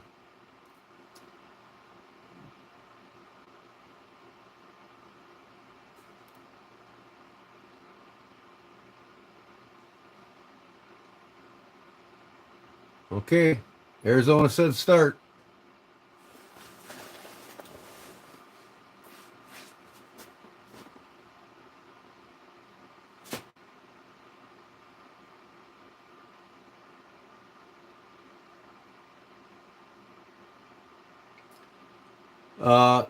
ML, Parnell, you got to pick again. You got to watch the numbers. Barlow Jim's got 7. You got to pick again, Parnell. Sorry about that, bud.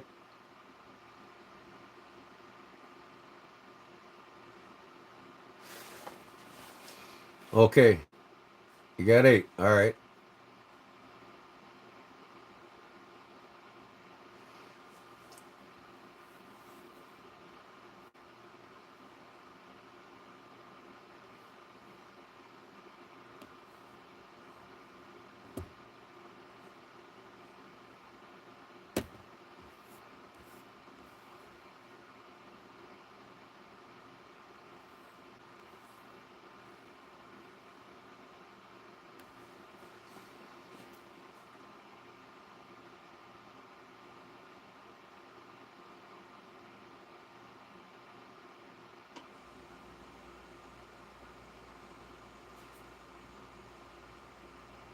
What did he write?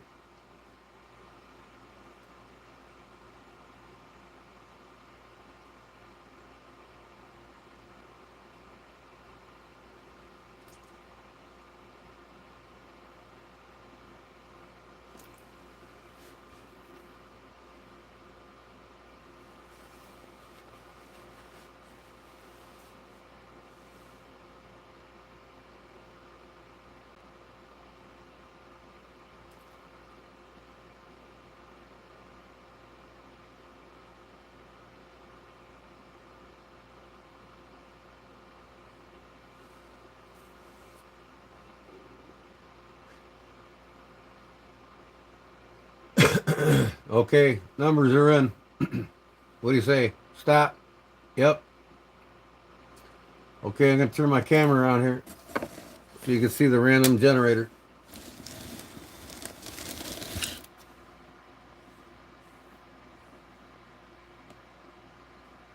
Yep, USA only.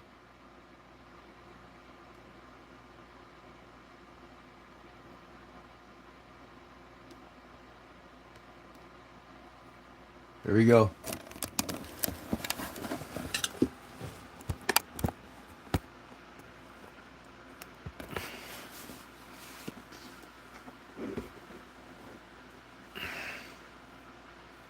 Here we go. Generate. 1, max 15. Generate. 9. It's 9 again. What's the odds on that?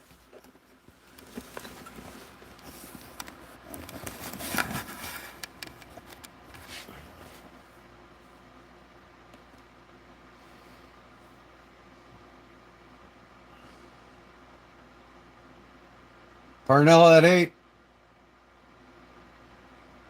Rob Mack at 9.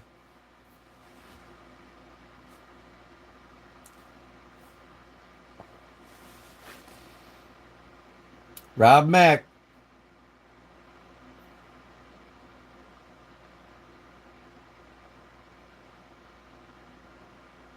All right, Rob Mack, I'm going to put my email in the chat here.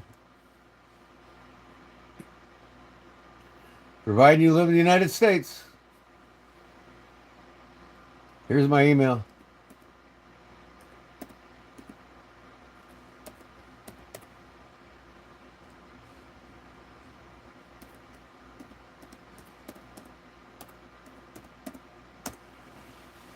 Email me your information.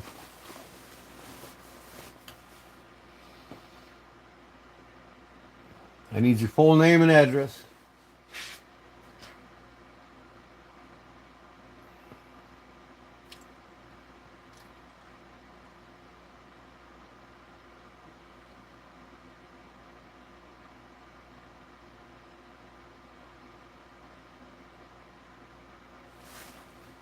All right. That was it. Both of these were given away tonight.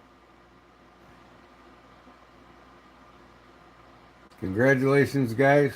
Sorry about the inconvenience. You know, can't be kidding around, man. I mean, hey, a lot of guys don't take this too lightly.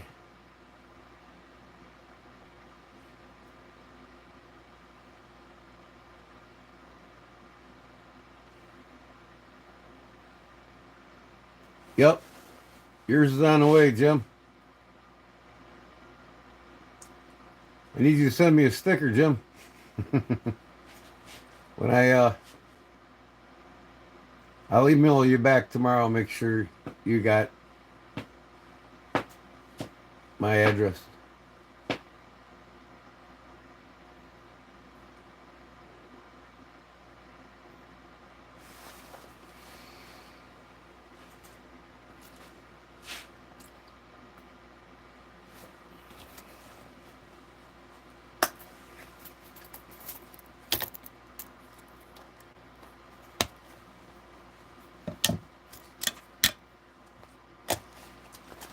Mail these both out tomorrow.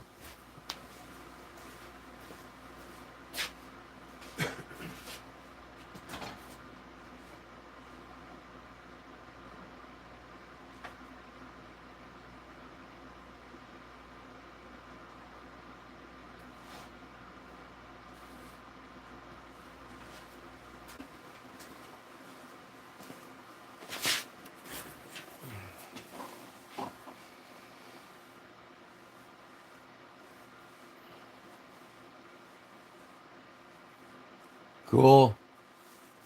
That'll work. Oh. Thanks, Parnell.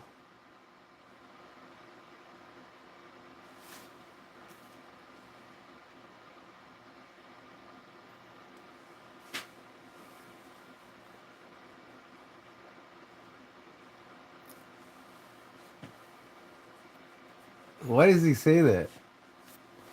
You know, hey, I try to be as fair as I can. I mean, you know.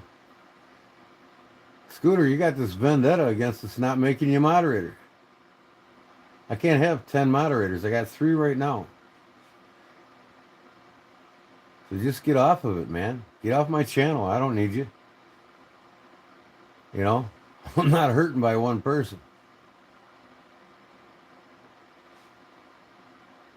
And stickers are valuable in the knife community, Jim. That's for sure, man. They like to get them all the way across their stuff. You know how it is.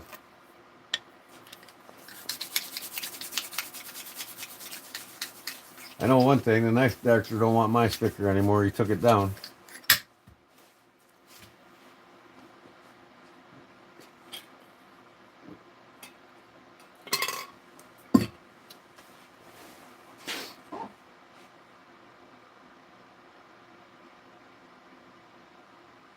Yeah, he does.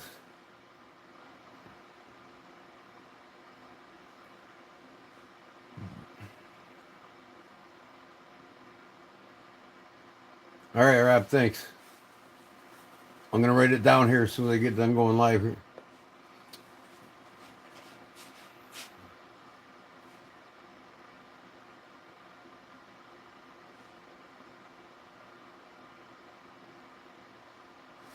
That's right. I want to be at 30K this time next year.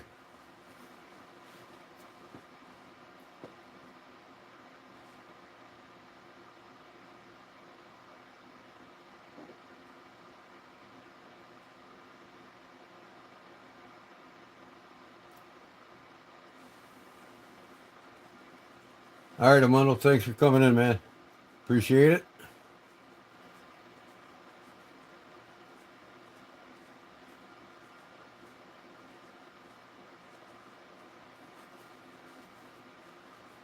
Yeah, Zona, what are you doing, man? Take care of it.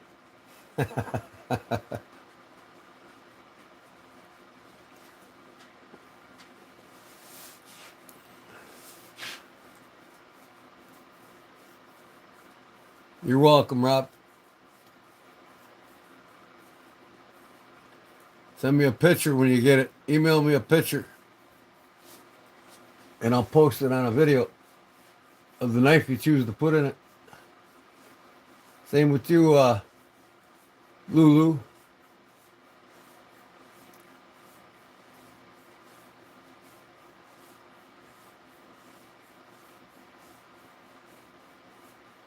Did the 3 S's and came back, and y'all still dealing with this stuff.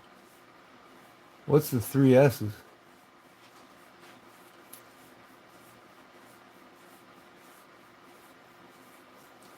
All right, Charlie. Take care, buddy. Thanks. Cool. Yeah, I'll post the pictures of the knife.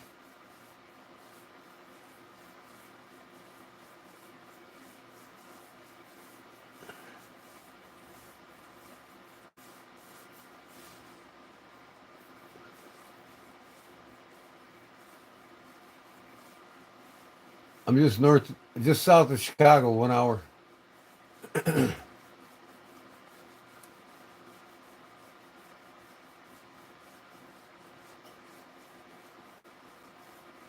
Yeah, I gave both of them away. The one I made for myself, I can make another one. No big deal.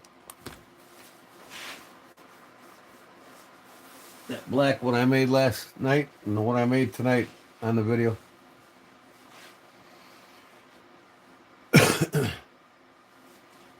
Good.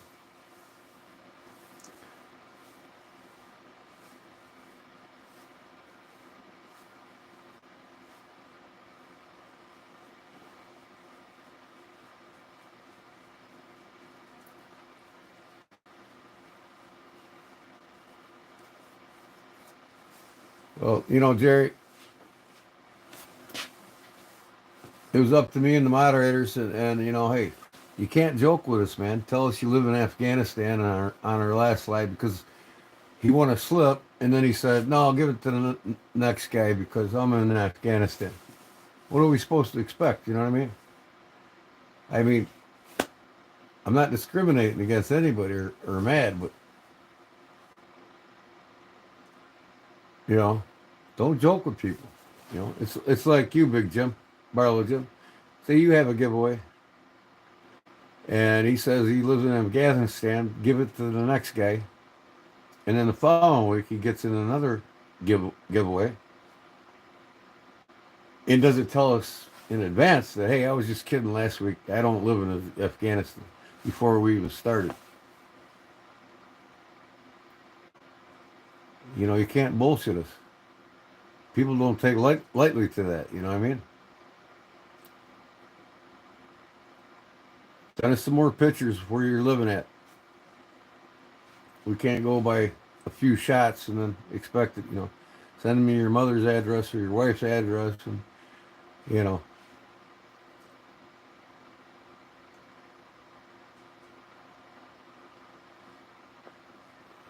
well, the ID looked legal. Looked like a driver's license to me. But you know,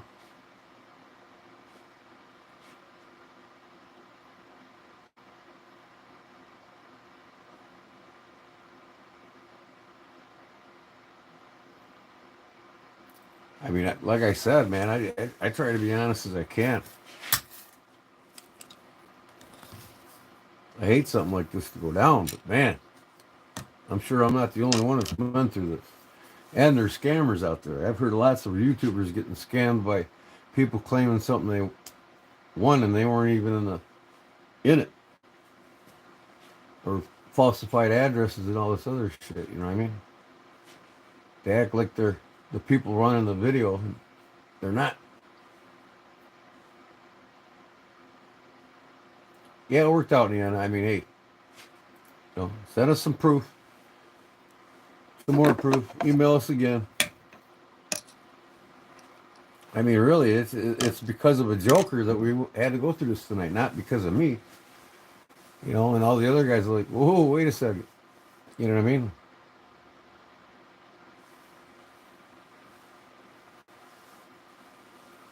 Yeah, someone could have had sent them pictures. I mean, it really took like 15 minutes for him to even get me an email.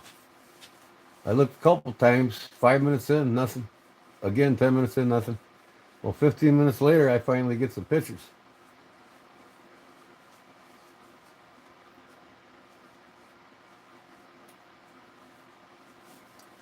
You know, bottom line is just don't bullshit. Last week, hey, give my slip away. I live in Afghanistan. I mean, I did. So, all right, who's emailing me now? Come on.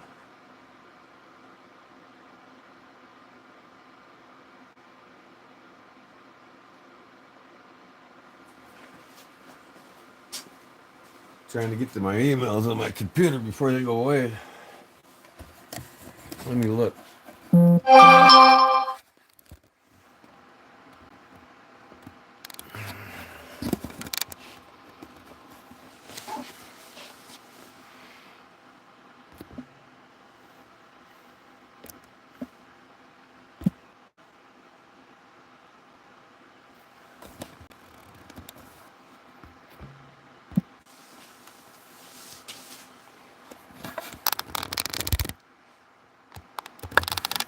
I'm still here.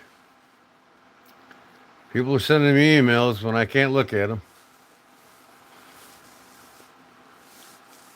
He texted me in the phone text. I seen two pictures, and that you said you text me, Justin. I gotta make a fucking cigarette.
Scooter taking off.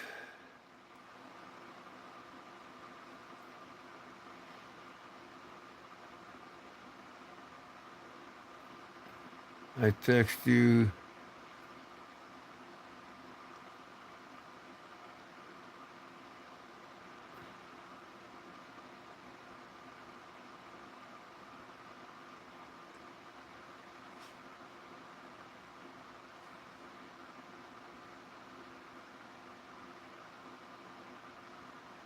Later, Scooter.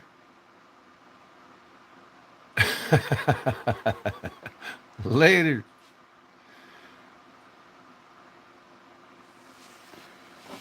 He wrote from his girl's email. He's crazy.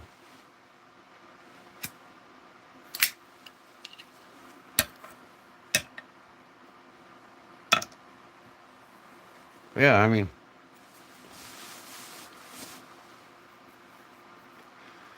just comes to show you, you know what I mean?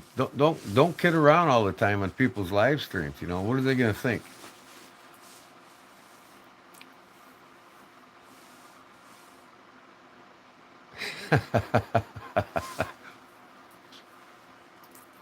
Yeah, I hear you, Louis. There is. I mean, man, you just be straight up forward, man. You know, I won three knives. You know, with you know, Deep South Cutlery. They know well where I live, who I am, where I'm at. We talk on the phone the next day after every auction. It's an electric cigarette roller I got from a tobacco shop. It was like 120 bucks. I was gonna get the next best one, which is you put a whole bag of tobacco in it, just put a tube on it, push the button, and just keep it packs it for you and everything.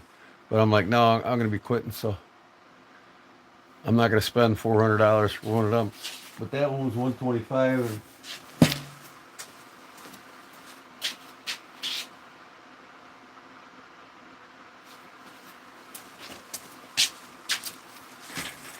it's called the Power Roll 2.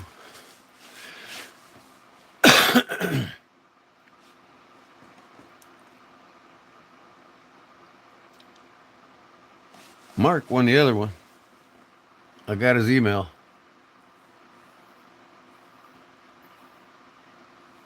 Rob, I'm sorry, Rob Mack. So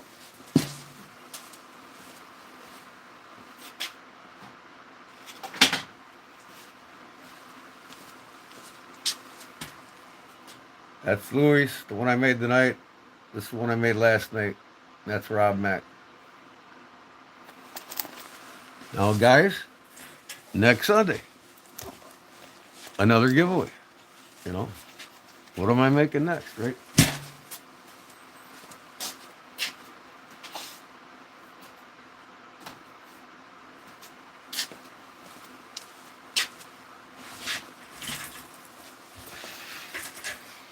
I'd like to make a bunch of knife sheaths and get them over to the Deep South Cutlery. Knife sheaths and slips. And I got a bunch of pocket drops I'm going to have cut out and ready to go so I can start selling the crap out of them. And Billy even told me, he said, yeah, he says, you know, they got one guy there from Illinois that sells some fixed blades with the turkey claw on it. He's close to me. Man, for some reason, I'm just nippy. Didn't feel like starting the fireplace. It's like 30 degrees outside.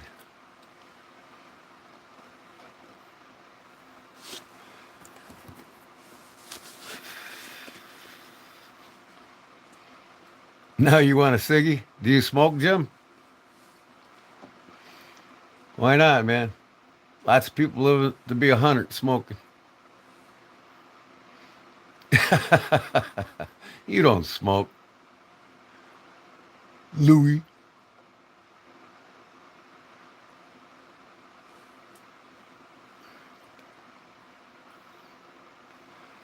That's cool, Jim.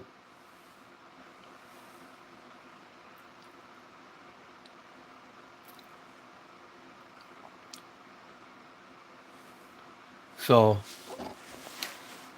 yeah, I gotta start making money with my projects or my knives. Starting this summer, I'm gonna have lots of things going on for it. You know, I never did get an inventory made up, so it's time I make an inventory.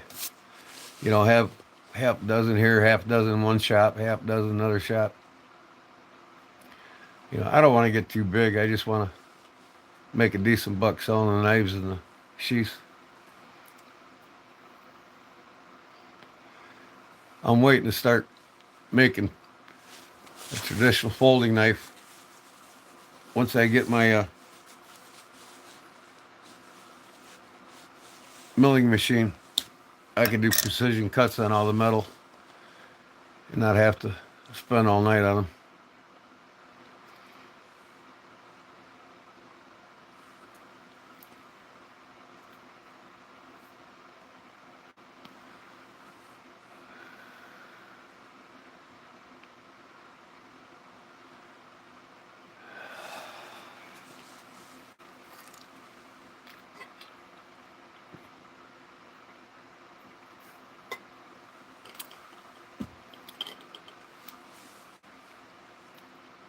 When was your live, Justin? Was it tonight? I caught part of Louis, but he started when I was going on, so I didn't able to watch.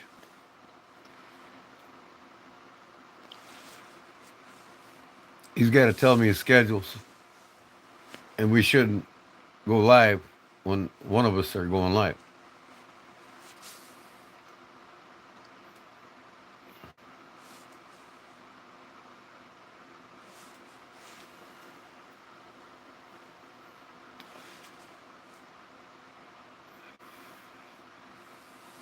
'Yeah, I seen you there, Jerry. That's okay. You came over here too. Can't be everywhere at once.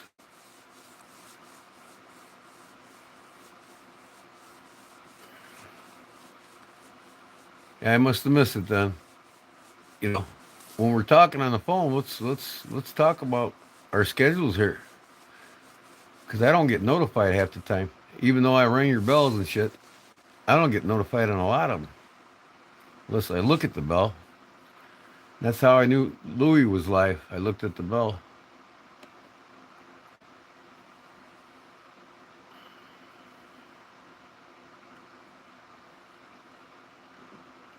5 hours ago. Yep.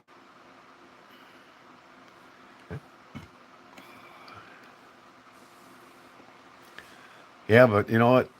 One thing about being older is you don't remember things, and sometimes I just don't hear it. Text me.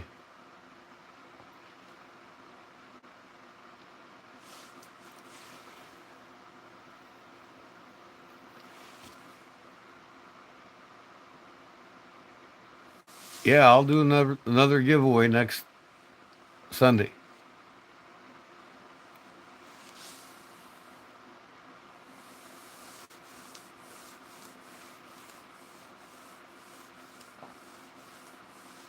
Once a week.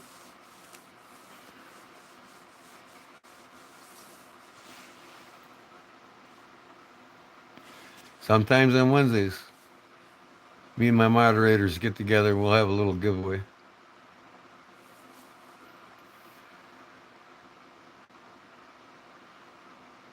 Yep, sometimes too. You know, I'm not made of money. I can't really. I'd like to have more giveaways, but you know how it is. I'm not paid yet from YouTube, and everything's coming out of my pocket. So, and I'm on a fixed retired income. So, Big Barlow Jim knows what I'm talking about.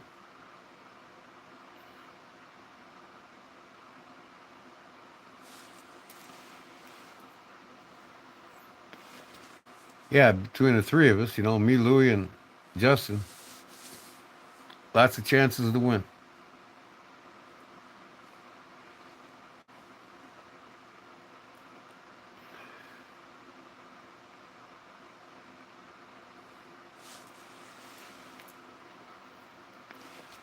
the more people are close Patreons or not Patreons, but the closer you are to being my sub, I see you all the time and we bullshit all the time and we get to know each other more and more. And I got your address. Once in a while, something will pop up in the mail that you don't even know what's coming. Just out of the kindness of my heart.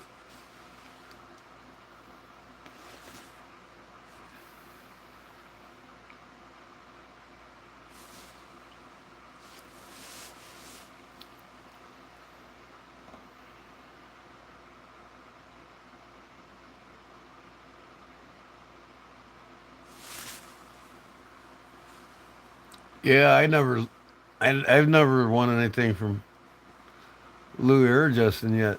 They won something for me already. Once we get our schedules down, then maybe so.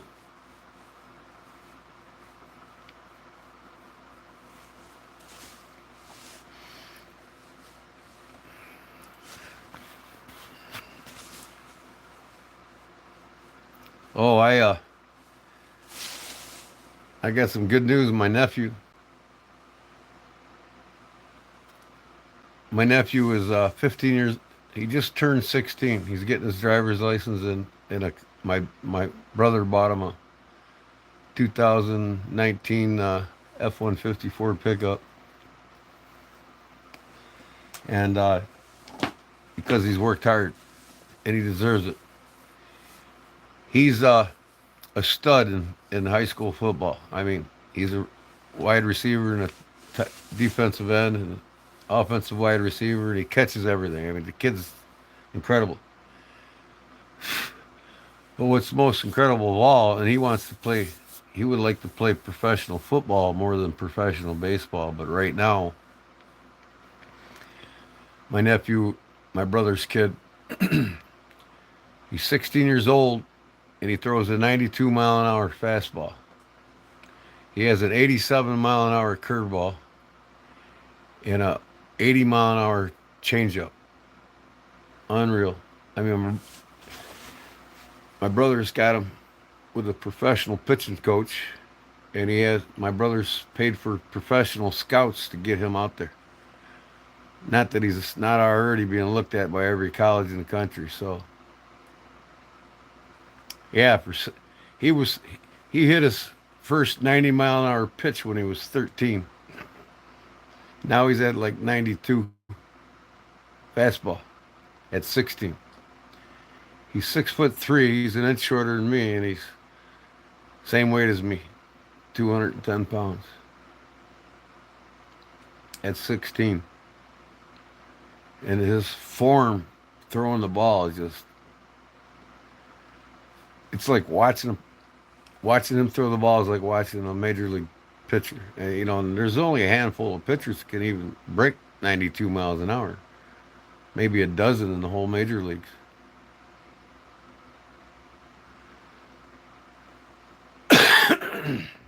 So he's being looked at all the Big Ten schools right now. I think he's got his heart set on Notre Dame.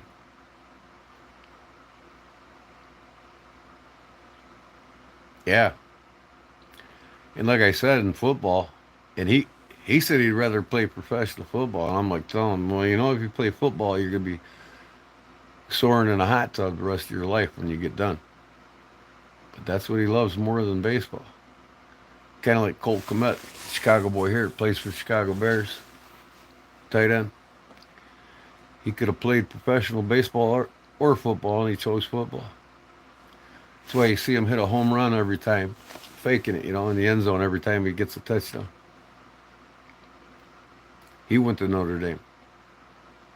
Man, see my nephew play for Notre Dame, that's going to be something. His favorite team? I think it's the Cubs.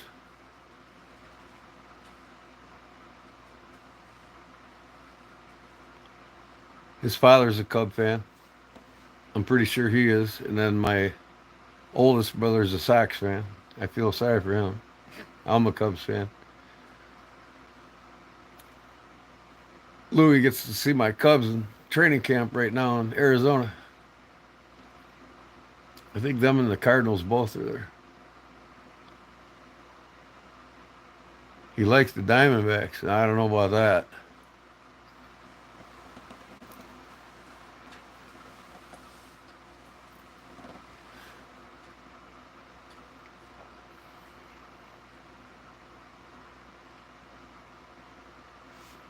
Man, I got a lot to do this spring, boy.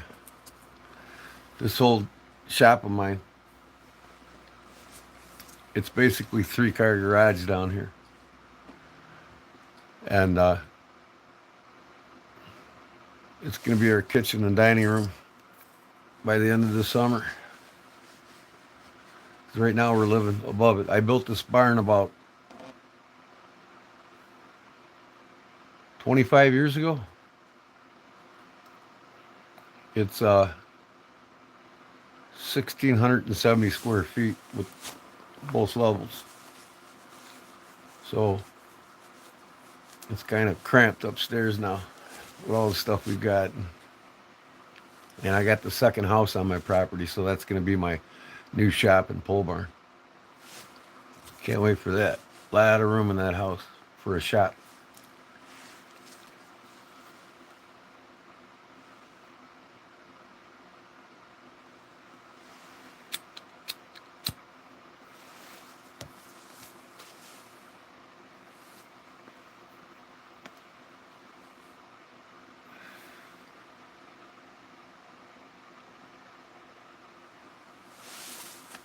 What's he saying now?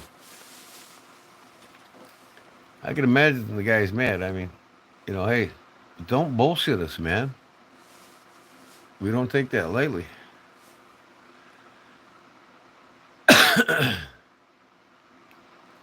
you know, what would you expect if I told you, Vic?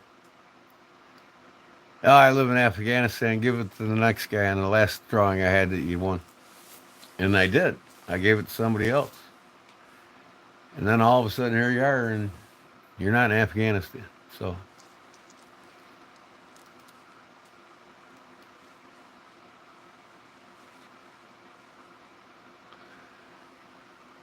the big unit. And I got a lot I want to do out on my property, man. I'm planting fruit trees, blueberries. I'm planting garlic. I'm building a chicken coop. I'm going to be remodeling this whole downstairs. I got a lot of work cut out for me. But my wife deserves it. She wants a bigger kitchen and dining room.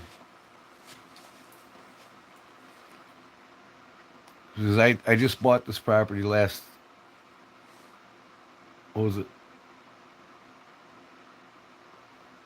Last spring.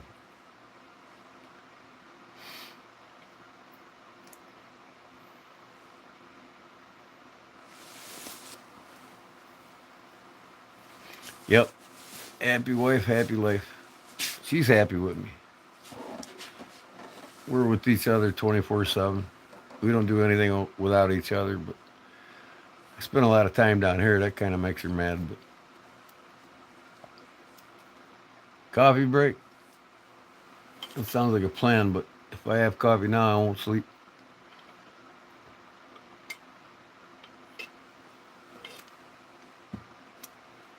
Good night, Jerry. Thanks for your support, buddy. Appreciate it. Understanding and everything. We'll get this all down and straightened out. Beginners at it.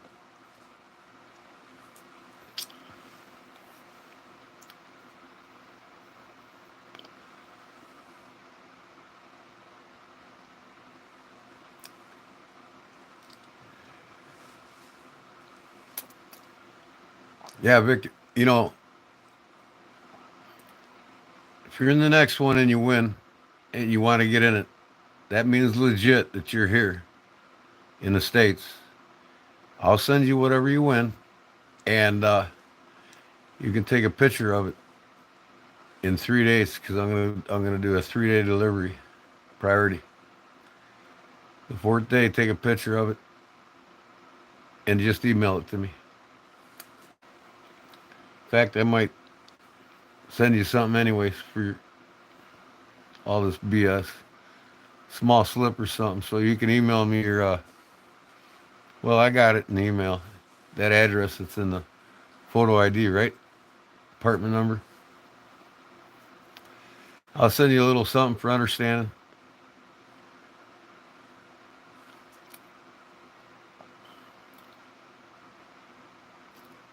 I send you like a slip or something, and then take a picture of it. Send it to me in an email.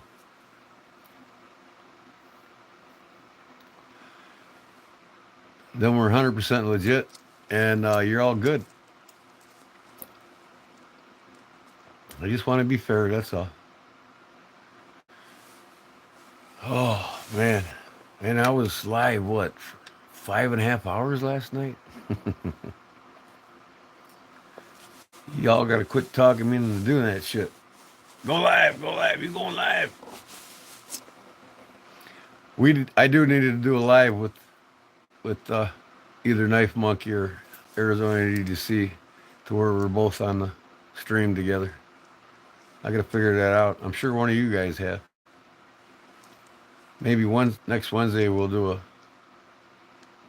live stream together. One of us. One of y'all, I mean.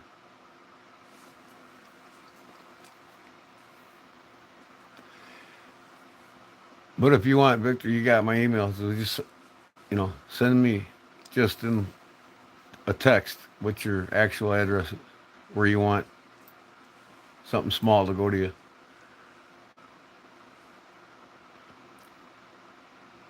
And after that, you're all good.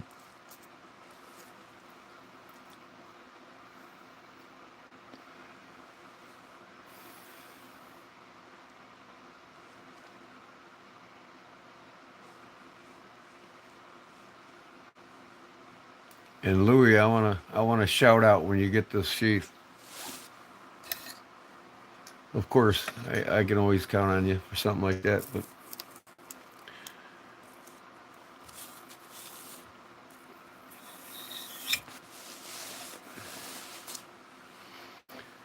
so,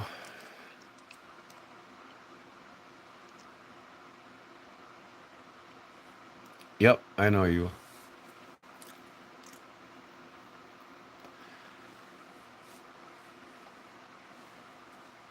Then Victor gets something from me. I wanna shout out with a text picture. And we're all good.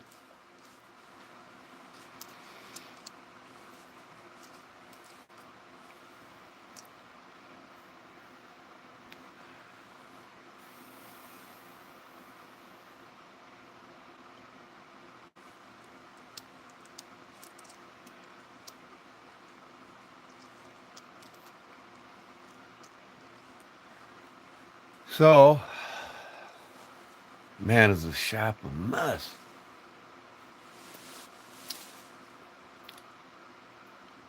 It's all got to get cleaned up in the morning. And I got a motorcycle seat to start. That way I had some extra spending money. You did? I'm going to have to go back and look at it.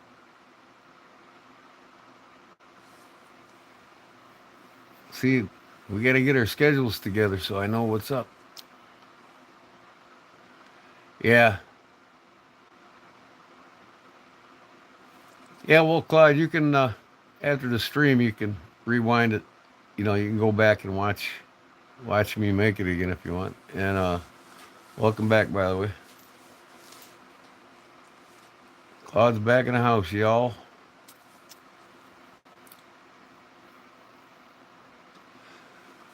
How do you like my hat, Claude?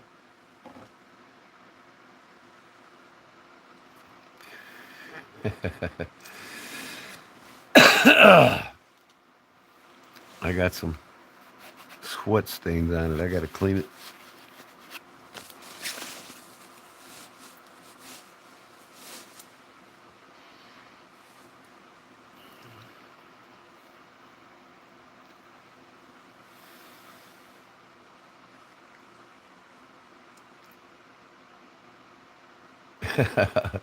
You slept through the last leather making too?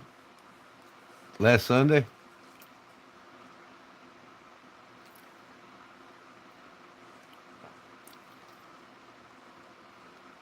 4 a.m. your time. It's 2:30 my time. You mean it's almost 4 your time? You got a half an hour before it's 4.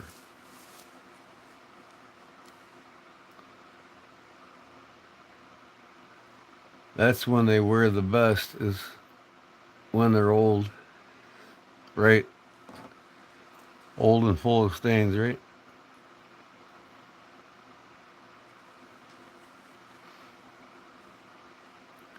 It's been a long night, fellas. I guess I better get some sleep. Yeah, I need to get some sleep too. It was daylight when I went to bed because of Louis.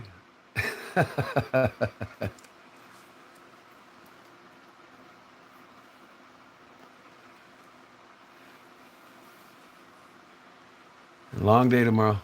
Clean this whole shop up and get rolling on that motorcycle. See, this guy's gonna want to ride his Harley here real soon. We're gonna be in the 70s next week. 50s this week and then 70s next week. So spring's here. It's coming quick.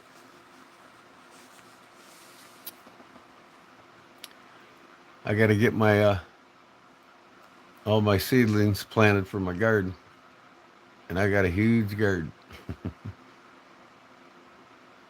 Neighbors and friends come and get stuff from me. I just go out and pick it.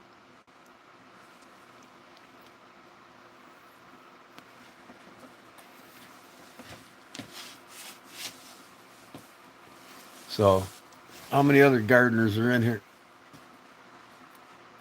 I know Louis is not a gardener because you can't grow shit in Arizona.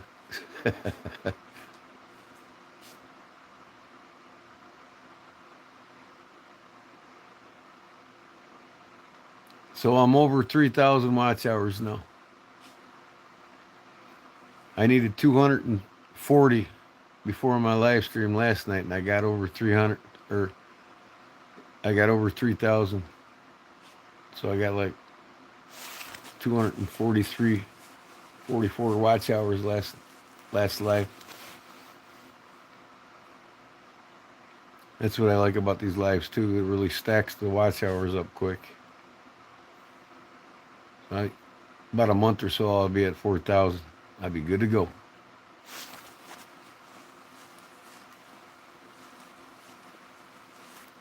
Louis is the man.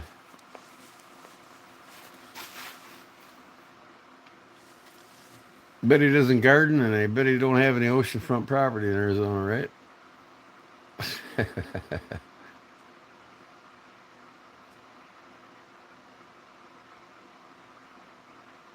Man, I wanna buy some more knives. I got a couple more coming in the mail. I got one of them Portuguese knives that the knife doctor got the other day coming, and then I'm getting another one from the same maker. It's a folding stag handle one. Can't wait to get that one. And I found a couple more makers in Portuguese and France that make knives that I really never heard of. Man, do they make some wonderful stuff. Wow. I got a list here of the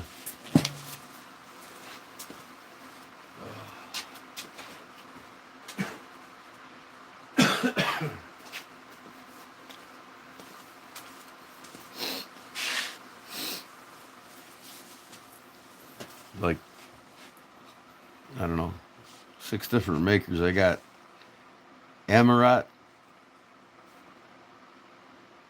Novelist, Mirandesis. I got Perez, Palecul, DeGuest Castro. DeGuest Castro, man, amazing knives.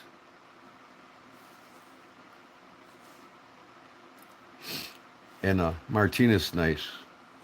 Martinez Palaculu. Palaculu. Martinez goes under Martinez. Check out them knives.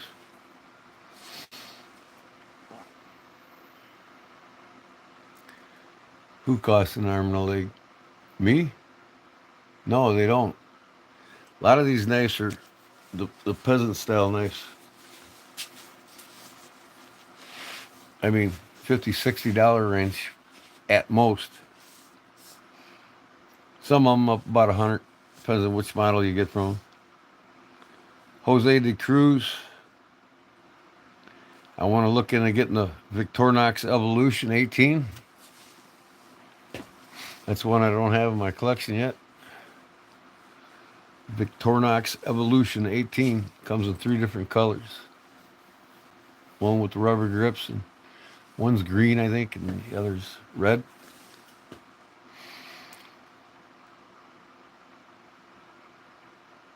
We've been with me since I started. I'm pretty close there too, Jim, I think, ain't I? I remember you were saying on Deep South, when you were sitting there in Deep South's building, saying you were starting a YouTube channel.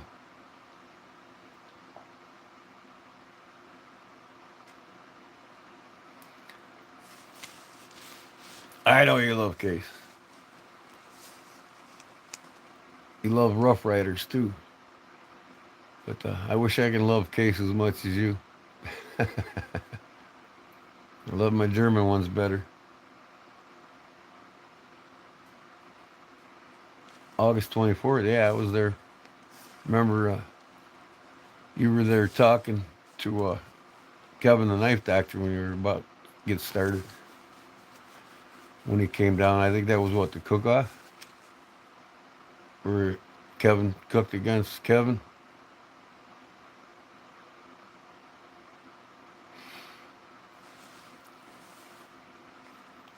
Another guy, Miguel Nito from Spain. But these Martinez Palaculo, it's the best one under my thumb. Check out Martinez knives. I tell you what, they're incredible looking. And you know, I'll show you. Let me see here, Jim. I don't know if you've seen it yet. Where did I put them? That's the question. Here they are.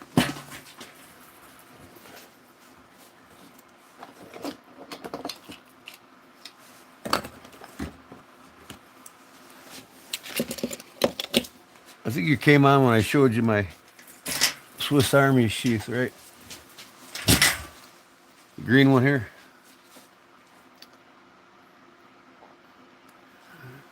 Irish stamping for my Irish Victorinox. I made a lanyard for it with a decorative ball on the end of it and a bead. You know, and it slips right off. If you want to take this off, you just pull this loop out. It comes right off. So you just go like this and pull it right off. See? You go through that key ring there. You know, go back through itself. And you got it back on just like that.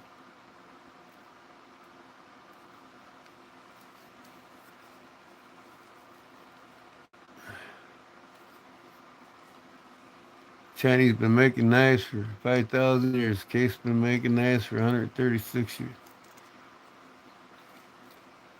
Yeah, but Case has been screwing up a lot in a lot of their knives, and you know what? Why don't they have a lot of options with better upgraded steels? The best knives they make are the high carbon ones. But yeah, so it slips in there. It's got a belt loop on it. Put it right on my belt. Pull it out with the lanyard every time I want it. So I got this one from Deep South with the bear on it. And remember I made the lanyard for it. So I decided to make 2 more lanyards. Drill 2 more holes. My old bear. Put a lanyard hole on it with a decorative knot after the snake knot you love, Jim.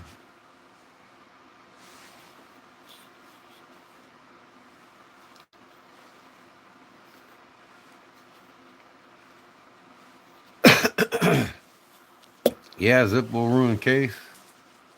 Yeah, a lot of big collectors they say anything before Zippo, and then of course Jim Parker's Case Classics are the best knives out there for the case collectors.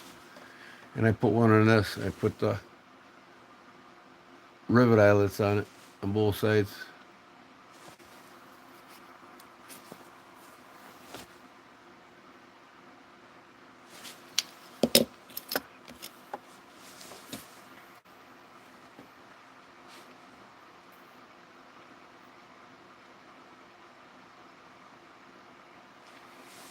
Yeah, can be especially true, Claude, in the United States. You know, it's getting harder and harder to find any good labor anymore. First of all, you know, and the pride in what people do, but quality control, different story. You know, I mean, quality control's got to stay there. You want to rise above the rest of them, you got to have that quality control. And if you look at any of the new case knives, you could just look in the inside of the tang area, just see all the boogers around the metal. It's like everything's stamped and nothing's finished to perfection. It's just thrown together, and there ain't a lot of options for steels, for stainless especially. If you're gonna make your stainless, make them known and make a good quality steel that like the best thing Case could do is use VG10 for their stainless for their folding knives. Because a lot of the big collectors they prefer just get the high carbon steel ones.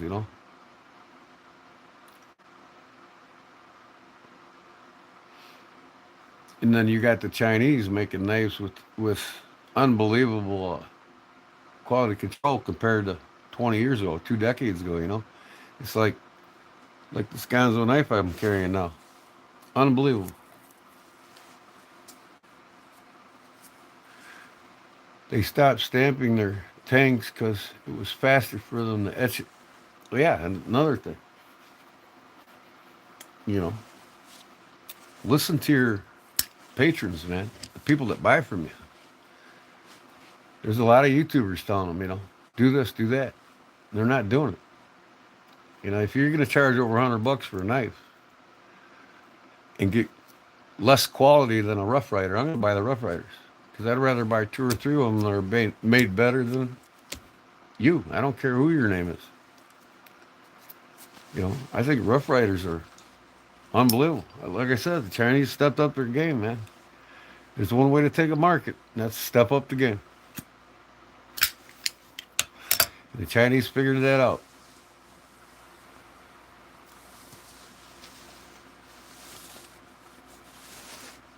It's like the boat industry. Ranger Boats is just putting themselves out of business. There's only so many professionals and high dollar people that can buy these boats. You know, 80, 90,000 Ranger boats now. You know, without electronics. 120 grand to get a Ranger boat with all the electronics on it. Then you need a 100 grand truck to pull this on, bitch. I'm singing your song. Yeah, I know you've been preaching the same way as me on your page about it. Rough Riders are damn good knives, man. You know, and when it comes to Case not producing a high quality stainless steel, stick with the Rough Riders.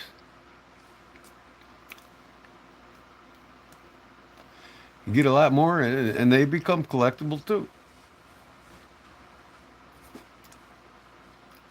Because most of your serious case collectors are the guys going after the pre-Zippo ones and the case classics made by Jim Parker.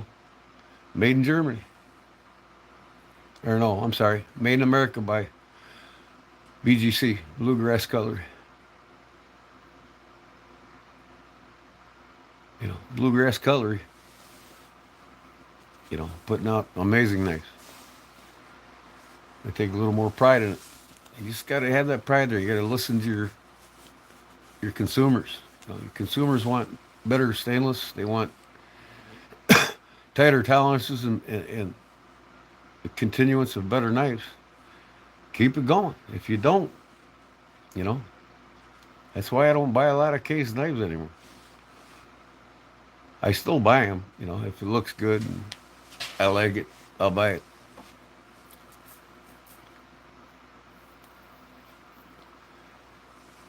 But I'm also starting to buy Rough Riders, and even that other company that has their knives made in America or in China. That's American. I can't remember. It's it's going past me right now, but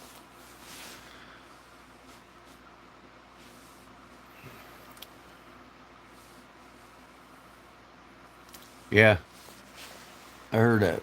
Baron Son. And Baron Sons and Smoky Mountain Knife Works, they're doing a lot of great shit together. Look at the Remington knives they put out. Phenomenal with real bone. Made America. I'd buy one of them before I'd buy any case new ones.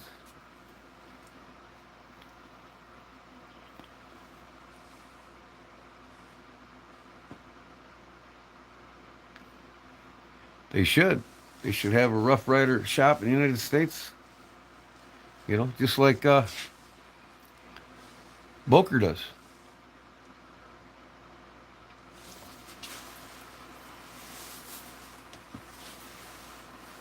I'm looking forward in July to go to the Case family reunion again at the Smoky Mountain Knife Works.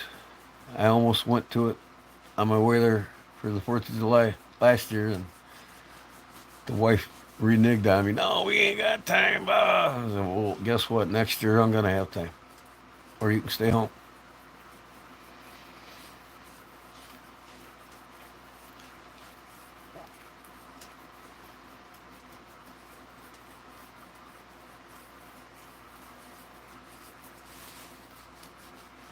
In fact, Queen had contracted out the making of the Case Classics to BGC, Bluegrass Cutlery. It was like a 3 partnership deal through Jim Parker when Parker owned Case. Then when he sold him Zippo, all the shit went down.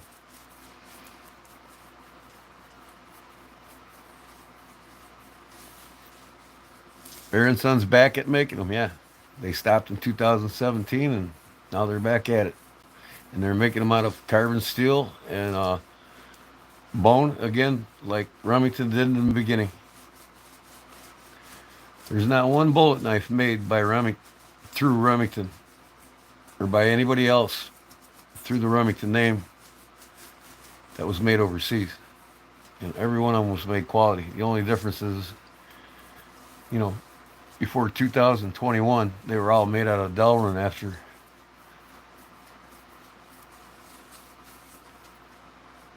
1981.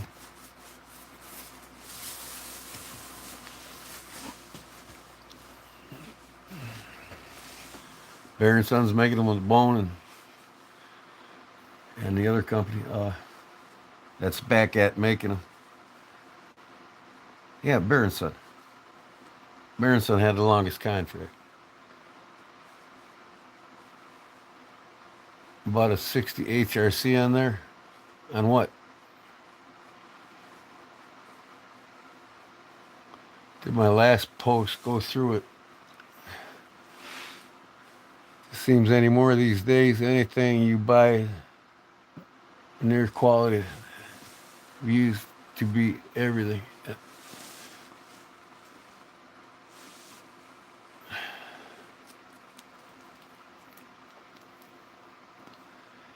Rob Mack, what's 60 HRC?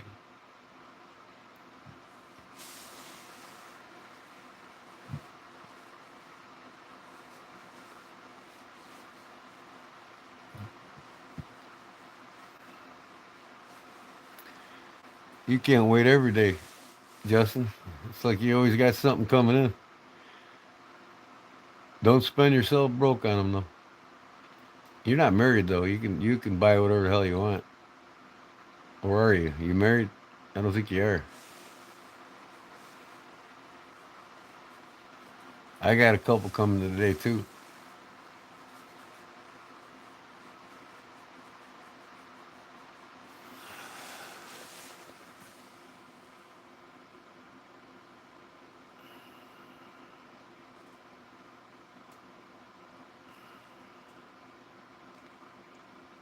Yeah, I got a wood one coming from Jose de Cruz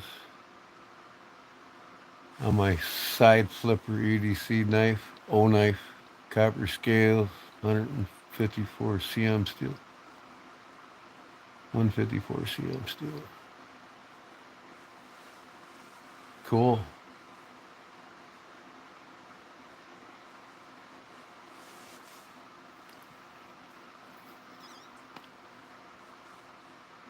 So definitely in the next 10 minutes, I'm gonna pull it on this 3 o'clock. I'm gonna get up and get some sleep.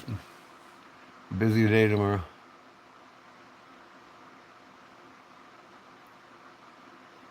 3 o'clock on the money.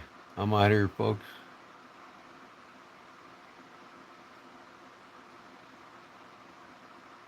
Looks weird on your end. I didn't see anything weird, Claude.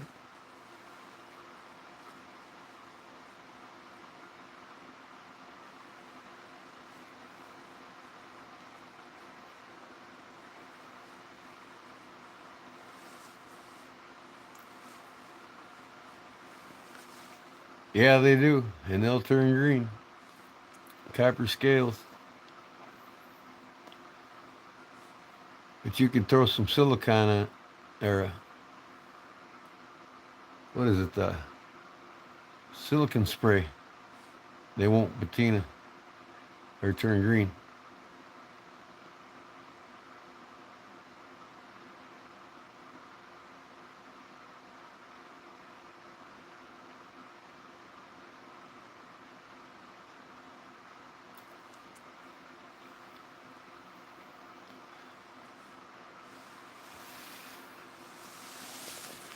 First thing I got to do in the morning is get over to the post office and take care of this.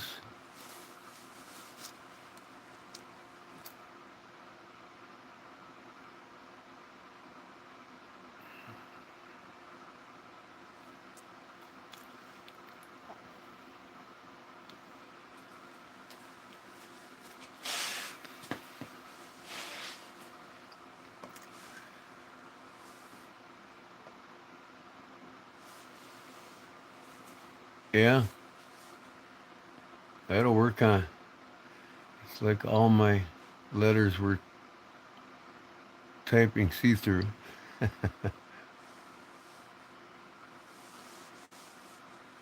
fighting knife, the one that's waiting to be handled, heat treated. There's another thing. I got to go get some propane tomorrow for the forge.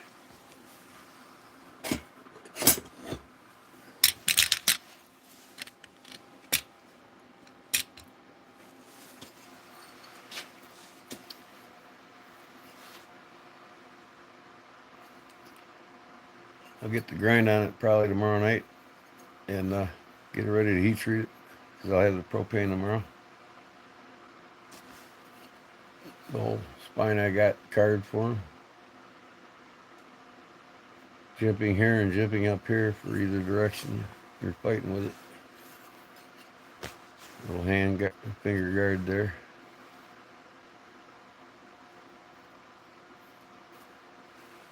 One deadly knife. Old crushing pommel. It'll do the job.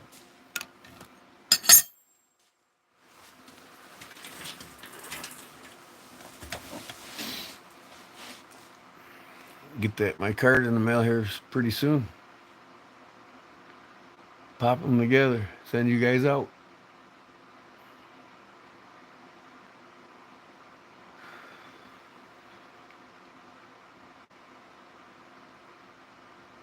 Nine more minutes, folks.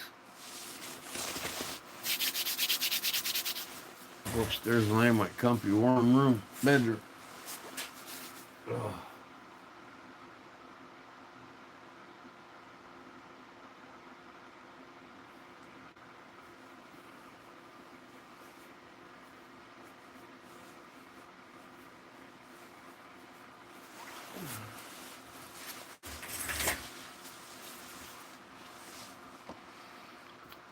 Yep, it's a beast. I love these things.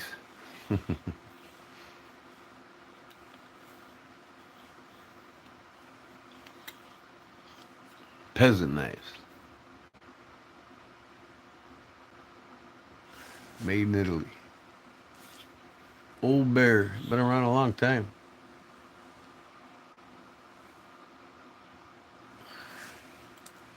Slicey little things. Yep. It's like an open L, but open L's got the vibro lock on it. That's got a lever lock. This one I put some rivet heads on it. Drilled holes in it. Put some rivet heads on it.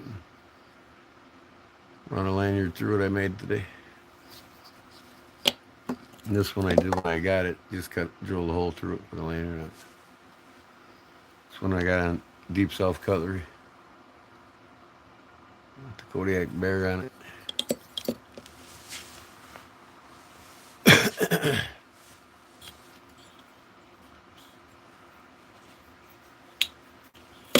I'll show you an open out.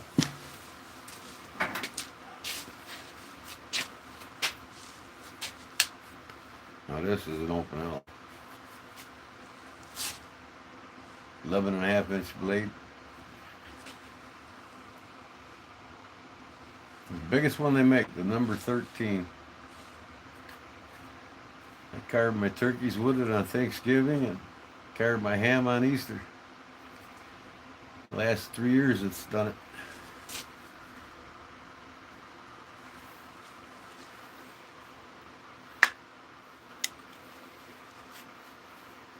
All right, Claude, get some sleep, bud. We'll talk to you probably Wednesday night on my next live.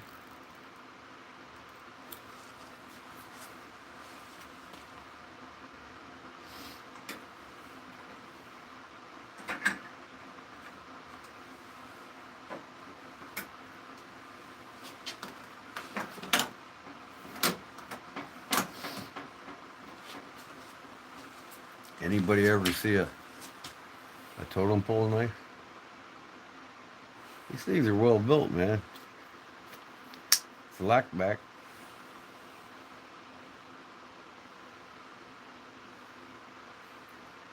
Just says stainless on the blade, that's all. The totem pole knife.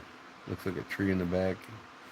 Tree bark, and then it's a honker.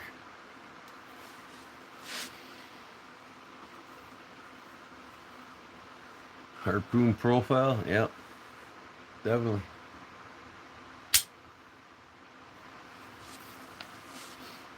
I love my open L, or my leg wheel from France. I gotta get a few more of these.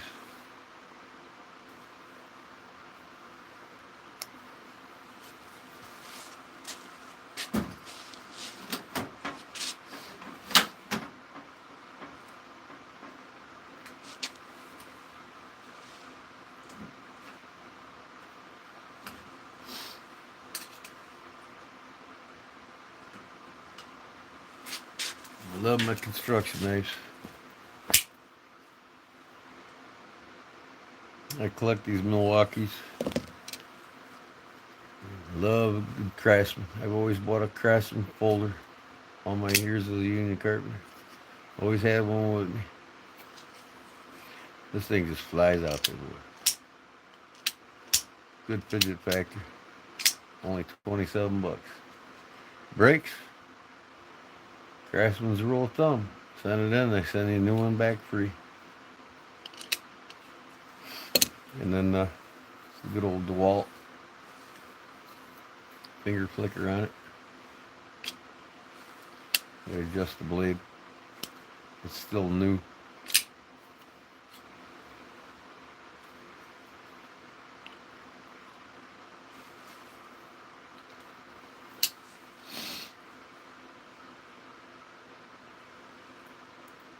Yeah, lag wheels or something. Oop, liner lock.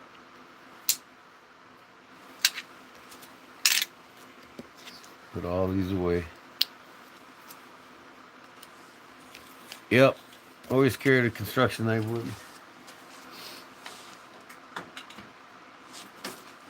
These are the worst, cheap ones. I mean, they're like $7 at Menards. I'll never buy another one, but it's a hawk bill, kind of like an electrician knife. Doesn't flick worth shit.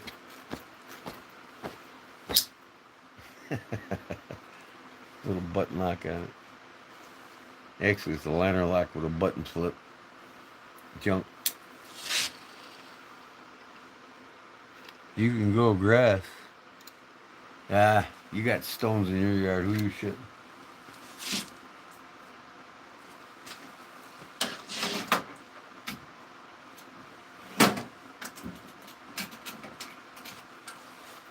This cobalt one ain't too bad, but it's still cheap. But it looks out there.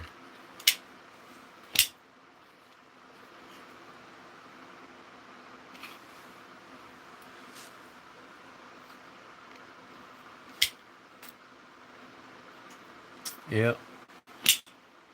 It is snappy. Not bad for $15.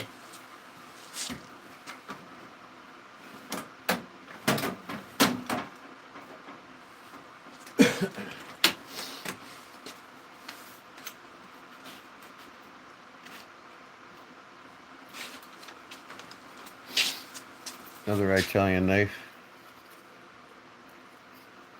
Love this one. Oop.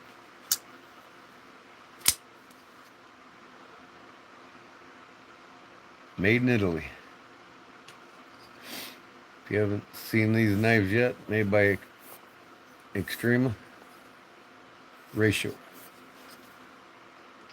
They're like $170 knives. I mean, the quality of them are crazy. It's got a safety on it. Locks the blade. Won't close. Pull the safety off. Close it. Put the safety back. Nah, it doesn't work in the closed position, but yeah, when it's open, you put the safety on. Right here. Extrema Ratio. They make a lot of these for the military and police. They're known for making military police fighting knives and self-defense and all kinds of. I got to get one of their fixed blades. They're just something. All that cheap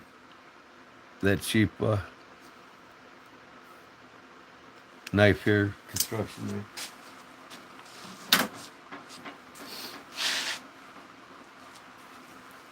No, that one was like $7. This was like, I don't know, 17 maybe. That's pretty decent. Pretty decent for the money, I'll tell you that. The cobalt.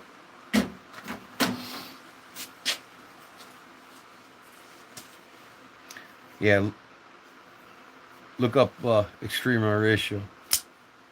I mean, they're just well-built, solid knives from Italy. See here on the blade. Made in Italy. This is the BF2R CT. It's a discontinued model, but there's others like the same that are the newer models. Italy. I got this at a gun show for like $79, and they normally sell for about $179. The new ones do. This one's only like 4 years old.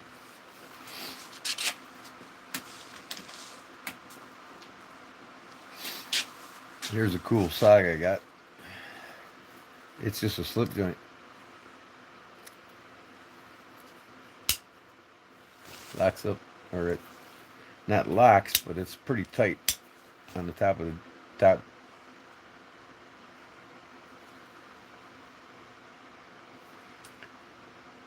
SOG Terminus, it's called. CTB 801, the Terminus. It's a full grip knife. I mean, pretty nice.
March 14th, Jim.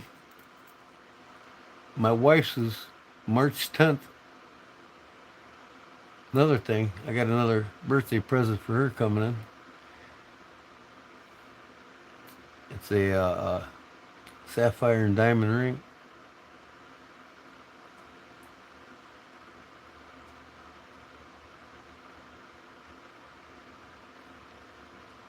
No, I don't really do much techniques with the Bali songs anymore.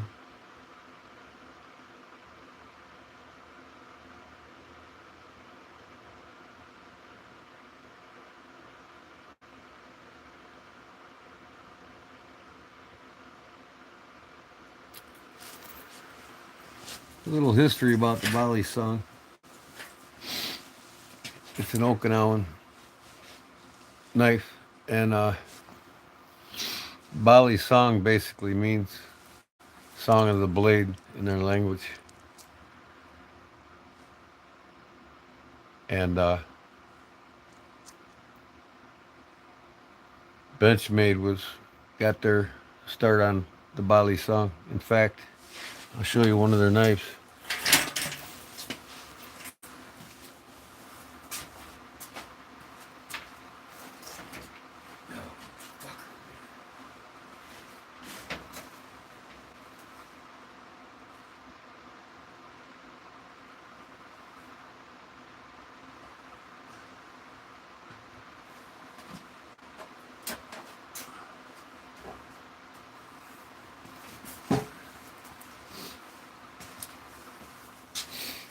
This is a pretty rare knife. This is a Emerson CQC7 Bali Song Benchmade. If you look at this and if you can see it, I don't know if you can or not. Benchmade's under the butterfly, not in it. In the butterfly is Bali Song. And when these knives were made, Emerson was the designer, of course. It's flat on one side of the blade, and it's got the cutting edge in there. It's kind of like a chisel. This is before Emerson had quick the quick deploy system on their hook on their blades. It's where Emerson got his start, basically. He designed and made his own knives well before he did this for design for Bali Song Benchmade. But it says here on the back of it, Emerson Spec War model CQC7. Now he does make the CQC7 still. Emerson's brand new. You can buy them new. But this one's from 1998, I believe. And it's rare. I mean, you'd be lucky to find one on eBay. I bought it for about 80 bucks from my buddy. And last one I seen one for about 179, 180 on eBay. Last time I actually seen one on there. But this is the only Benchmade Bali Song that I own. I won't pay the price of these high expensive. Even though I might go out and buy an expensive Emerson knife just to have another one of his knives. A lot of guys don't have this in the collection. I'm glad I do. And no, Justin, you can't have it.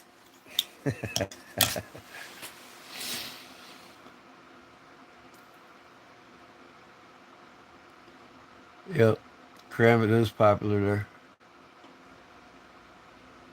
They fought a lot of. They fought a lot with the katana.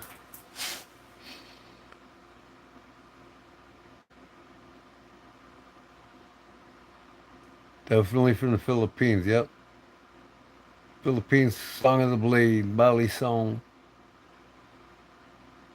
The Okinawans adapted to it afterwards, pretty much. Filipino martial arts. One of their traits is the Bali Song.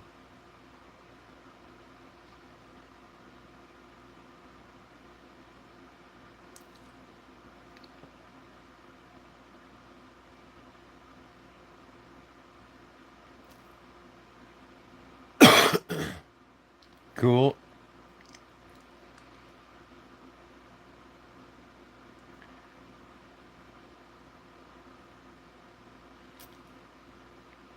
Yeah, I once got into escrimas sticks myself.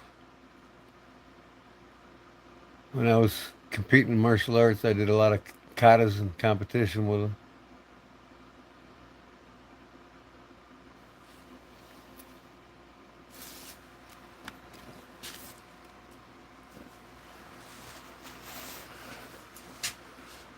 I used to do kata competitions with Bali Song butterfly knives too.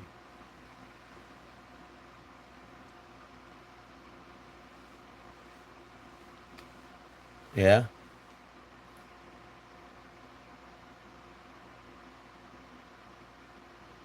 4:08. Yep, it's past my bedtime, guys. So I'm gonna have to get off here and close her up for the night because I gotta get up early and get rolling on this motorcycle seat. And maybe Wednesday night I'll show you where I'm at on it, what it looks like when I go live. Show you a little bit more advanced leather on the motorcycle seat.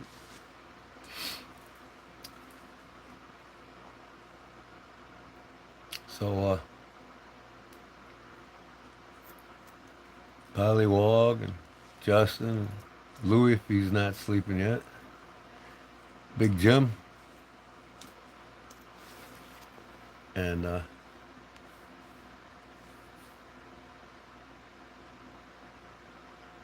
Andy and who else?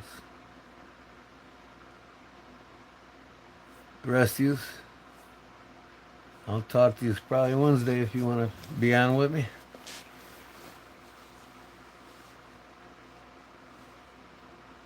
Yeah, I think the Scream is cooler too. It's amazing what they did. A lot of different martial arts that I loved. Watching the performances of them and stuff. Can't do it all.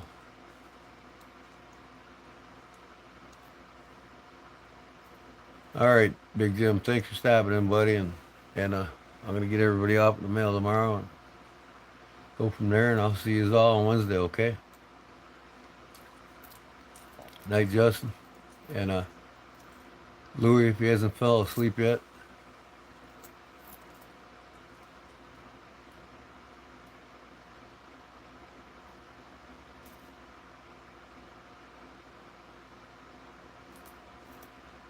Yep. All right, guys. Peace out, man. Thanks for watching. And everything else with it.